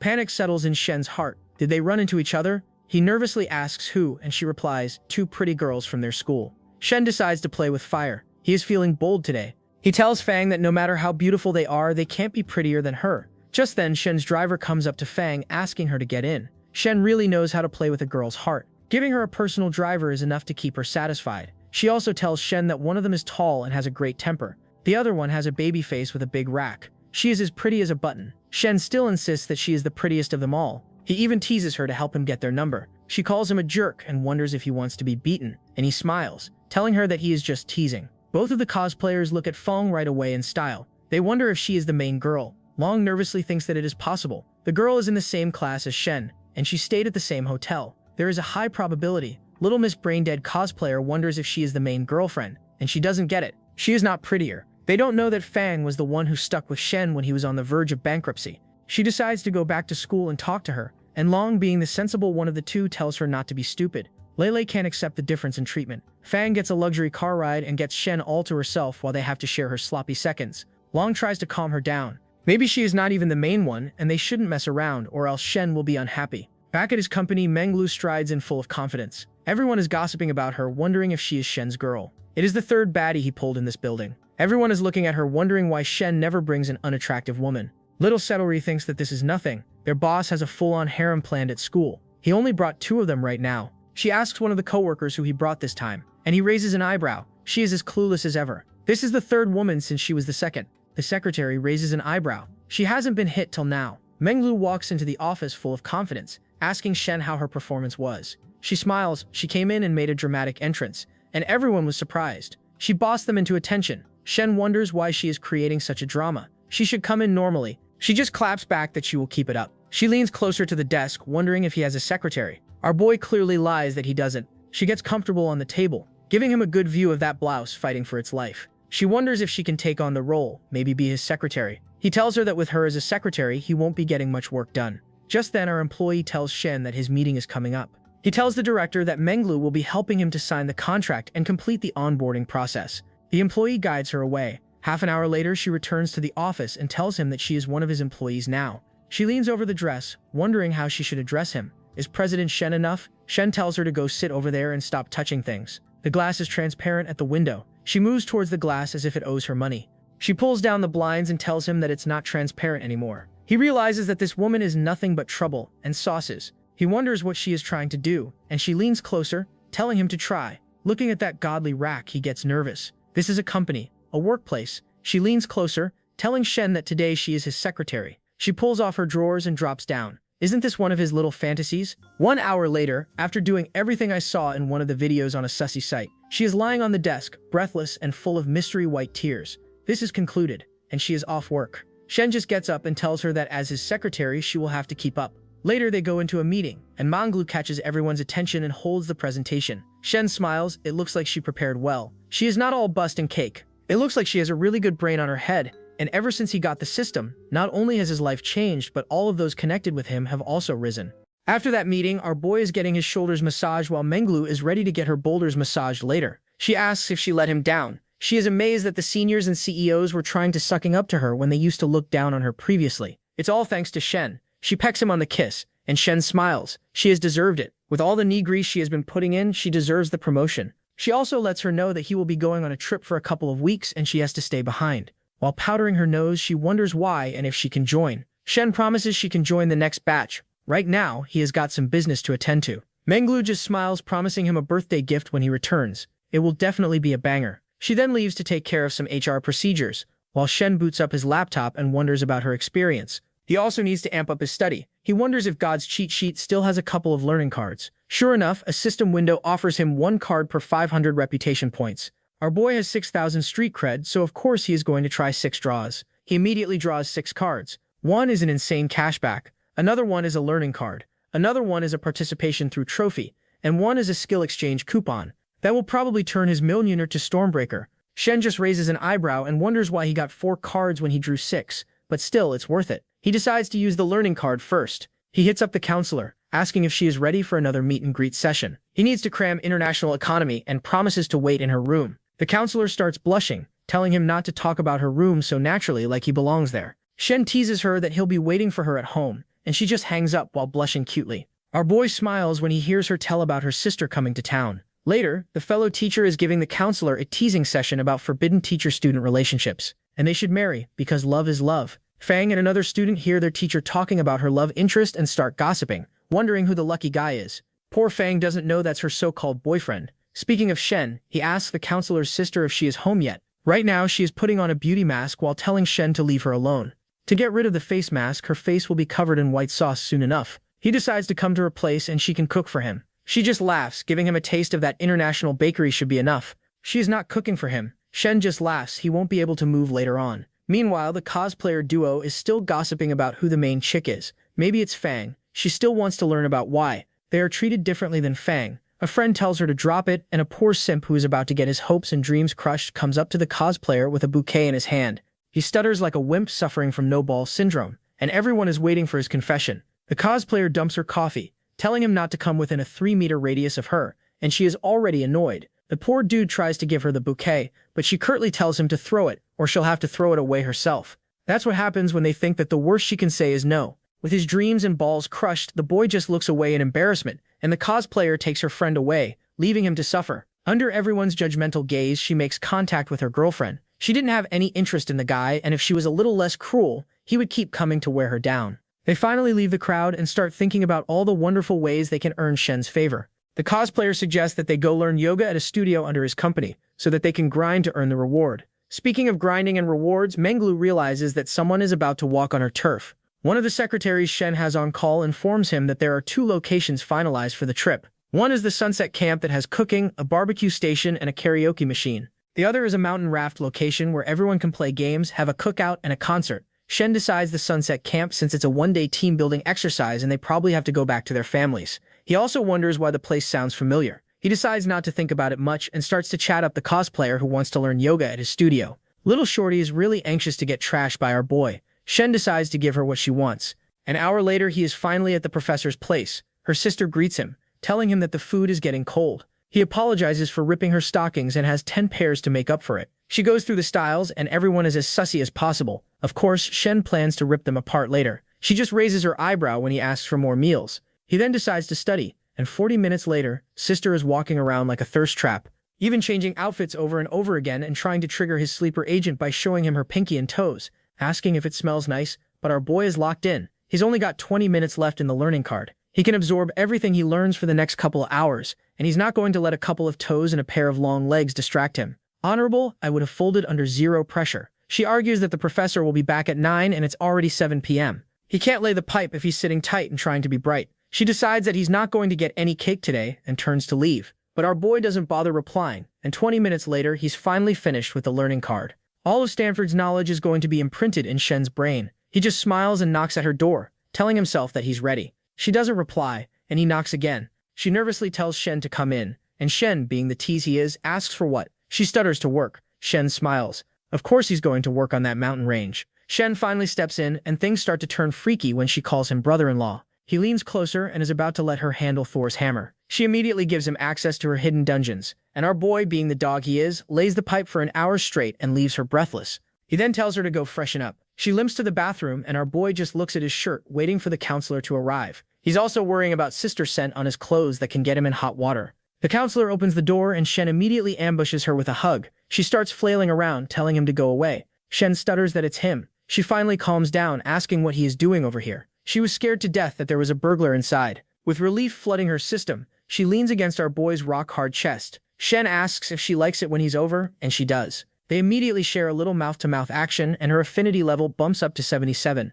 Things start spicing up. The counselor asks Shen if he's mad that she's not committing, but our boy is the king of commitment issues, so he doesn't mind it at all. He promises to keep waiting for her like a saint, and she thanks him with a kiss. Her affinity level bumps up to 79. She then asks if he saw Meng. Shen looks away and puts on an Oscar-worthy performance that he was busy studying and didn't hear her. The counselor still worries about his expression change, but the poor girlie tells Shen that if he's uncomfortable with her questions, he can let her know. Shen smiles. He's just exhausted from the workout session he just had, and he'll get better once he has food. Looks like tonight Shen's going to taste the counselor's cake as well. He didn't expect the counselor to be passionate today. She suddenly gets ready to show him what that mouth does, and Shen looks around, asking himself if he really is a dog for finishing up rearranging young sister's insights, and now going to sky high with his older sister. Speaking of Meng, she returns from the shower and realizes that her sister is getting her share of Thor's hammer and wrench. She looks at her reflection and realizes that her status is a friend with only a single benefit. Half an hour later, the counselor is finally done with sampling that sausage. If she's tired with only a little sausage fest, she sure as hell can't handle what Shen's packing. The counselor asks if he's going to sleep on the couch again. Shen offers to go back to his place, and she feels bad for letting him sleep on the couch, but he still smooth talks his way out of the situation and leaves. Later, the counselor is cheerfully talking with her sister, asking if they would make a good couple. Honestly, she's too innocent for the world, and why is every sister in this verse a homewrecker? She asks her sister why she is tired. Mengs just brushes her away, saying that she's tired after a flight, and Shen is a great guy and she supports them being together. She laughs and leaves, and Meng starts crying when she's alone. How can she not like Shen but is too freaking much? She decides to end their little mutual benefit session. Shen looks at the message and wonders why. They had a good thing going. She refuses to elaborate, and Shen wonders if his performance was off tonight. Too bad he doesn't know. It's not his performance but his character that's off. The first thing Shen sees when he gets back is his freeloading sister, eating his food, and little Miss Homewrecker blushing like an idiot. Shen takes off his coat and even though he's been up to no good, tells his sister to sit like a proper girl. She doesn't care because she's trying to relax after those college exams. Shen still tells her to be careful, or no one will marry her in the future. Big words coming from a guy that got babes on speed dial. She tells Shen that marriage is not on her bucket list, she'll just mooch off him. Shen decides it's not worth it and goes to leave. She stops him, asking if she can accompany him on the trip. Shen knows that he won't be able to lie with her head there, so he tells her to accompany their parents and not keep them by themselves. That's when our waifu Chen tells Shen that the bathwater is ready. Shen's sister still tells him to wait. She's going to be miserable at home by herself. She even offers to pay for herself. Shen raises eyebrows with what money. Turns out Shen has been giving her an allowance. Just like saying that Shen will be getting paid with his own money. He tells her that his car only has 4 seats. She should take a hint and buzz off. Later, Chen is busy washing our boys' bags. She even tells Shen that they can bring his sister along on their outing since they have 2 cars. But Shen doesn't want that. He wants her to keep their parents company. Shen smiles, telling Shen that she's taken care of all the preparations. The next day, Larry sits next to Shen with a mysterious grin on her face. She offers him fruit and snacks, but her boy is not interested and looks at his employees. Some of them generally respect him. Shen tells Menglu to stop yapping for 2 seconds. She leans closer, calling him daddy, and asking if he wants a feed. But her boy is no simp and tells her to stop messing around. It's a public place. Menglu reminds him that the cafe where he founded Chen's cake was also a public place. But when did he care about the public? Shen is in the mood, so she puts on her earbuds and falls asleep, right in her lap. Shen smiles and looks at her head, right where it belongs. He goes to his hammer. He can also feed those marshmallows fighting against the zipper. He decides to help them since he's a gentleman. Later, everyone gets off, and Menglu grumbles that he always takes down the zipper but never zips it back out. That's when Shen meets with a couple of middle school fellows. They ask if Shen is going to see Bing Hang. Even Yu Hang is here. Shen raises his eyebrows, asking what Yu Hang is saying. After catching up with everyone, Shen tells his former bros that he's here on a team-building exercise. Meanwhile, Jimmy, a beautiful girl, is asked if she's going to meet Shen. She had a crush on him since middle school. Everyone is nudging Jimmy, so give it a try. Some of them are skeptical that Shen is now broke after his family lost their business. Is there even a reason to be nice to him? The snobs don't know that our boy has a muscle mommy bringing him fruit. That's enough to turn everyone into a tomato. Shen tells everyone that this is his employee. This applies to learn that Shen owns the company instead of working in it. Menglu tells Shen to watch it. Why did he introduce her as an employee? Things turn quiet and one of the bros asks Shen to take care of the cookout, but Shen is only used to making ramen in a cup. His friend then starts asking about Shen's new company, which is a health management company. He wants to be added to the family and friends discount list, and Shen agrees and takes his leave. Later, the medical school friends are gossiping about Shen, who was supposed to be broke as beans, but is now living the high life with a 10x10 muscle mommy around his arm. One of them checks up on Shen's network, and it looks like she's seen a ghost because Shen just got the company for 10 million yen. That's pocket change for our boy. They all turn into one of the guys who's in the fitness business. They imagine Shen rolling in dough, and even the girl is surprised to learn that her crush is now worth at least 60 to 90 million. All of Shen's middle school kids are talking about the massive glow-up he has, buying a company before graduating. He must have $100 million in cash. Everyone is wondering just how rich she is. There was only one girl who was thinking about how Shen is now completely out of her league, and she used to have a crush on him. Maybe the only one that's good enough for him now is Bing Ying, a steely beauty. Meanwhile, Menglu asks Shen if those are his classmates and if he has any old flames out here. Shen smiles. His first love is here. Menglu acts extra sweet, asking if she's pretty. Shen replies honestly that she's not as stacked as her. She calls him a pervert and asks what happened. Shen tells her to put it to rest. They're not going to get back together or anything. But Menglu is not convinced. What if she asks to get together again, and he says yes? Shen, being the embodiment of commitment, tells her that he has only eyes for her. Later, the entire company meets up with Shen. Everyone is doing some next-level ass-kissery. Everyone even applauds for him, but Shen tells them to relax. They're not going to get promotions this way. He's going to lay it out how the company works. Instead of working for the company, they're working for their families to make money and not be broke. And he didn't start the company out of the betterment of humanity or some bullfish. He wants to get rich as well. They have the same goal, so they should work hard. Secondly, they need to learn real skills and keep growing. Stagnation will lead to extinction. And thirdly, he wants to increase the company's profit by 5% in 2 months. He knows that the time frame is difficult, but he'll make it worth it. Anyone who hits the target will get a whole salary as an end-of-year bonus. And the top 2 earners in the company will get a 200,000 yen car. Holy fish, everyone exclaims. 2 salespersons will get a freaking whip, and their boss doesn't bore them with a we are a family bullfish. No gaslighting about bad economy or telling that young needle people need to suffer more. The crowd erupts into cheers, catching everyone's attention. The day rolls by sluggishly. Shen goes go-karting with Menglu. Menglu notices Bing Ying with her friends and instinctively grabs Shen's arm. Young Bing greets Shen. Shen also waves. Tang also greets Shen and Shen calls her name.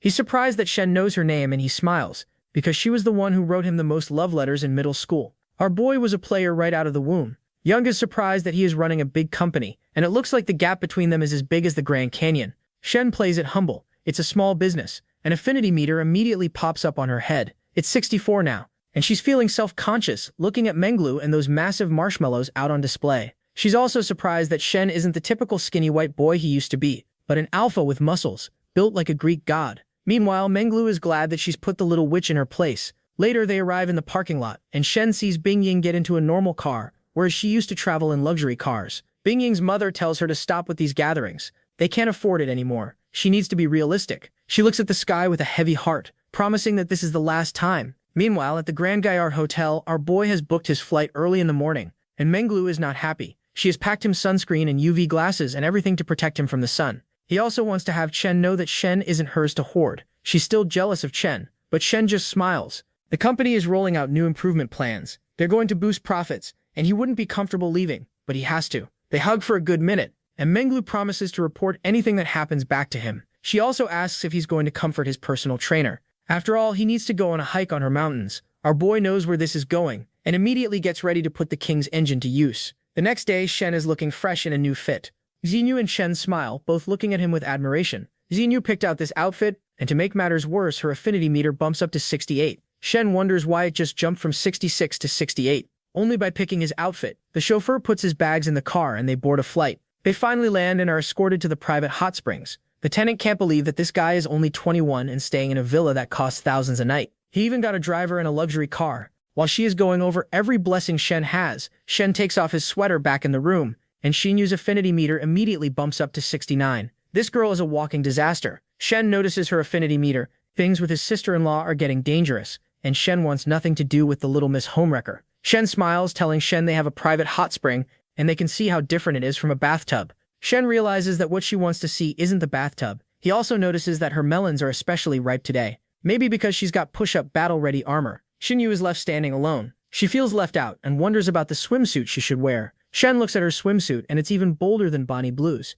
When she went on a 100-man adventure, she goes through the swimsuit and decides to let her sister borrow one of hers. Turns out, Shen's mother runs the main bakery, because Yui is even more stacked than her sister. Shen really wants to set some boundaries between her hubby and this little dummy. Later, the attendants are talking about Shen, how he's super handsome and the usual lark. Senior butler strides in as if she owns the place, telling everyone to get out of her way. But she recommends the others not to go after Shen. All of the other butlers are ready to go after Shen, but the senior butler tells her to butt off. He's the type of guy that would chew her up and spit her out. Later, Shen arrives, looking like an absolute snack. Shen immediately sits up. He leans closer and starts having a little taste check, but Shen pushes him away because Yui is going to come any minute. Yui arrives wearing something right out of a naughty film I was watching when my dad walked in on me and gave me the belt. The moment she steps into the pool, Shen feels something rising, and tidal waves emerge around his waist. Shen tries to calm himself down. Meanwhile, Junyu, unconscious of her chubbiness, is worried that in front of her, her sister's perfect. Damn right she's perfect, but not because of the chubbiness of Bullfish. Shen realizes that there's something fishy going on with her sister. It was hard enough to accept her best friend going for Shen, but now her sister wants that too. Why does she get the short end of this thing? Shen remembers reading web novels about brothers-in-law and sister-in-laws going out of law. She realizes that the dynamic is getting worse and worse.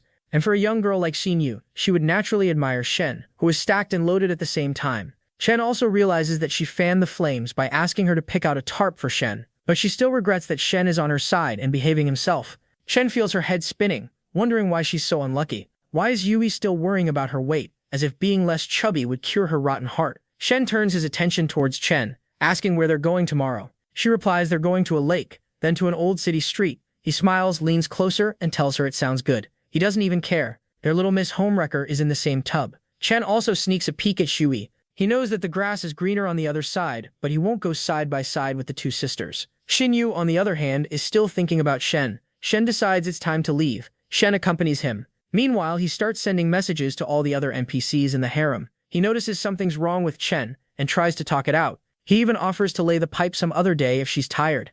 And for a beast like him, that's like Jeff Bezos offering a homeless guy $1 million.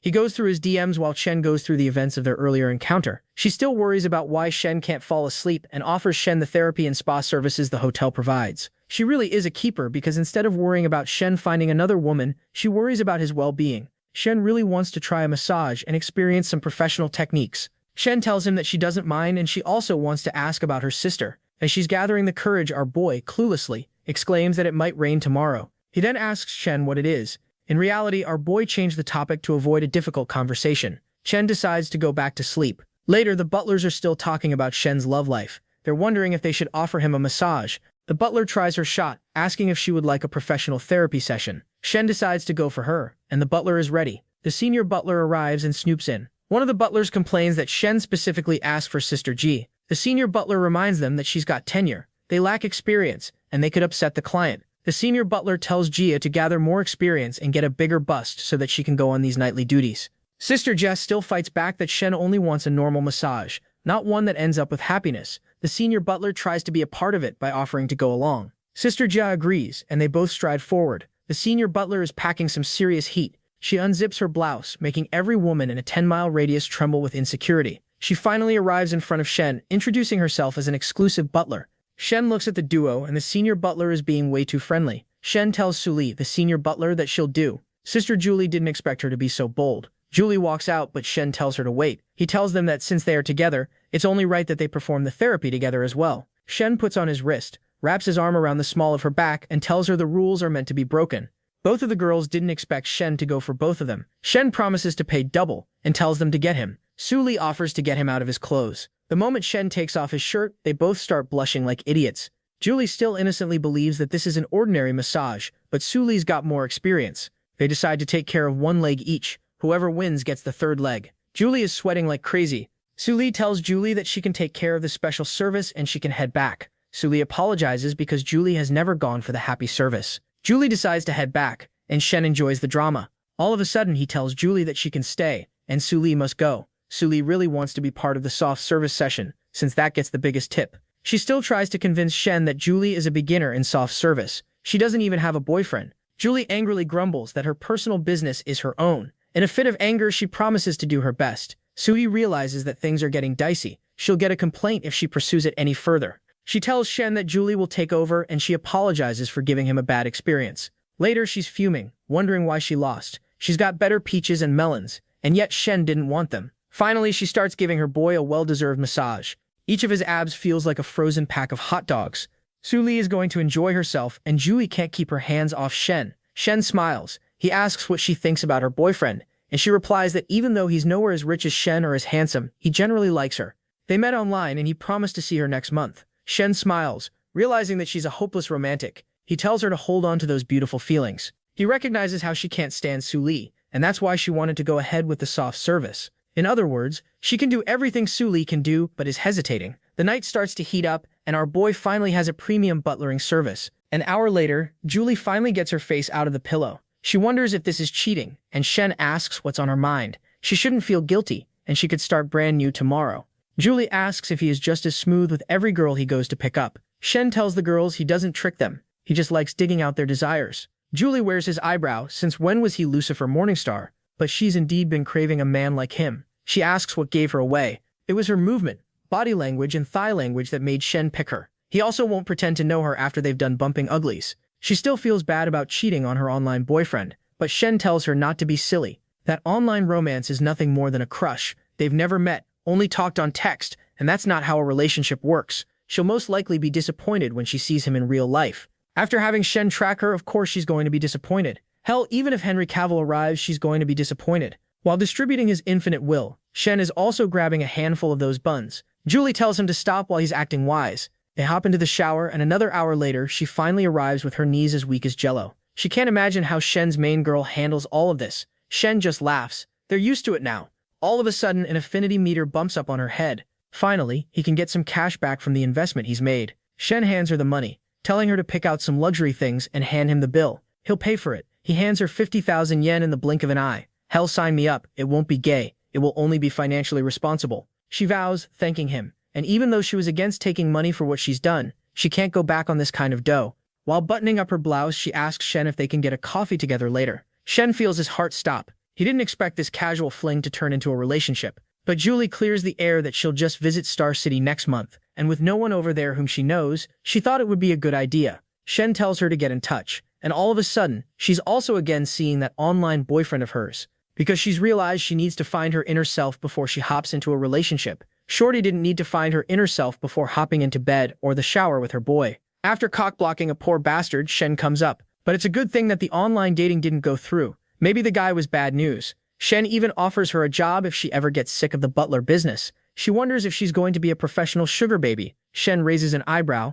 She shouldn't call it that. It's more like he will be her fructose father. She'll work for him, perform her duties as a temporary girlfriend. Julie never expected someone to make being a sugar baby sound so dignified. Shen gives her a month to think about it. After a month, the offer expires. Having a private butler tending to his meat is one of his long-standing fantasies. Plus, he can just spend money on her and generate income. Julie arrives and sees Sully being salty. She tries to call her a hypocrite for hopping in anyway. But Julie is not the same timid girl she used to be. She asks Sully if she is salty for not getting something salty in her mouth from Shen. Julie chooses violence, and Sully tries to call her ugly names. She just shows her bank account with a 50,000 yen transfer, asking if she makes half as much in a single night. Sully is so humiliated that she almost trips on her heels. Julie won't be taking any more burnt toast from Sully. They might not even be co-workers by the end of the month, but she can leave. She agreed to be Shen's temporary GF. Ju smiles, letting the sea breeze ruffle her hair. Hopefully it can blow away the dirt in her heart. She tells her sister that it's different from Star City, and our waifu Chen smiles with the brilliance of 1,000 suns.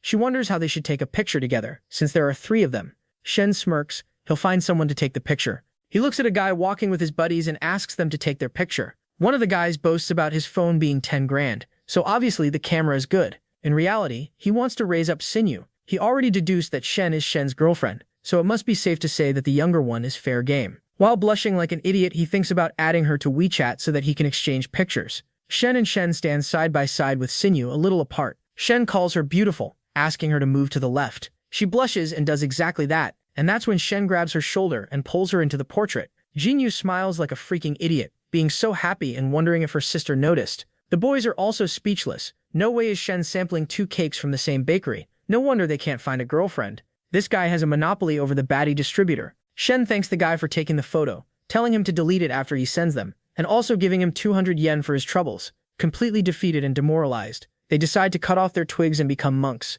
Shen smiles, looking at the seagulls fry so freely. Shenyu also enjoys herself, and Shen remembers working herself to death when she was in sales, and now she gets to spend her days idly. Her quality of life has really changed.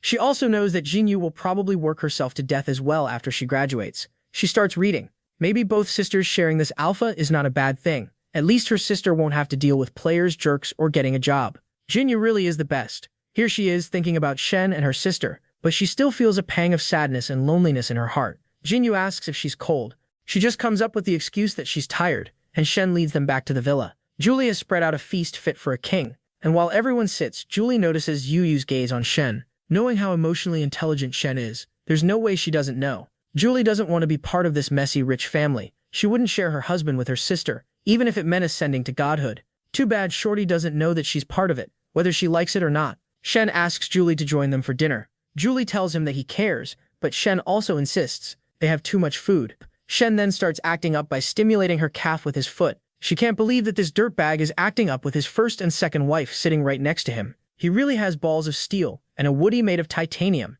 Julie freezes as if Shen is a T-Rex, and if she doesn't move, he won't notice her. Shen asks if the food's too spicy. Poor Julie just nods. In reality, the situation is just too spicy. Shen hands her a dipping sauce to cleanse her palate. She feels guilty and wants something to cleanse her soul. Half an hour later after the meal, Julie asks Shen if she would like a hot spring bath today. Shen smiles and tells her to prepare it. She then asks Shen if they can go for a walk after a meal. Shen is too tired, so both of the sisters turn to walk. Shen feels guilty that Shen is so considerate about his needs. She is probably a more perfect woman than Eve. Shen, on the other hand, is thinking about whether her hubby gets more emotionally attached to her sister. It will be a problem. But with her on her special time, she can't really give Shen what he wants right now. So getting Julie to take care of those needs is better, but she still feels sad. That guy just bought her a house worth $3 million, a car worth $2 million, houses and cars for her parents. Of course, she is not going to tell him more. He also introduces her as his girlfriend to his parents, something they know the girl got. Meanwhile, Julie is just in the right position where Shen comes up with a bathrobe. He starts getting a feel of those speed bumps with his foot while asking why she didn't visit a luxury store yet. She tells Shen that she didn't have time but will check them out tomorrow. They have 1 hour till the girls come back from a walk. Julie feels guilty about going back after Mr. Chen. She also wonders if Chen knows what's going to happen, and that's why she arranged the situation. Shen smiles, telling her to get ready for an hour of fun. 40 minutes later, she is massaging his monstrous traps while he asks what happened with that online dating thing. She explains that she was already in her mid-20s and with no prospects or a boyfriend. She decided to look online, and that was just an escape from reality. Shen nervously wonders if he is going to cause humanity's extinction, because wherever he goes, other guys' chances of continuing their bloodline drop to zero.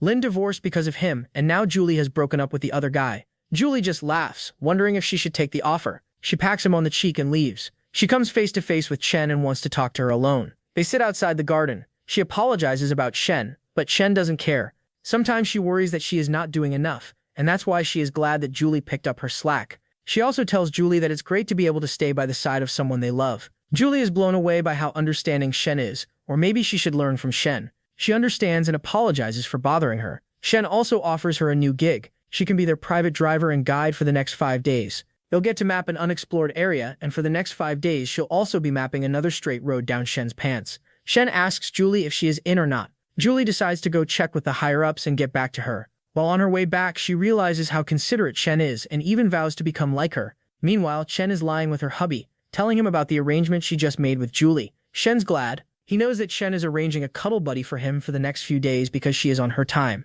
Shen tells Shen that she is so considerate, it actually hurts. Shen smiles and hops into the shower. While Shen DMs Feng, who's been craving iced tea for a while, he starts sending her pictures of her bunny pajamas. She is also looking forward to meeting him tomorrow, since she has already picked out the property certificates and the ownership deeds. Shen smiles and tells her to be ready. He is almost finished. Meanwhile, in the foreign student dorm, Lele and Long have bundled together while doing low yoga to level their skills up. Now they want to have Shen test out their progress. Long is not sure that they should be together like last time, but Lele insists that they should just dry him up like a raisin so that he doesn't look at any other girl for the next 5 years. Poor girls don't know that bro has God on speed dial. He keeps amping up his hammer and his stamina. They are ready to try their luck so that they can snatch him away from Fem. They even start sending pictures of them doing yoga together to boost his desire. Shen looks at the pictures and smiles. The harem is already booking appointments more than a dental office. The next day, Julie drives them around the city. Julie feels a little awkward with the situation that is going on. They finally arrive at an ancient town and a festival is going on in full swing.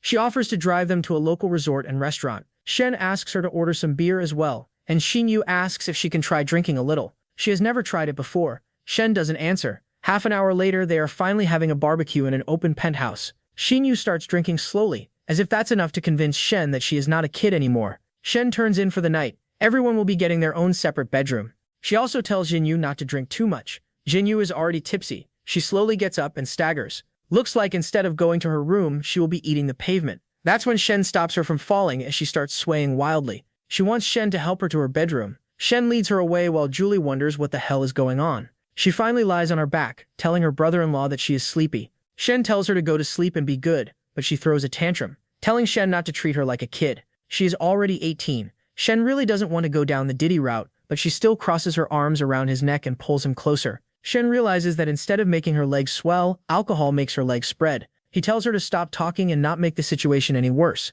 but the stupid little homewrecker keeps talking about how she likes Shen. And Shen doesn't seem too loyal either. He is tall, rich, and handsome, the holy trinity of fuckboys, but he still bites off more than he can chew. Shen tries to pull away, but she refuses to let go. He really wants her to go to sleep, but she reminds Shen that she is already 18 and not a kid. She starts giving him a good view of the massive marshmallows he is turning down. She knows that he always stares at them and hers are bigger than Shen's. Shen sighs. She is way too drunk, and he really needs to get out. Julie keeps talking about how she keeps thinking about Shen, and she won't tell her sister. Someone slime this little witch. If she were sober, Shen would lose control. But he decides that taking advantage of a drunk, barely legal adult isn't his style. He refuses to kiss her back despite her trying over and over again. Shen starts losing his mind, telling Xinyu that she will regret what happens if she doesn't stop playing with fire. But she refuses to believe this is real. It's only a dream. After all, she has been dreaming about him every day. She dreamt about him bullying her after he bullied her sister. Shen feels geeked out that she is thinking about him every day. She still insists they should sleep together.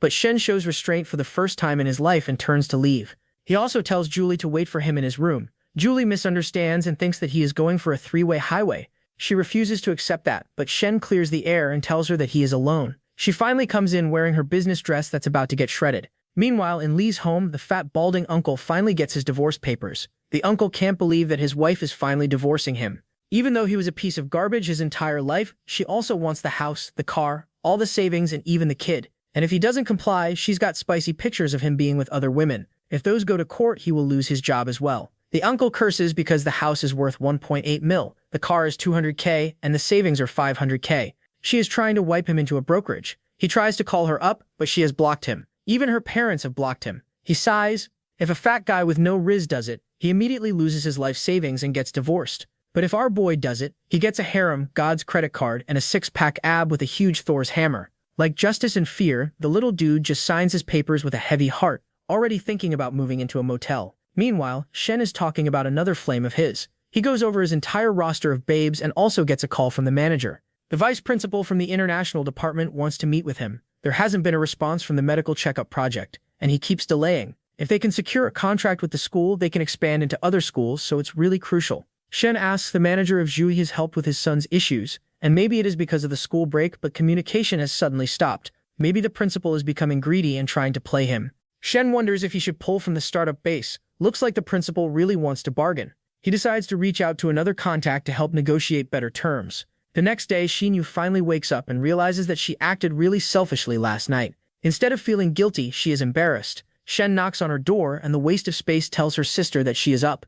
Julie is already going over today's agenda. They are going to visit a beautiful temple and also stop by a horse-riding ranch. A coach walks up to the girls on his horse. He is lucky that the girls don't know how to ride a horse. Maybe he can teach them. Poor guy doesn't know what's going to happen to him. He tells them that the first step is to build a relationship with their horse. He asks who wants to go first. Julie has already ridden a horse and she's been riding a horse ever since she met Shen. Julie doesn't want another guy riding with her. Shen isn't feeling well, so she sits out. Shen decides to go. He also decides to activate a skill exchange card. He can either be a beginner at cooking, combat, or horse riding. Shen decides to use it for horse riding. All of a sudden, Shen tells the poor instructor that he'll sit behind him. The instructor tells Shen that it might be dangerous, but Shen just hops on the horse. The instructor starts to turn pale because he feels a sword behind him. The horse starts galloping, and the instructor has the worst horse ride of his life.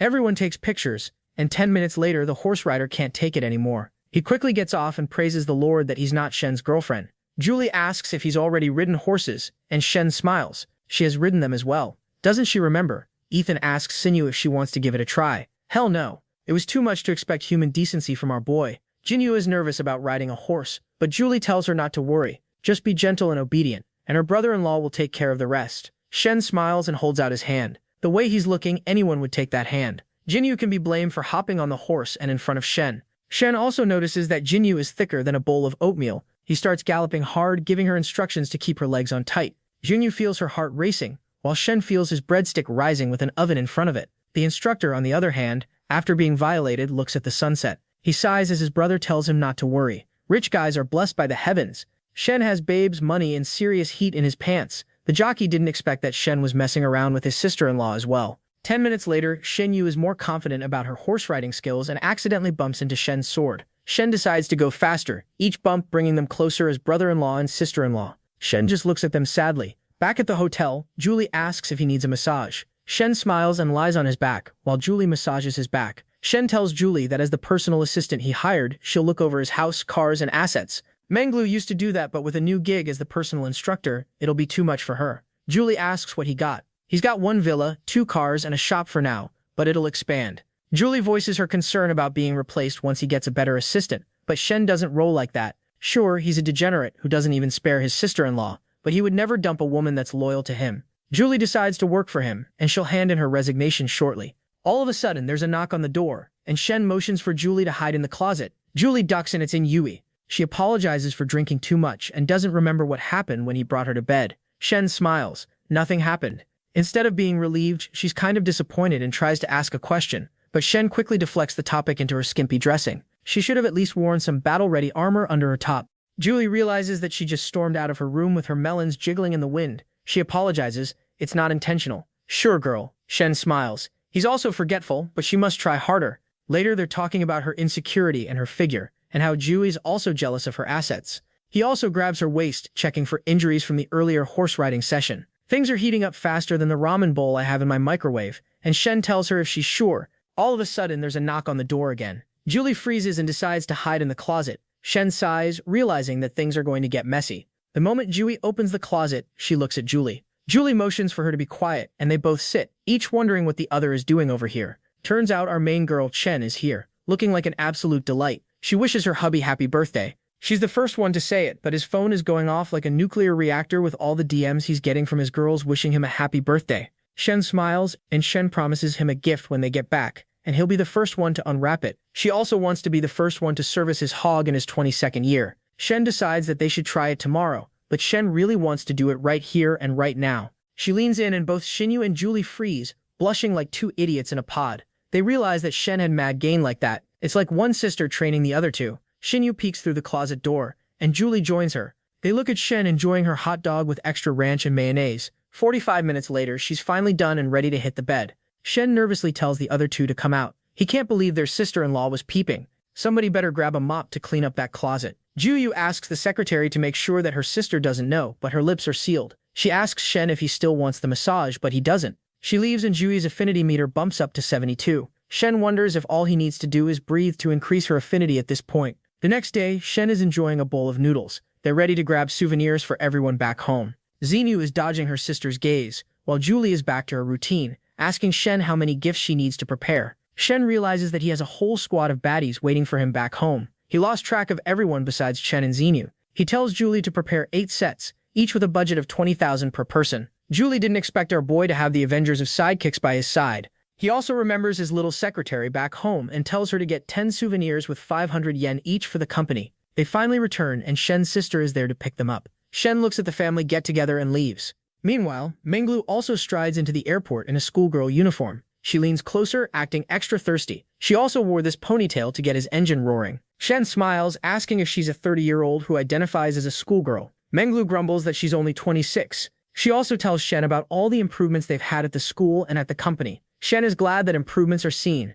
Menglu asks for a reward, and Shen calls the manager who informs him that the vice president is deliberately hishing the health check treaty that they're about to have. 2 other companies are in contact with him. They need to take action right now. Shen realizes that the vice president is a dirty scumbag who is trying to backstab him. He goes over their details and tells the manager to act natural. Some old guy is trying to crush him. Menglu yells, telling her hubby to go crack him. Shen reminds her that he's not a woman. Menglu then tells her hubby to go shut him down. They arrive and see Chen hopping into the G-Wagon, Shen's god. Things are turning awkward, but Shen, being the wonderful wifey she is, tells Shen to drive Menglu's car, since he hasn't driven in a while. Later, they finally hop into the red whip, and Shen calls up the professor, telling her he needs a favor. He smirks, and Menglu recognizes that devilish smile is up to no good. This time he's going to crush the old fart that's stopping him from getting richer.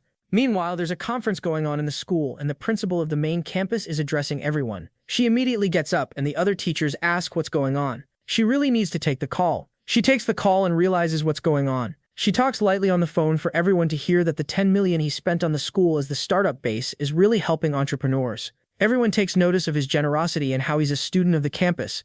She apologizes, and the principal talks highly about Shen, who is giving back to the community and the college. The professor tells the principal that Shen is also having his own startup, and he wants to introduce his school to the health checkup project. Thus, she has cleverly bypassed the principal and vice principal and gotten straight to the top. The principal is glad that one of their graduates is going to help out the school and also will get something in return, but he'll have to meet the requirements. The vice principal is not happy and keeps staring daggers at the professor. The professor doesn't dare look up. Later, she gets a call from Shen, telling him that she was nervous as hell because those two men were glaring at her like crazy. Shen tells her not to react. They'll point their anger at him. They also talk about their relationship, and it's been a while since they've been together. Shen promises to visit her tomorrow. Right now, he's got a personal training session booked with his muscle mommy. She hops onto his lap, asking if he's ready for his cardio. Shen's all ready for his cardio session while Menglu is looking at pictures on her phone. Shen wonders what she's looking at. Turns out, while he was away, she was gooning over his pictures, his rock-hard abs. He looks so good that he could be on the cover of a men's magazine or the ambassador for Grindr.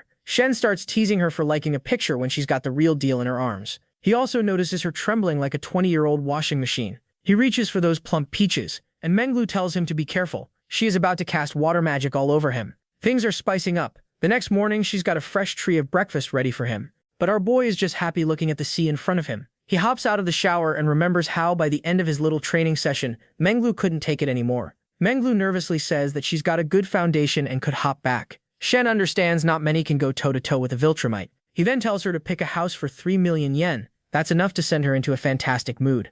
She immediately hits up her homegirl, the only one who's kind of self-reliant, not riding on Shen's tailcoats. Shen then changes into his outfit. If he gets her a 3 million house, he'll be getting 6 million in profit. That's a win-win situation. He might crash the world's economy if things keep going at this pace. And he also gets a cheat code for every girl that goes over 90 affinity points. He decides to head back to the company, and the manager informs him of the recruitment training and hiring session. Shen asks about the recruits and if it will affect company time. The manager has decided that employees will train their recruits in their downtime so that work is not affected. Shen notices a lot of employees waiting for an audience and tells the manager to gather them in the conference room. After meeting with them, Fatty tells Shen that the vice principal contacted them and asked whether they should offer a discount off market price. Shen wants to offer a market price that's competitive. The manager is surprised that Shen could strong-arm the old fogey into their deal. Next up, he wants to meet with little secretary Yingzi. Yingzi barges into the room wearing a silver dress. Shen smiles, complimenting her dressing choice. He tells her that she should take some time off, but Yuji insists on staying in the company. After all, as his loyal assistant, she needs to be his eyes and ears. Shen smiles. He likes the dramatic flair. He is going through rotations in each department, run in stores so that she can prepare for the future. Yuji all of a sudden imagines Shen giving her a turn and officially adding her into his harem. She snaps out of it and wonders if she's going to get another position. Shen tells her that her secretary is the closest employee to the boss. She needs to be good at her job, and this is only the beginning. She promises to work hard and leaves. Shen smiles because while Yimzi will be working hard, he'll be working hard while working. His inner circle is finally coming together. That's when Menglu arrives, asking if he's free for the afternoon. Shen's busy, but he promises to transfer the amount soon so she can pick out the house. She pats him on the cheek and Shen calls the counselor, ready to meet with them. He tells Menglu to prepare 2 boxes of premium cigs and 2 bottles of high-end wine. He's about to meet someone. Shen reveals his plan and then turns to leave. He meets up with the vice principal and hands him all of the gifts. He starts praising the teacher for always putting the students first, and the teacher also flatters Shen that they will always look out for the students. A lot of students have graduated and become important figures around the world. Shen expresses his desire to learn from them, and there is a High Achievers alumni get-together coming next week. Normally, Shen wouldn't qualify since he hasn't graduated, but they're ready to make an exception. Shen promises to learn from the seniors, and they toast together to their shared future. The vice principal also congratulates him. After several days of evaluation, his company is the top candidate for the project. Shen smiles, promising not to let him down and to treat him to dinner. Internally, he's laughing at the old fox. If he hadn't bypassed this old fart, the project would have gone up in smoke. The vice principal is also scared that a 22-year-old kid beat him in his own game. Shen then hops into his car and calls the counselor, but she's busy with a meeting and being teased by her friend. He also remembers Long and Lele trying their best and being super competitive for his affection. Maybe he should hit them up. Speaking of the 2 succubi, they're walking down the street wondering what they should do and why Shen hasn't contacted them. Just then they spot him in the parking lot in his G-Wagon. While Lele tries to complain about Shen's distant behavior, Shen shows the message he was just typing to contact them. They really want to hop into his whip. Shen realizes that the counselor is late, so he might as well give them a lift to the dorm. But for the first time in his life, our boy might land in hot water because the counselor has seen the 2 girls get into his wagon. She looks hurt as hell. Her friend tells the counselor to put her natural charms to use and lose that ugly sweater she's always sporting. She needs to be bolder and to show off her massive marshmallows. Only then will she survive in this dog-eat-dog world. The counselor scribbles on the paper. It's true that Shen really is a dog, but he can't be here for pure lust. Now can he? She wonders innocently. Her friend tries to smack some sense into her that guys who are never short on female attention are always in high demand. She needs to seize her prize or she'll regret it. The counselor feels depressed. Does she really need to compete with high schoolers for attention? Back at the girls' dorm, Shen really wants to leave, but Lele insists that he come up and sit around for a while. Even Shen knows that he won't be sitting anytime soon if he goes up there, but he still just decides to indulge her. Lele laughs and Shen agrees to help her out. The master of the dorm tells Shen to stop it. No one with a package in his pants is allowed in the girls' dorm. Lele says there is her boyfriend, and he's here to help them pack.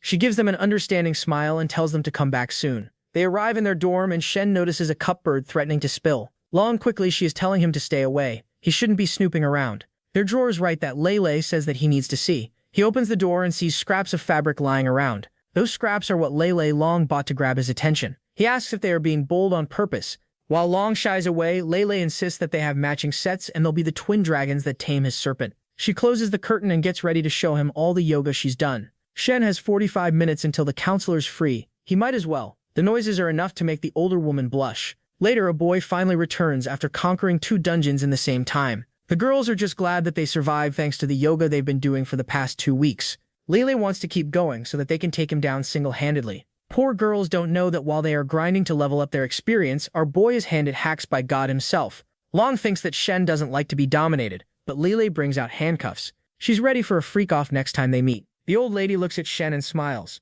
Later, the counselor finally hops into his car where she sits in the back seat. She doesn't even look at him, and our boy deserves every bit of it. He asks what's wrong and tries to gaslight her that he ran into 2 girls from his old student counselor days and gave them a ride. The counselor starts doubting herself. Why was he gone for so long? He answers that he was walking around the campus remembering old times. She immediately feels silly and is goaded into sitting in the front seat, though our boy didn't want to get her in the first seat for no reason. He just wanted to see if those thick thighs are anything like her sister's. The counselor finally decides to give him another go. He also wonders if all guys are so desperate. As a guy, I can personally confirm, yes ma'am, yes we are. But our boy lies, saying that he's not desperate at all. The counselor still insists that he should keep his hands on the wheel and drive. They arrive at a high-end restaurant ready to order. As fate would have it, Bingying is also here on a blind date with a guy who's got a massive forehead. He asks why she's looking at Shen. It's his time to shine. Bingying reveals that he's her middle school classmate and her first love. The guy starts giving her trash about being in love with Shen. He even tells Bingying that if she doesn't like his toxic personality, she can leave. But here she is dating since middle school, so she's no saint either. Bingying wipes her mouth, asking why he is playing matchmaker with her parents. The scumbag is just after her untouchable looks. He doesn't care about personality and just wants one thing, and it's disgusting. He starts inquiring about Shen's business and why he is here, and whether his family is well off. Bingying grabs her wine glass and refuses to answer. She's using every bit of her willpower not to throw this wine glass at his stupid face. The guy teases her. It doesn't matter if he was her first love. It's his time to shine. If he doesn't stop yapping, his face will be sloshed with wine. Bingying decides she won't be going on dates anymore with this scumbag. Later, Shen is finally done with his dinner, and they're about to leave. The professor wants to know what they are. Are they official or not? Shen just gives her a smirk, saying that they're practically a couple, and she doesn't need to pay back the dinner money. She still insists that even if he was her boyfriend, she wouldn't spend his money casually. Looks like in his harem only the professor and Shen are decent ones. Shen tells her to accept the meal, and she finally caves in. That's when the scumbag makes his appearance and asks Shen who he is, and also reveals that Bingying, his first love, is over here. They stand eye to eye even though our boy's pocket change could fry this dweeb. Bingying tells Shen to ignore it. They don't have a relationship anymore. The guy still accuses Bingying of setting up a meeting with Shen at the restaurant. Shen calls him an idiot, telling him to stop with the nonsense. As the door shuts, the guy crashes out and asks Bingying why Shen has cursed him. Shen and the professor leave in a sore mood. Shen knows that the jerk was provoking him, and also feels sorry for Bingying for going after someone like that. They hop into his G-Wagon ready to ride into the night. When the professor asks where they are going, Shen tells her that during the day she teaches him and during the night it's her turn to learn from him. Her face turns red, and Shen just smiles. She doesn't want to do anything too spicy at home since Manga's at home. Shen, who's already tasted her family's recipe, doesn't mind. Meanwhile, Trash Bag is trying to investigate everything he's got on Shen, trying to get revenge on him for cursing him out. Later, Bingying hits up Shen's DM apologizing for everything. The guy is Bing, a blind date arranged by her family, and his family runs a huge fitness chain brand. The brand is the most famous name in healthcare and fitness in the city, with a dozen locations, while their branches compete with his own for customers. Things are spicing up, and as Shen finally found a rival that can give him a run for his money and his babes. After finishing up his chat with Bingying, Shen's not scared of Bing. He's only a second-generation rich kid who acts tough on daddy's money. Though Shen's not much better off either. He's acting tough on God's money. The counselor asks Shen if them being a couple was a confession, and Shen just smiles. They're already a couple, and does she like him? Her affinity points bumping up to 80 says it all. They're about to lock lips when Meng notices them. The professor quickly pushes Shen away, but Shen's not scared. He even acts soft and pinches her peaches before going after the professor. Before leaving, Shen teases her, and Meng gives him the bird and flips him off. Later they get together, and Shen is acting up, but the professor says that her sister, who is about to return, is going to get dicey. They don't care though. Things are heating up while Meng is listening from outside of the apartment door. She feels sad that she is left out, and can only sit there listening like a cuck, otherwise it would be better even if she gets to watch. Our boy hugs the professor, reminding her that Meng will be back soon. Sure enough, Meng arrives and Shen transfers the money from Menglu's apartment as well as Feng's apartment. He gets a whopping 11 million yen in return. Everyone's affinity points boost up. He even gets an extra 5 million yen because the system is feeling generous. Meanwhile, Menglu is angrily eating a bowl of ramen. Shen leans in, grabs a sausage out of the bowl, and chomps on it. Meng complains, but Shen smiles, promising to return the sausage later. In exchange, he gives her a bigger sausage since he is a generous guy. Meng reminds Shen that their arrangement is over. Shen is surprised and smiles. He didn't expect her to be a good little sister, trying not to get her sister hurt, but she's overthinking it. His feelings for the professor are all the same, and as long as they are secret, she won't know. Meng calls him a scumbag, but our boy just laughs. She wants time to think it through and also asks how she dealt with the situation while he was away. He insists on knowing, even leaning in closer and breathing on her neck. That's enough to make her scumbag. Her body feels weak, and she wants to finish eating before answering. She eats up and teases him that she's not going to tell. Later, he notices the bathroom door slightly open and looks at the counselor, drenched from head to toe. He decides to join her in the shower while Meng just looks around. Meng can't sleep. All she can do is lie on her side while Shen lays the pipe on her sister. He's being extra loud to make sure that Meng's engine is running when he's finally done. The professor's affinity point bumps up to 83, and Shen smiles. He's making good progress. The counselor wants Shen to meet her parents, and Shen even calls them mom and dad, wondering when he can meet them. The professor is glad she found such a wonderful man that calls her parents mom and dad, but she's not too happy that he still has a snake down under. Our boy decides to show her more love for the next 2 hours. She's finally asleep and exhausted. Shen grabs a drink from the kitchen and notices Meng's door slightly open. He leans closer and asks what she's doing. Meng tries to play hardball, but our boy throws a curveball by grabbing her wrist and going for the neck. He leans closer and activates every bit of her body. The next day, he's finally earned a couple of new titles: Sister-in-Law Slayer, Wife Material Betrayer. He wakes up and looks around and realizes that he's still in the professor's room. He gets greeted by the professor, who calls him for breakfast. He teases her that she is the breakfast he's been craving. She immediately runs away because she doesn't want to go face-to-face with Thor's hammer so early in the morning. The breakfast is awkward for the sisters, but Shen doesn't care. He teases both of them with each foot while messaging them as well. He thanks the professor for guidance, promising to book more lessons. He also tells Meng to blink once if it didn't hurt and blink twice if it did. Instead of blinking, she stomps on his foot, making him bite his tongue. Shen decides to buy the counselor a car. She insists that she can walk her way to school, but Shen wants to keep her fair skin from being tanned. Meng insists that she should get it since Shen is loaded. Even though she repeatedly resists, Shen's silver tongue convinces her to do it. Meng is not happy about all the touchy-feely stuff he's doing right in front of her. It's as if he's trying to piss her off. Meng smiles, telling her sister that she can buy a car on Shen's credit card. She is entitled to that much when he drives a 3 million yen G-Wagon himself. The counselor insists that she is fine, but Shen pushes her to get a 2 million yen car. Menglu holds her head while her sister's affinity meter boosts. Shen just smiles. It is hard to farm cash from the professor since she is considerate. If Meng had an affinity meter, it would go so much easier. With her personality, she wouldn't refuse a car or anything. Meanwhile, Bing is enjoying his daddy's money and answering a call. He has everything he's got about Shen, a junior at Foreign Affairs University with a family that runs an overseas travel agency.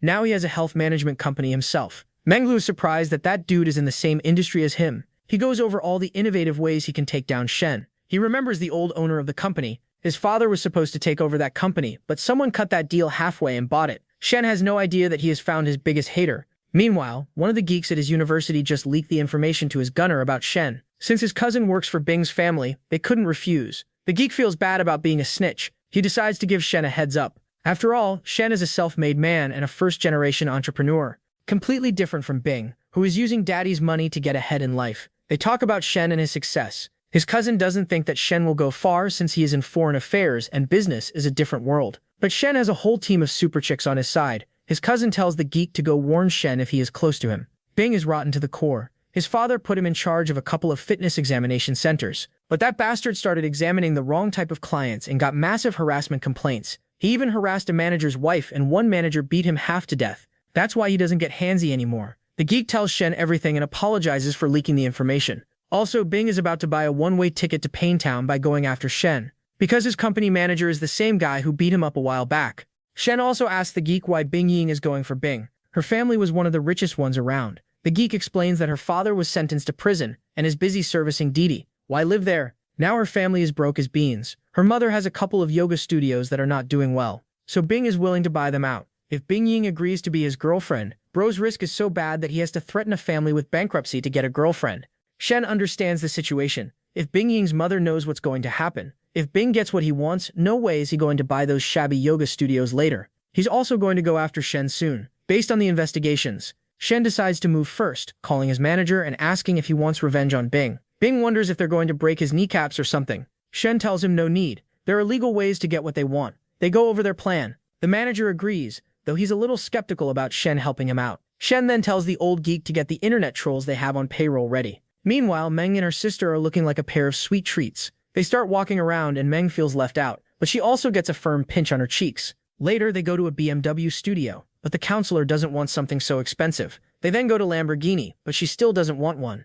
Shen insists that she can't just buy a busted old Corolla. He can't let her girls be caught lacking. She nervously reminds Shen that she's an ordinary teacher and someone who can't afford a car. People will gossip about her. The sales rep realizes that her fat commission is going to slip away if this little goody two-shoes keeps on being humble. The sales rep walks up to the professor, saying that she is an ordinary teacher. That's why no one will gossip about her. She elaborates that if an education leader is driving a luxury car, everyone will assume it's through corruption. But if an ordinary teacher drives one, they'll assume she comes from a rich family, or she's loaded through her husband. Meng also insists that they should buy it. Shen looks around, feeling guilty as hell, because in his heart, the top 3 positions belong to Feng Chen and the counselor, the 3 girls who are most considerate of him. Since the other 2 have houses and cars, it's only natural that she gets a car and later a house. They finally seal the deal, and Shen wonders if she wants a house as well. She stutters that she doesn't, it's way too expensive. Shen realizes that he pushed too soon. They circle back to a house later. It's finally reached 50 million net worth thanks to the system. They later walk around and Shen gets a call from the manager. He tells the geek that the material is ready. Meanwhile, managers at Bing's agency are telling him reports. He wants to slash their prices to draw customers from Shen's health centers. But the manager reminds him it's a bad idea. They can't deliver what they're promising. They don't have that many trainers, and if they have too many recruits, it will be a problem. And they will also not be a high-end brand anymore. Bing doesn't care, and promises to fire everyone who opposes him. A true business genius at work. All of a sudden, his secretary barges into the room and reveals a video about a censored man ready to reveal something big about Bing's company. There are a lot of victims and a lot of scandals surrounding the company. It will be revealed soon. Bing looks at the video and asks who posted it. They can't trace it back, and Bing is so furious that he slams the phone on the table. The secretary nervously tells Bing not to crush her phone in his bad mood. He really wants to get in touch with the one who uploaded the video. Maybe it's to blackmail him or something. Bro is spot on and doesn't know what's going to happen to him later. The secretary wonders if he has offended someone. The first person that pops into his mind is Shen, though technically Shen offended him first. He also realizes that the manager who beat him up works in that company. Are they bonding over the mutual hatred for him? Meanwhile, Geek and his cousin are enjoying a latte. They talk about how Shen moves fast. They already have dirt on Being and are about to go public tomorrow. All of a sudden, Being calls his cousin, asking if he's responsible for revealing his plan. Both Geek and his cousin stifle their laughter. Being wants the cousin to dig up dirt on Shen. When he hangs up, both of them burst out laughing. Shen has excellent grades and character, though I'm not too sure about that character thing, but there's not much dirt they can dig up. Shen hears it and raises an eyebrow. The daddy system income is supposed to be legal and traceable, and the most dirt they can get is him having multiple women, but they have consented and are all grown ladies. It's not like he's messing with other people's wives. Lil Bro really forgot about the divorce he caused and the online relationship he broke. He then tells the geek to get ready to make another video. The secretary tells Bing that another video has spiraled and is creating even more sensation on the internet. There are also flirty chats that he wrote. Bing is so mad that he uses his secretary's cheeks as a stress ball. He tells her to arrange a meeting with Shen and invite him for dinner. They're going to go to a restaurant. The secretary has tears around her eyes, telling Bing to stop. Of course, Shen also fills up every female around him. But there's one thing that separates him from this dirtbag consent. Shen drops off the girls at their apartment and turns to leave. He's got a date planned with Feng. Feng notices that he's excited. She's been counting every minute they've been apart. Shen is glad that she picked out a house and she can move in as soon as it's finished. In the meantime, he wants to help her open a shop, mainly because he wants her to stop obsessing over him and find something else to do. She wonders if it's true and Shen promises to help her. She can decide what she wants to do. She kisses him on the cheek, and Shen gets a call that Bing has invited him to dinner. Shen tells the geek to tell Bing he's not available. He's got other things he's got to eat tonight. He'll arrange an employee to handle it instead. Feng asks what's going on, but Shen tells her she doesn't need to concern herself with business. All she's got to do is look at him for the rest of the night. Meanwhile, at a high-end restaurant, Geek and his cousin are already sitting with Bing when the door flies open and the manager arrives. Cousin gives him a seat while Bing tries to insult him for leaking the information and calling him dumb. The manager reminds Bing that he's in no position to trash talk. Right now, they're here for business. They know that Bing's company is going to acquire Bing Ying's family studios. What they want is for the company to complete the takeover before midnight and transfer the studios back to Shen's company free of cost. And the video will disappear, or else he'll become an internet celebrity tomorrow. Bing tries to talk tough, but the manager just slides the documents and turns to leave. Both the geek and his cousin are surprised to see how ruthless Shen is, demanding 4 yoga studios worth several million. Bing knows that if the videos are released, he's going to be more famous than Diddy, and probably join him in prison soon after. Cousin reminds him not to let a small problem turn into a big one, and use his money to get himself out of this hole. The poor slob decides to cave in. Meanwhile, Bing Zhang's mother comes up to his daughter, asking if she already got cracked. Why is Bing buying their apartments at a good rate? And they will also hand it over to another company. Bing Ying realizes that Shen's behind this whole trouble. This is the bad outcome they've had. They'll have money, and Bing Ying won't have to marry that slob. Bing Ying closes her eyes and wonders if it's a dream. Meanwhile, Shen is getting ready to show Feng the heat he's packing. She's breathless after 2 minutes, but she's a long night ahead of her. Shen is living his best life surrounded by babes that adore him, having money thrown at him from a mysterious system, and having a rocking body and a sledgehammer between his legs. Shen is busy having breakfast and feeding it to Feng as well. Feng is going back home for a week, and Shen tells her to enjoy her trip. Feng looks away as if she can enjoy her trip without his mysterious need. She wants to tell him not to flirt around behind her back, but she knows it's kind of pointless. So instead, she asks Shen to reply to her messages every day and every night. Shen smiles. If he doesn't reply, it means that he is busy, and we all know what busy means. He sends her 100,000 yen casually as spending money. He's made around 10 million yen from the payback he got from spending on her. Feng also wonders why she doesn't get excited by 100,000 yen. It's as if it's become normal at this point. Shen offers to drive her to the station, and Feng thinks about how her life has changed for the better after meeting this man. Everything is expensive as hell, and the food she eats keeps getting more expensive and better. There was a point when she thought a 11 yen meal was a big deal. Later, he hears of Yingzi. Lele and Long are going to join the company as interns. They'll visit and get onboarded first and then join the department. Back at Shen's company, every guy is talking about 2 beauties joining them. Poor guys honestly think they have a shot with them. At this point, every guy around Shen should have himself castrated. They have no shot whatsoever. The girls introduce themselves and get their key cards, but Lele is still not satisfied. She keeps thinking about all the imaginary rivals she's got and how they need to work hard to get on Shen's good side. You also wonder about Yingzi and if he's cracked her. She's probably the only one of his girls that is safe. They then notice Menglu striding into Shen's office as if she owns the place. Lele immediately decides to challenge her. She storms into the office, knocks on the door, and lets herself in. Menglu doesn't even care and asks why she's here. She tells Menglu she should ask the same question. Why is she sitting in Shen's seat? Menglu just smiles. She's authorized to use this office whenever she wants. Lele refuses to believe it, and Menglu tells her to take a chill pill. She shows off everything Lele is competing against. A lean, mean breeding machine is the perfect description for Menglu. Lele is taken aback and storms away in anger. In reality, Menglu is doing everything she can to stay ahead of the competition. She needs to invest more than a job to keep her place in Shen's heart. She does cardio, fitness, skincare, aerobics, and even took massage sessions. Yet she hasn't increased her position in his heart. She can only keep her position from dropping. She's received 100,000 yen as a monthly allowance, and with everything she's gotten, it's around 5 million. She can only improve so that Shen doesn't wander away from her. Meanwhile, Lele is talking with Long about Menglu. Long is interested in knowing what her personality is, but Lele is just bad-mouthing her. Meanwhile, Shen is riding back to work when Menglu calls him and tells him that she's wearing a spicy top under her zipper and he should stop by the office soon. She zips her top up and is ready to show Lele her place in the harem. As soon as Shen steps into the office, everyone freezes. Our boy is majestic AF. His aura puts Piccolo to shame. Both Lele and Long look like they need a shower after they see Shen, but Shen doesn't even acknowledge them and goes straight to the boardroom. He goes over the proposals one after another. They have 4 yoga studios in their possession, thanks to Bing. The problem is that cash flow is limited. They're going over ways to maximize the profit, and the employees are concerned about whether their payments will be released. The customer base from the studios is stable, but they don't have new customers. That's why it's barely breaking even. Shen goes over the plan and is glad that he has a reliable team. He doesn't need to do much. He goes over the proposals once again and tells them to proceed. He doesn't care how they do it, he just wants results. Everyone is glad that he's not like a typical boss that claims that they're family and works them after hours without any pay. Shen then asks Yui's what happened at the company.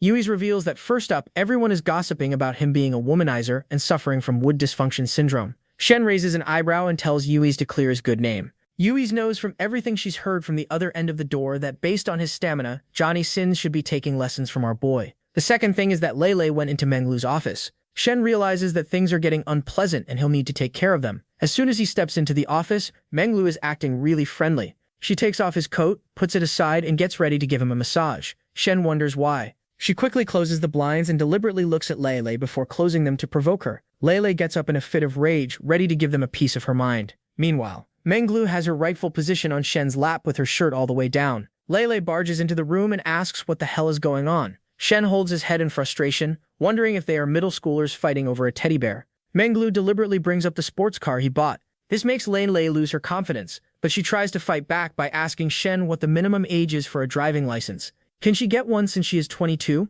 That dumb question is just how I get the conversation rolling by asking my girlfriend what her microwave brand is. Menglu is not happy about Lele showing off her age, but she deliberately brings up the house that makes Lele lose her entire willpower to fight. Shen has had enough and tells them to stop acting so spoiled. He tells them to bend over and get those cakes out in the open. The girls raise their eyebrows, asking if he has lost his mind. But Shen is serious, even brings out the belt. The girls realize that they are put off by acting petty. The other men in the office are gossiping, wondering if their boss is an Olympian for having 2 girls in his office with the curtains down for so long. Yingzi sighs. She is never beating those allegations and Long knows what's going on, but she doesn't want any part of it. Smart girl, Shen whips out his belt, telling them to behave themselves. He tells Lele does she like picking a fight with everyone around her, and he also reveals that Long doesn't like how competitive she is, even though she is an adult. He also reprimands Menglu for bringing up her house and provoking her while closing the blinds. They won't need to learn their place, and he tells them to hurry and bend over. Menglu promises this won't happen next time, but Shen raises an eyebrow bold of her to assume that there will be a next time.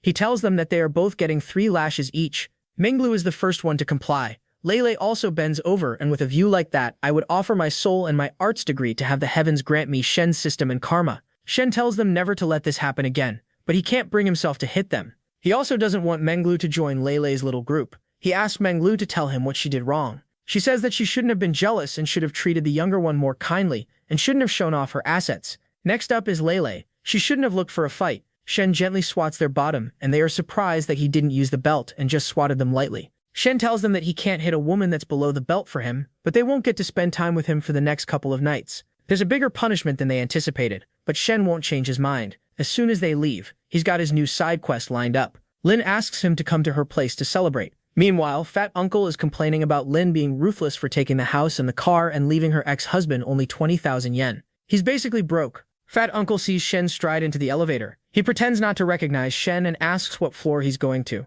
Ironically, both of the people in the elevator are cheaters who cheated with consent, but one of them gets to get away with it because of being handsome, buff, and rich as hell. Fatty Uncle asks where he's going, and Shen replies without looking, the same floor as him. Fatty starts connecting the dots, and when Shen knocks on his door, he realizes what's happened. Lin looks like an absolute snack in her apron. He yells at Lin for having an affair before they even divorced. Shen didn't want a messy fight, but he stays silent. Lin refuses all his blame. He has no evidence that they were dating or seeing each other again before. Later, she bends over to stir a pot, and Shen bends over to stir her pot, asking if she missed him. The single touch is enough to send her over to heaven, but Shen just smiles because the stew is only starting to heat up.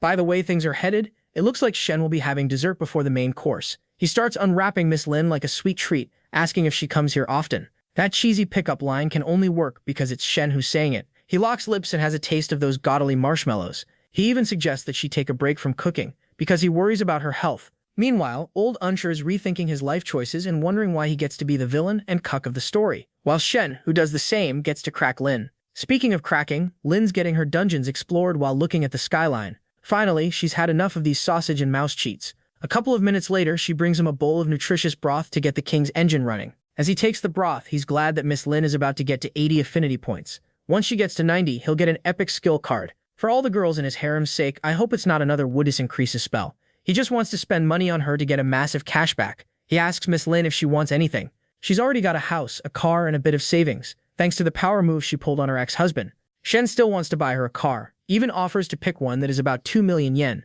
Shen wants to do something nice for her, so she needs to get a car and he'll transfer the money. Lin is moved to tears. She married the uncle, and he never bought her anything. And here is Shen, buying her a 2 million yen car just by cracking her a couple of times. She's glad that she found such an amazing man. She even views Shen as her guiding light that walked her through the divorce and brought her to the Vinland of happiness. Her affinity points boost to 80 and she hugs Shen. If only she had left the car to her ex-husband, and the house too, because Shen was going to buy her one down the line. 1 hour later, Shen is finally sheathing his paintbrush, while his masterpiece lies next to him, completely breathless, as if she fought an elder dragon and lost. She tells Shen she'll be resting for a bit, and now that she's got free time, maybe she can help with his business to share some of his burden. Even though she's been taking care of his burden better than most, Shen asks what her major is. Turns out she's a business administration major, and she also worked in her administrative position before getting married. Shen thinks about it. She has experience running a cafe. She has a degree. Maybe he can let her practice in one of the yoga studios. He tells Lin that she can have a position in a yoga studio, and I hope it's not Downward Dog so that she can help manage them. She thanks him, promising to do her best. The next day, Shen pulls up in his G-Wagon in an emerald green suit. Last night, he got the principal's message to get to the alumni meeting. He greets the butlers and notices someone having trouble with his electronic invite. Shen asks what's going on. The butler says that the gentleman's e-invite is acting up, and they can't verify his identity. The man politely tells Shen to go first. Shen thanks him and asks for his name. The kind man is Hua. Shen steps in and greets the principal, who tells Shen that he's on time. It's a networking event, and he will find a lot of amazing people in the senior alumni, both in business and in government circles. Shen tells the principal that someone named Hua is outside on the verge of crashing out because his e-invite is not working. The principal realizes his phone must have been on silent. The vice principal quickly rushes to get Hua. Turns out he's a big shot, a district chief, only 36 years old, and the youngest district-level official with real authority in the city. He tells Shen to introduce himself once he's in. Hua strides forward confidently. The principal introduces Shen as a soon-to-be graduate. They immediately hit it off, and Shen talks about the health industry. He wants Hua to visit their company and offer them guidance. As someone who developed the district successfully, he can definitely give them quality advice. After all, his company might become the city's #1 health management company next year. Hua agreed, and Shen smiled because he has gained a valuable contact. He had money and babes, but what he lacked was contacts. Meanwhile, a beauty in a cherry dress turned her attention towards Shen. The girls are gossiping about him, especially how his shirt is fighting for its life, holding his frame. Shen meets up with the geek's cousin, who outed him to Bing. The cousin apologizes and Shen tells him it's fine. Meanwhile, the babe asks Pee-wee, her cousin, why she is so quiet. Maybe she should introduce herself. Pee-wee is a woman with grace and elegance surrounding her. The red harlot tells Pee-wee to watch and learn. She learned herself, Shen. The cousin tells Shen that the woman walking over is a big shot in pharmaceuticals. Shen thanks him for the heads up, but Shen is more interested in Pee-wee. 2 reasons. First, her dress is amazing. And second, her dress is amazing. Looks like she's holding a binder to hide her assets. The woman is Shu, and she introduces herself and even makes a lewd rubbing motion at Shen's hand. A little straightforward. Shu asks Shen to call her big sister, and internally she's turned into a waterfall because of Shen's great figure, good looks, fat wallet, and young age. Bro's more mythical than a unicorn at this point. Shen smiles, looking at her breast and telling her she's not that big herself. Shu didn't expect Shen to take the reins and bring the car to the highway so soon. She tells Shen that looks can be deceiving, and Shen just laughs smugly. If looks can be deceiving, maybe she can take the lead. Pee-wee and the others are baffled by Shen's smooth game. She even looks at Shen's little friend down under, asking if he's all talk and no action. Poor girl doesn't know that a night with Shen turns into a boss fight against Jormungandr, the world serpent. Shen realizes that things are turning dicey, and this is full-blown flirting if he doesn't stop. He changes the subject, and they walk away. Meanwhile, Shinu is excited by the push-and-pull game. She even tells Pee-wee some lewd stuff, making her blush. The other cowgirls ask how she is not closing the deal. She laughs. They wonder if it's because her massive marshmallows aren't big enough. She holds pride in being a C-class luxury sedan, and the only one bigger in her company is her cousin Pee-wee. Later, they spot Shen eyeing Pee-wee as if she's an exotic fruit and her boy is low on vitamins. Shu, on the other hand, starts talking smack about the wine being presented, and the cousin, being a simp, comments on her excellent taste and how she can distinguish everything. When they ask Shen for his opinion, he prefers craft beer to this fruity nonsense they are serving. The bro is so straight, he doesn't even like his wine fruity. They ask why, but Shen replies that wine is wine and alcohol is alcohol. It doesn't matter where it comes from. Just because he's handsome, everyone agrees, and an affinity meter pops up on Shui's head. She even offers to teach him golfing, but Shen tells her he's not interested. The cousin starts to panic. Shu's family is one of the biggest pharmaceutical giants, and if he rejects her like that, she can crush him through and through. Instead of being angry, she asks Shen to consider it and contact her with her business card. While the others are laughing, they don't realize that Shen was playing the long game. After all, the harder the meat is to get, the more flavorful it is. Everyone keeps on thinking about Shen's amazing looks, physique, and age, rolled into one.